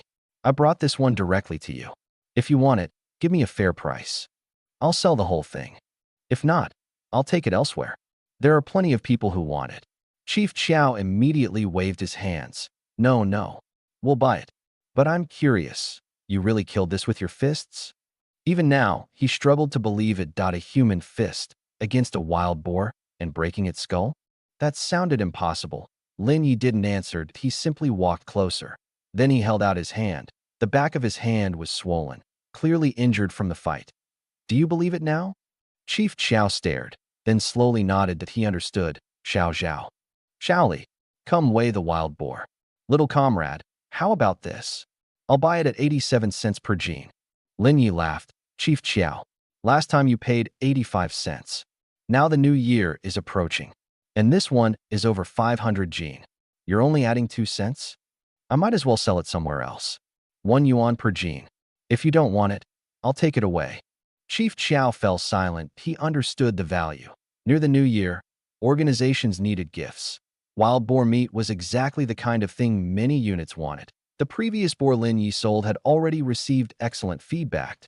He had even been hoping Lin Yi would bring another. Now that one had arrived, he didn't want to miss it. After thinking for a moment, he nodded. Fine. 1 yuan per gene. How much does it weigh? A few workers carried the boar onto the scale. Chief, the total weight is 531 gene. Everyone inhaled. Chief Chiao nodded. All right. 531 yuan. I'll take it. Lin Yi smiled. He had guessed correctly. The grain station really had money. 500 yuan in this era was an enormous amount. Xiao Wang, go get the money. Yes, Chief.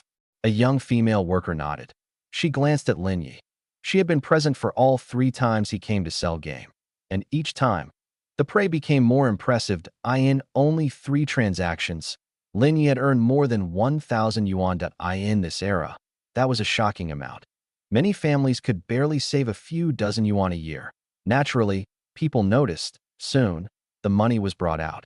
Lin Yi counted it carefully. Chief Xiao, the amount is correct. If there's nothing else, I'll leave.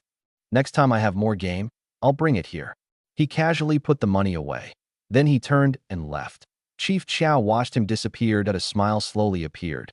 This young man gets more interesting every time. Just as he was about to return inside, a bicycle rushed over. The familiar figure jumped off. Chief Xiao. Comrade Bai Ling. What brings you here? I had no idea that the person I had been searching for had already passed by. By the time I arrived at the grain station, the wild boar was already lying there. The massive animal weighed more than 500 pounds. I glanced at it, then quickly looked around before walking towards Station Chief Xiao. Station Chief Xiao. This wild boar. Oh, this one? He immediately smiled. The young man brought it here. The wild boar meat and venison you ate before were also from him. He hunted them and sold them to our grain station. Actually, if you want, I can have someone cut it up later and give you some to take home. This wild boar meat is... Xiao began enthusiastically explaining how to prepare wild boar meat. But I wasn't listening anymore. I quickly pulled out the portrait. Station Chief Xiao, was this the person who sold the wild boar? He looked at the drawing. Then his eyes widened. Yes, that's him. Exactly him. He paused. But why? Don't tell me he's wanted by your public security bureau. Xiao immediately became nervous. If the person who sold the wild boar was really a wanted criminal, then this animal might become trouble too. I quickly shook my head. But I didn't have time to explain. Station Chief Xiao, where is he? How long ago did he leave? Which direction did he go? Xiao pointed quickly. That way. If you chase after him now, you might still catch up. The moment I heard that, I didn't say anything else. I immediately got on my bicycle and chased in that direction. My sudden reaction left Xiao and the workers at the grain station completely confused. After a while, one of the workers walked over. Station Chief, what about the wild boar? Xiao looked back. What about it? Should we still keep it? If that person really is a wanted criminal, what nonsense. Xiao waved his hand. We already paid for it. What does it matter whether he is wanted or not? Take it inside. Call old son and the others over. We'll butcher it today. Understood. The workers nodded and began carrying the wild boar inside. Xiao wasn't stupid. He had spent more than 500 yuan buying this animal. If someone came later and took it away, wouldn't he suffer a huge loss? Before things became complicated, it was better to process it quickly. Meanwhile, I chased after him through the alleys. But no matter how far I rode, I couldn't find him. I searched through several nearby lanes. In the end, I had to admit it that I had lost him. Standing at the entrance of the alley, I felt a deep sense of regret. I was only a little too late. If I had arrived earlier, I would have met him. I took out the portrait again. Looking at that familiar face, memories of our previous encounter surfaced in my mind. Lin Yi was tall, with a clean and handsome appearance. There was even a hint of shyness about him. At first glance, he looked like a warm and cheerful young man from the neighborhood. But his abilities were extraordinary. He had defeated Wang Shan, the most dangerous enemy agent our department had faced, with ease. Even within the Public Security Bureau, there were very few people who could match him. And now I also knew he could hunt. Somehow, without realizing it, my impression of Lin Yi had started to change. Even my original plan to break off the engagement had slowly become less certain. If I find him and tell him about our childhood engagement, what kind of reaction would he have? I quietly wondered. I wanted to see his expression when he learned the truth. Maybe he already knew. After all, when we were still babies, our fathers had arranged the marriage, or maybe he had never cared about it. Maybe he already had someone else. Maybe he was even married. The more I thought about it, the more complicated my feelings became. For the first time, I found myself worrying. What if he already had a girlfriend? What if he was married? And then another thought appeared. Who was that young girl beside him the other day? Was she his sister or someone else? My thoughts became increasingly chaotic. I had spent so much time searching for him that I couldn't focus on anything else. Eventually, I returned to the grain station with my bicycle. Xiao was still there. When he saw me return, he walked over with a smile. Comrade Bai Ling, did you find him? No.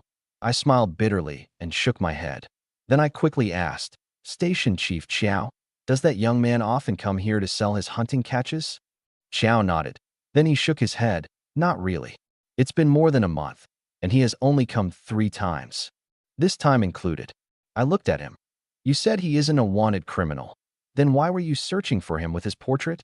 I glanced at the drawing in my hand. Then I smiled. His father and my father were old friends. I came back this time because my father asked me to find their family. We lost contact years ago. I never expected to meet him here in 49 City.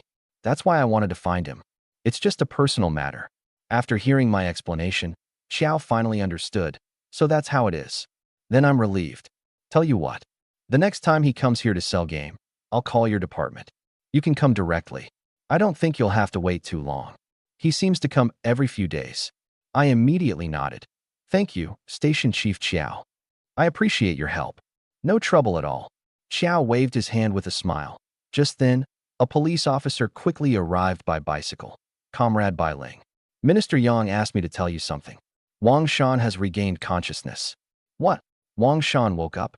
Hearing that news, I immediately said goodbye to Chiao. Then I rode straight toward the hospital. Watching me leave, Chiao's smile grew wider, but a worker beside him looked curious. Station Chief, what exactly is the relationship between Bai Ling and that young man? Chiao laughed. You still can't see it? They probably have a marriage arrangement. Otherwise, why would she be so eager to find him? After saying that, he smiled to himself. But honestly, those two really do seem like a good match. Later that day, I returned home. Selling the wild boar had earned me 531 yuan. It was a great harvest. I also had more than a dozen fish with me. Tonight, we could have fish stew again.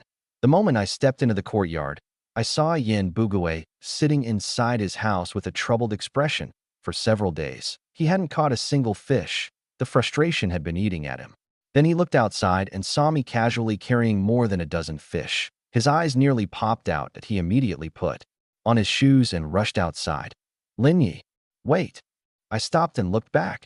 Teacher Yin? Something wrong. He stared at the fish in my hands. Are these fish you caught today? I nodded. Yes. Freshly caught. What's the matter? Yin Bugue looked around carefully. Then he lowered his voice. Tell me the truth. Where did you catch them? How did you do it?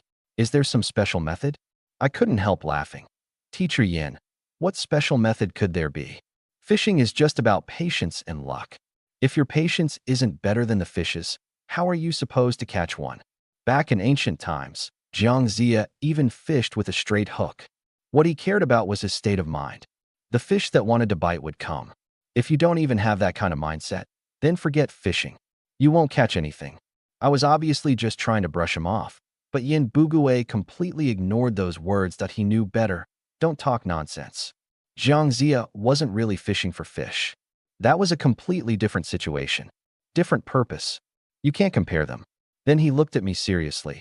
Lin Yi, you know my family's situation. I'm the only one working. Several people depend on me. I wanted to fish to improve things at home, but I've gone several days without catching anything. These days I've been so frustrated, I've even gotten mouth sores. He looked around again, then lowered his voice. How about this? I become your apprentice. You teach me how to fish. I stared at him in surprise. Yin Bugue wanted to become my apprentice. That was something I never expected. After all, he was a primary school teacher. He had always carried a bit of an intellectual pride. Someone like him rarely lowered himself. Yet now he was asking me to teach him. After a moment, I smiled and shook my head. Teacher Yin, stop joking. You're older than me. You really want to become my apprentice? What if people find out? Won't they laugh? I turned to leave, but Yin Bugue immediately blocked my path. Learning has nothing to do with age. When it comes to fishing, you're better than me. Learning from someone more skilled isn't shameful. Please teach me. Think about my family. Seeing his serious expression, I smiled. Accepting you isn't impossible, but becoming an apprentice requires sincerity. If someone wants another person to teach them a livelihood skill, shouldn't they offer something in return? Yin Bugue immediately understood that I wanted a gift. Usually, he was the one benefiting from others. Now he was the one being asked that he hesitated. Our family doesn't really have anything you would want, Teacher Yin. If I remember correctly, you still have 2 bottles of Matai hidden away. And that pu'er tea. Those things are pretty valuable. The moment I said that, Yin Bugue froze. His eyes widened. Those 2 bottles of matai had been stored since before the founding of the country. For decades, he had never been willing to drink them. The pu'er tea was even older. Those things were treasures to him. How did Lin Yi know? While Yin Bugue was struggling with whether he should refuse or agree, I smiled. Forget it. You can figure out fishing yourself. When you understand it, you'll catch fish. I'm going back. I walked away. Leaving Yin Bugue alone in the cold wind, I carried my fish into the courtyard. Even if I didn't want attention, it was impossible to avoid. When I reached the middle courtyard, Qin Huairu happened to come outside. The moment she saw the large fish in my hands, her eyes showed obvious envy. The incident where she had asked me for meat several days earlier had already passed, but seeing me again today, something changed in her expression. Our eyes met, and she quickly looked away. Only after I entered the back courtyard did I hear no more. I didn't know what she was thinking, but judging from her expression, she seemed to have regrets. That moment, Jia Dongshu returned from work. Seeing Qin Huairu standing there alone, he asked, Huairu, what are you looking at? Jia Dongshu came home and found Qin Huairu standing outside, lost in thought. Nothing. She quickly came back to her senses and smiled. You're home early today. Jia Dongshu nodded. Early? It's already getting dark. Is dinner ready? I'm a little hungry. I didn't even eat enough at the factory today. Not yet. I just finished washing clothes. Go sit inside for a while. I'll start cooking now. Jia Dongshu nodded and went inside without another word. Qin Huairu followed behind him, hanging the washed clothes on the drying line outside before entering the kitchen. Yes, she washed the cabbage leaves for dinner. Disappointment flashed across her face. During winter, most families mainly ate cabbage, radishes, and potatoes. Day after day, meal after meal, there was hardly any meat to be seen. After a long time, people's faces would lose their color from poor nutrition, thinking about Lin Yi carrying more than a dozen fish back home earlier, then looking at what her own family was about to eat tonight. The huge difference between the two made her feel even more bitter. While she was preparing dinner, she heard voices coming from inside the room. Humph. That little brat Lin Yi from the back courtyard really has incredible luck. He can hunt and fish whenever he wants. Tell me, isn't the world unfair? Back then, their family was so poor they could barely keep the cooking pot going. And now look at them. They're living like rich people, eating fish and meat all the time. Jia Zhongshu's resentment had been building for days. Whenever she thought about Lin Ye's family, she felt uncomfortable. Jia Dongshu sat there silently. Recently, he hadn't said much about it. Everyone in the courtyard was simply living their own lives. But among all the families there, even old deaf grandma included, the Jia family had the hardest time. Jia Dongshu worked at the steel factory as a machinist. He was also Yi Zhonghai's apprentice. Yet their life was still difficult. Once the middle of the month passed, he always had to borrow cornmeal from Yi Zhonghai or Sha Zhu. But the Lin family they had once looked down on, now they were eating fish and meat regularly. How could that not make him feel frustrated? At that moment, Qin Huairu walked into the room. Mom, Dongshu, how about this? Why don't we go fishing too? I see third uncle from the front courtyard has been learning from Lin Yi. Whenever he has time, he goes fishing. If our family could catch some fish too, wouldn't that improve things a little? For a moment, Qin Huairu felt as if she had found a way forward if Jia Dongshu used his spare time to fish like Yin Bugue and Lin Yi. Maybe their family could improve as well. And Bongging was still young, only 3 years old. He was at the age where he needed proper nutrition. Catching a few fish would provide food, add some meat to their meals, and make life a little easier. Why wouldn't they do it? But the moment Qin Huairu finished speaking, Jia Zhongshu immediately looked at her coldly. Qin Huairu, what kind of idea is that? It's freezing outside. It's the middle of winter, and New Year is coming soon. What woman sends her own husband out fishing in this weather? What if Dongshu gets sick from the cold? Those people fish because they're born to suffer. Our family doesn't need to do that. I'm not craving fish. We don't need to endure that kind of hardship. Jia Zhongshu immediately stepped forward to protect her son in her eyes. Jia Dongshu shouldn't suffer even a little if others wanted to fish. Let them, but if someone caught fish, they could always ask for one. But making Jia Dongshu go fishing? Impossible. Qin Huairu's hope disappeared instantly. Her eyes dimmed. Just as she was about to turn away, Jia Dongshu suddenly spoke. Mom, actually, I think Huiru's idea makes sense. Not only third uncle and Lin Yi are fishing. There are also many workers at our factory who do it. These days, supplies are limited. We aren't the only family struggling. But there are always more solutions than problems. Even if I only catch a few small fish and make a pot of fish soup, wouldn't that still be better than eating cabbage and potatoes every day? That's decided. Tomorrow at the factory, I'll make myself a fishing rod. After work, I'll go fishing. After Jia Dongshu said that, his mind was made up. Jia Zhangshi wanted to persuade him again. But Jia Dongshu stopped her. Seeing that she couldn't change his mind, all her anger turned toward Qin Huairu. She believed that if Qin Huairu hadn't mentioned fishing, her son wouldn't have gotten this idea. If anything happened to Jia Dongshu because of this, she would never forgive Qin Huairu. But when Qin Huairu heard that Jia Dongshu really planned to fish, a small smile appeared at the corner of her mouth. She quietly left the room and returned to the kitchen. That night, the aroma of sauerkraut fish spread through my home. When my mother returned earlier, she had brought back a jar of sauerkraut. The owner of the tailor shop had given it to her. Since I had also brought back fresh fish today, we decided to stew them together. The moment the dish was finished, the smell alone made my mouth water. Mom, how many years has it been since we last ate sauerkraut fish? I really missed this taste. I smiled that my mother looked at me and nodded. Back when we lived in Northeast China, we made sauerkraut every year. After moving to Fornine City, we never made it again. Next autumn, we should buy more cabbage and prepare some ourselves. When we have time, we can stew meat with sauerkraut, make blood sausage stew, or cook sauerkraut fish again. My mother smiled and glanced at me. You make it sound so easy. With our current situation, how could we afford to make sauerkraut? Even coarse salt isn't easy to buy, and it isn't cheap. I frowned slightly. Mom, didn't I give you money? That money is for your future wife. She paused. Oh, speaking of marriage, your Aunt Yang from the tailor shop introduced someone to you. Why don't you take some time to meet her? She says the girl is very good. She's pretty, has a good personality. The only problem is that she's a little older. But women like that know how to take care of a family. I looked at my mother. Older? How old? She thought for a moment. She should be 28 this year. I immediately frowned. Mom, are you trying to set me up with someone who's almost a different generation? 28.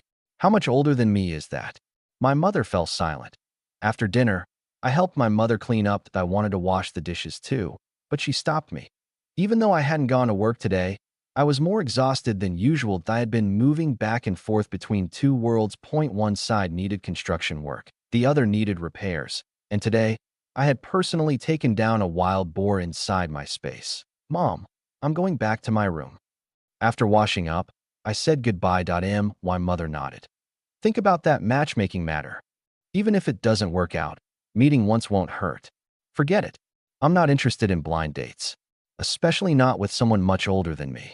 I rejected it immediately. When my door closed, my mother sighed. She didn't say anything else. She simply cleaned up and prepared to sleep with Lin Yao. That night, snow covered Fornine City. The courtyard became quiet. Almost every family turned off their lights. Only the front courtyard still had a lamp burning. Yin Bugue and his wife were still awake. Through the window, his shadow could be seen sitting in a chair. Wife, I've thought about this for a long time, but I still feel it isn't right.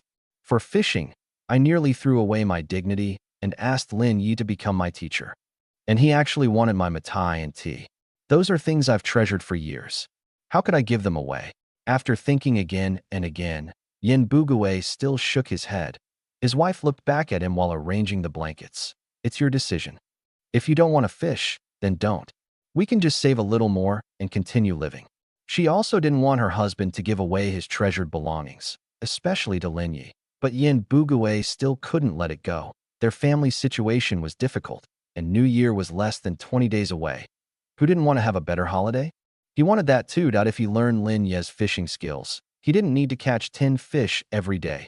Even one or two would help. At least the family could eat better. At least they could satisfy their cravings. Stop thinking about it. Come sleep. After preparing the bed, third aunt called out to him. But Yin Bugue remained sitting there. After a long time, he picked up his teacup and took a sip. No, I still need to fish. I still need to become his apprentice. Fishing is a real skill. Even after retirement, I could go fishing every day and help support the family. And when we first started dating, I remember you loved eating fish. Later, when life became difficult, you rarely had the chance to eat it. If I hadn't happened to catch those two fish recently, you might not have had any. Whether it's for this family or for you, I have to learn. Yin Bugue looked as if he had finally made the biggest decision of his life. But when he looked up again, his wife was already asleep. Looking at her aging face and the wrinkles left behind by time, Yin Bugue smiled. He stood up, walked over, took off his clothes, and climbed into bed. But the moment he lay down, his wife woke up again. What is this? Why is it so cold? It feels like a block of ice. The peaceful night passed. The snow continued falling until morning. Why then? Many families could barely open their doors. Everyone came outside to clear the snow in front of their homes. The MY family did the same. MY mother prepared breakfast inside. And MY little sister Lin Yao wore thick clothes and happily played in the snow. I took some tools and began clearing the path. Once the snow in front of our house was cleared, breakfast was ready. I brushed the snow off my clothes, brought my sister inside, and sat down to eat. Meanwhile, in the middle courtyard, the Jia family had their own plans. Jia Dongshu's decision to go fishing wasn't just a sudden impulse. He had spent the entire night thinking about it. Fishing really was one of the few ways, perhaps the only way, to improve his family's situation. And there was another reason. Jia Dongshu and I had always been rivals in a way. Before this, he had never really considered me a threat, but now I had become the example everyone in the courtyard talked about. Every day, I returned with fish or game and improved my family's life. Naturally, many people were jealous. Even Qin Huairu's opinion of me had changed. Jia Dongshu also wanted to prove himself. If I could catch fish, why couldn't he? He wanted to catch some today and show everyone in the courtyard that he wasn't worse than me. But he didn't tell Qin Huairu or Jia Zhangshi. After arriving at the factory, he planned to find experienced workers and have them help him make a fishing rod. There were several workers in the workshop who knew how to fish. Finding help wouldn't be difficult. After eating one cornmeal bun and drinking a bowl of cornmeal porridge, Jia Dongshu hurried off to work. But the moment he left, Jia Zhangshi started criticizing Qin Huairu again. And in the front courtyard, Yin Bugue had also barely slept. The matter of the gift and apprenticeship had troubled him all night. For someone as careful with money as Yin Bugue, giving gifts to others was almost unheard of. After a night of struggle, he finally convinced himself he had to become Lin Ye's apprentice. He had to learn this fishing skill. This was a skill that would last a lifetime. Once he mastered it, he would never have to worry about fish again. Unless one day his body could no longer move. Otherwise, fishing would never stop. After making up his mind, Yin Bugue took out the 2 bottles of matai and a piece of tea he had treasured. Without saying a word, he walked outside. When Yin Jieqing and Yin Jiefeng saw him, they were confused. Dad, what are you going to do? I was about to sit down for breakfast when someone knocked on the door. I looked up. I'll get it. When I opened the door, the cold wind immediately rushed. Inside, standing outside, was third Uncle Yin Bugue. I smiled. Teacher Yin, what brings you here so early? Come in and talk. Yin Bugue nodded and stepped inside. My mother also stood up to greet him. Oh, Teacher Yin, you haven't eaten yet, have you? Sit down and have something with us. As she spoke, Yin Bugue glanced toward our table. The breakfast was simple. A steamed cornmeal bun, cornmeal porridge, and a small dish of pickled vegetables. It looked no different from what his own family ate. He smiled and shook his head. No, I'll just say a few words and leave. Then he took out the things he had been carrying. Xiaoyi, I thought about what you said yesterday. You were right. If someone wants to become a disciple, they need to show sincerity. So I brought some things from my home. Take a look and see if these are enough. I looked down at what was in his hands. 2 bottles of mutai sealed in ceramic containers. Just from their appearance, I could tell they had been stored for many years. These were truly valuable items. Yin Bugue had treasured them for decades and had never been willing to drink them. But today, just to learn fishing, he had actually brought them over. The other item was a small box. There was a picture of a tea plantation on it. The packaging was already worn and aged. Inside was a tea cake that if something like this reached the modern era, it would probably be worth a fortune. and Yin Bugue had actually been willing to give it away to my mother, Guofeng Lan. Didn't know the true value of these things, but I did it. I looked at Yin Bugue with some surprise. Teacher Yin, these are your treasured possessions. You're really willing to exchange them just for learning how to fish. Isn't this too much? Yin Bugue sighed. This isn't just about a few fish. It's about my family's livelihood. If I really learn how to fish, I can bring food home regularly. And the children can improve their health too. Hearing that, my mother became quiet. People of this era had to worry constantly about feeding their families. Before this, she had gone through the same thing that Tio raised me and Lin Yao. She had worked countless temporary jobs and endured plenty of hardship. Even with all her effort, she could only earn a modest income, enough to barely support the family. If she had known how to fish, if she had known how to hunt, maybe our life would have become easier much sooner. Seeing Yin Bugue willing to give up his treasured belongings for his family, my mother understood his thoughts. Xiao Yi, whatever he brought is fine.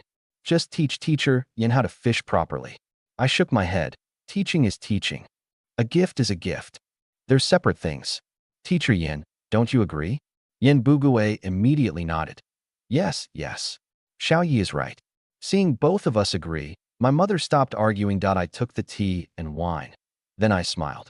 All right. I'll accept these. I'll teach you some fishing techniques later. As long as you follow what I teach you, I guarantee you won't come back empty-handed. Empty-handed? Yin Bugue froze. What does that mean? I laughed. It means you won't return without catching anything. Professional fishing slang. Oh, so that's what it means. Yin Bugue nodded. All right, you eat breakfast first. I'll wait at home. After saying a few more words, he happily left. I sat back down and continued eating. The truth was, I didn't actually know that much about fishing. Before crossing into this world, I had fished before, but my skills were average. However, I had watched countless fishing videos online. Many professional fishing creators shared their methods. Things like preparing bait, choosing a location, and creating a feeding area all had their own techniques. After breakfast, I took out a notebook, using my memories. I wrote down everything I could remember at the same time, in the front courtyard. Yin Bugue had returned home, but couldn't calm down. Third aunt looked at him. You already gave him the things. What are you still worrying about? If you were going to worry this much, you shouldn't have given them away. Yin Bugue glared at her. What do you understand? I'm just anxious because I need to go to work. Xiao Yi hasn't come over yet. What if something changes? While the two of them waited anxiously, a figure wearing a black cotton jacket and winter hat appeared outside. Teacher Yin, are you home? Yin Bugue immediately looked over. It was Lin Yi. The worry in his heart disappeared instantly. He hurried to the door. Quick, quick. Come inside. You must be freezing. I smiled and shook my head. Then I handed him a piece of paper. Teacher Yin, these are some fishing techniques, experiences, and notes. Take them home and study them carefully. One more thing. When you prepare the bait, make sure you follow the proportions written here. Understood. Yin Bugue carefully unfolded the paper. His eyes immediately focused. 2 bottles of wine. 1 tea cake. And in exchange, just one sheet of paper. Third aunt stared at it. Her eyebrows tightened. 2 bottles of wine and a tea cake. And you got one piece of paper? Yin Bugue looked at her. What do you know? Lin Yi wrote everything clearly. How to fish. How to create a feeding spot. How to prepare bait. Everything is written down. Third aunt looked confused. What does creating a feeding spot mean? How do you even do that? Yin Bugue also frowned that he was still a complete beginner. Many fishing terms were beyond him. No, I still need to ask Lin Yi about some things. He carefully folded the paper and put it away. All right, I'm going to work. You prepare the bait at home. When I get back, I'll go fishing. Third aunt nodded. Fine, I'll make it. But everyone else digs for worms and insects. Who makes special bait at home? Isn't that wasting food? Yin Bugue glared at her. It's winter. Where do you expect me to find worms and insects? Enough. If you want to eat fish, cooperate. Don't ask so many questions. After saying that, he picked up his briefcase and left. Meanwhile, at the hospital, early in the morning, Bai Ling arrived with several colleagues. Wang Shan had regained consciousness the previous night, but he was still extremely weak. They had tried asking questions, but he couldn't provide useful answers. Since nothing could be gained, they left. but Bai Ling still remembered one thing. Wang Shan was an important figure within the enemy intelligence network. He was one of the main people responsible for enemy operations in 49 City. Many secrets could only be uncovered through him. But there was another reason she wanted to see him. She wanted to know what happened in that alley. Who was the person who had injured Wang Shan so badly? What kind of person could leave him in such a state? When they arrived at the ward, armed soldiers were stationed outside. They were there to prevent any enemy agents from attempting a rescue. Inside the room, Wang Shan was already awake. His face was still pale, but his condition had improved. A nurse was checking him while several police officers stood nearby. How is he? How is he? Bai Ling walked in and asked. One officer immediately replied. Team leader Bai, this guy refuses to say anything. His mouth is sealed shut. Bai Ling smiled. That makes sense. As a professional enemy agent, if he didn't even have this level of discipline, he wouldn't qualify. You can step outside for a moment. I want to speak with him alone. The officers froze. Team leader Bai? The department had strict rules. No1 was allowed to be alone with Wang Shan. Not even her. Bai Ling understood. She pointed toward the other side of the room. You can wait over there. All right. The officers nodded and moved away. Bai Ling sat beside the bed. She looked at Wang Shan and smiled. You're quite handsome. Before she could continue, Wang Shan spoke with a teasing tone. You're very beautiful. Bai Ling frowned slightly, but the expression disappeared quickly. Thank you. Wang Shan, I'm not here today to ask about your work. I only want to ask about one personal matter. That day, before you lost consciousness in the alley, what exactly happened? And who injured you? Can you tell me the process? The moment she asked that question, Wang Shan's expression changed. Fear appeared in his eyes. Remembering that day, his voice began trembling. That person was a monster. He caught bullets with his bare hands. Do you believe that? He caught bullets with his hands and then threw them back at me. He wasn't normal. Do you understand? His strength, as Wang Shan described his battle with me. It felt as if he was experiencing that terrifying moment again. Even now, he was still shaken. To him, catching bullets with bare hands wasn't something a human could do. That was a monster. A true monster. Bai Ling carefully recorded everything. Finally, when Wang Shan was close to breaking down, she took out the portrait. Wang Shan, look carefully. Was this the person you met that day? The moment he saw the face on the portrait, his expression changed completely. But a scream escaped him. He pulled the blanket over himself, and no matter what she said, he refused to look again. Bai Ling understood. She had received the answer she wanted. She stood up. Please call a doctor for him. Immediately, the officers nodded and left. Before leaving, Bai Ling looked back at Wang Shan. Someone who could terrify this enemy agent to such an extent. Just how frightening was her fiancé? At the same time, her curiosity about Lin Yi grew even stronger. What kind of person are you? A faint smile appeared on her face. Then she walked out of the ward. Achoo! At that moment, I was far away from the snowy world outside. Inside my private space, everything was green and full of life. Flowers bloomed. Grass covered the ground. The contrast with the snow-covered 49 city was enormous. Beside the sunny lake, I sat there roasting fish. The eagle's injuries had almost completely healed. It stood on my shoulder, staring at the grilled fish with longing eyes. The aroma spread through the area. Even the monkeys in the mountains were attracted by the smell, but after several days of encounters with me, they had developed a certain fear toward this human.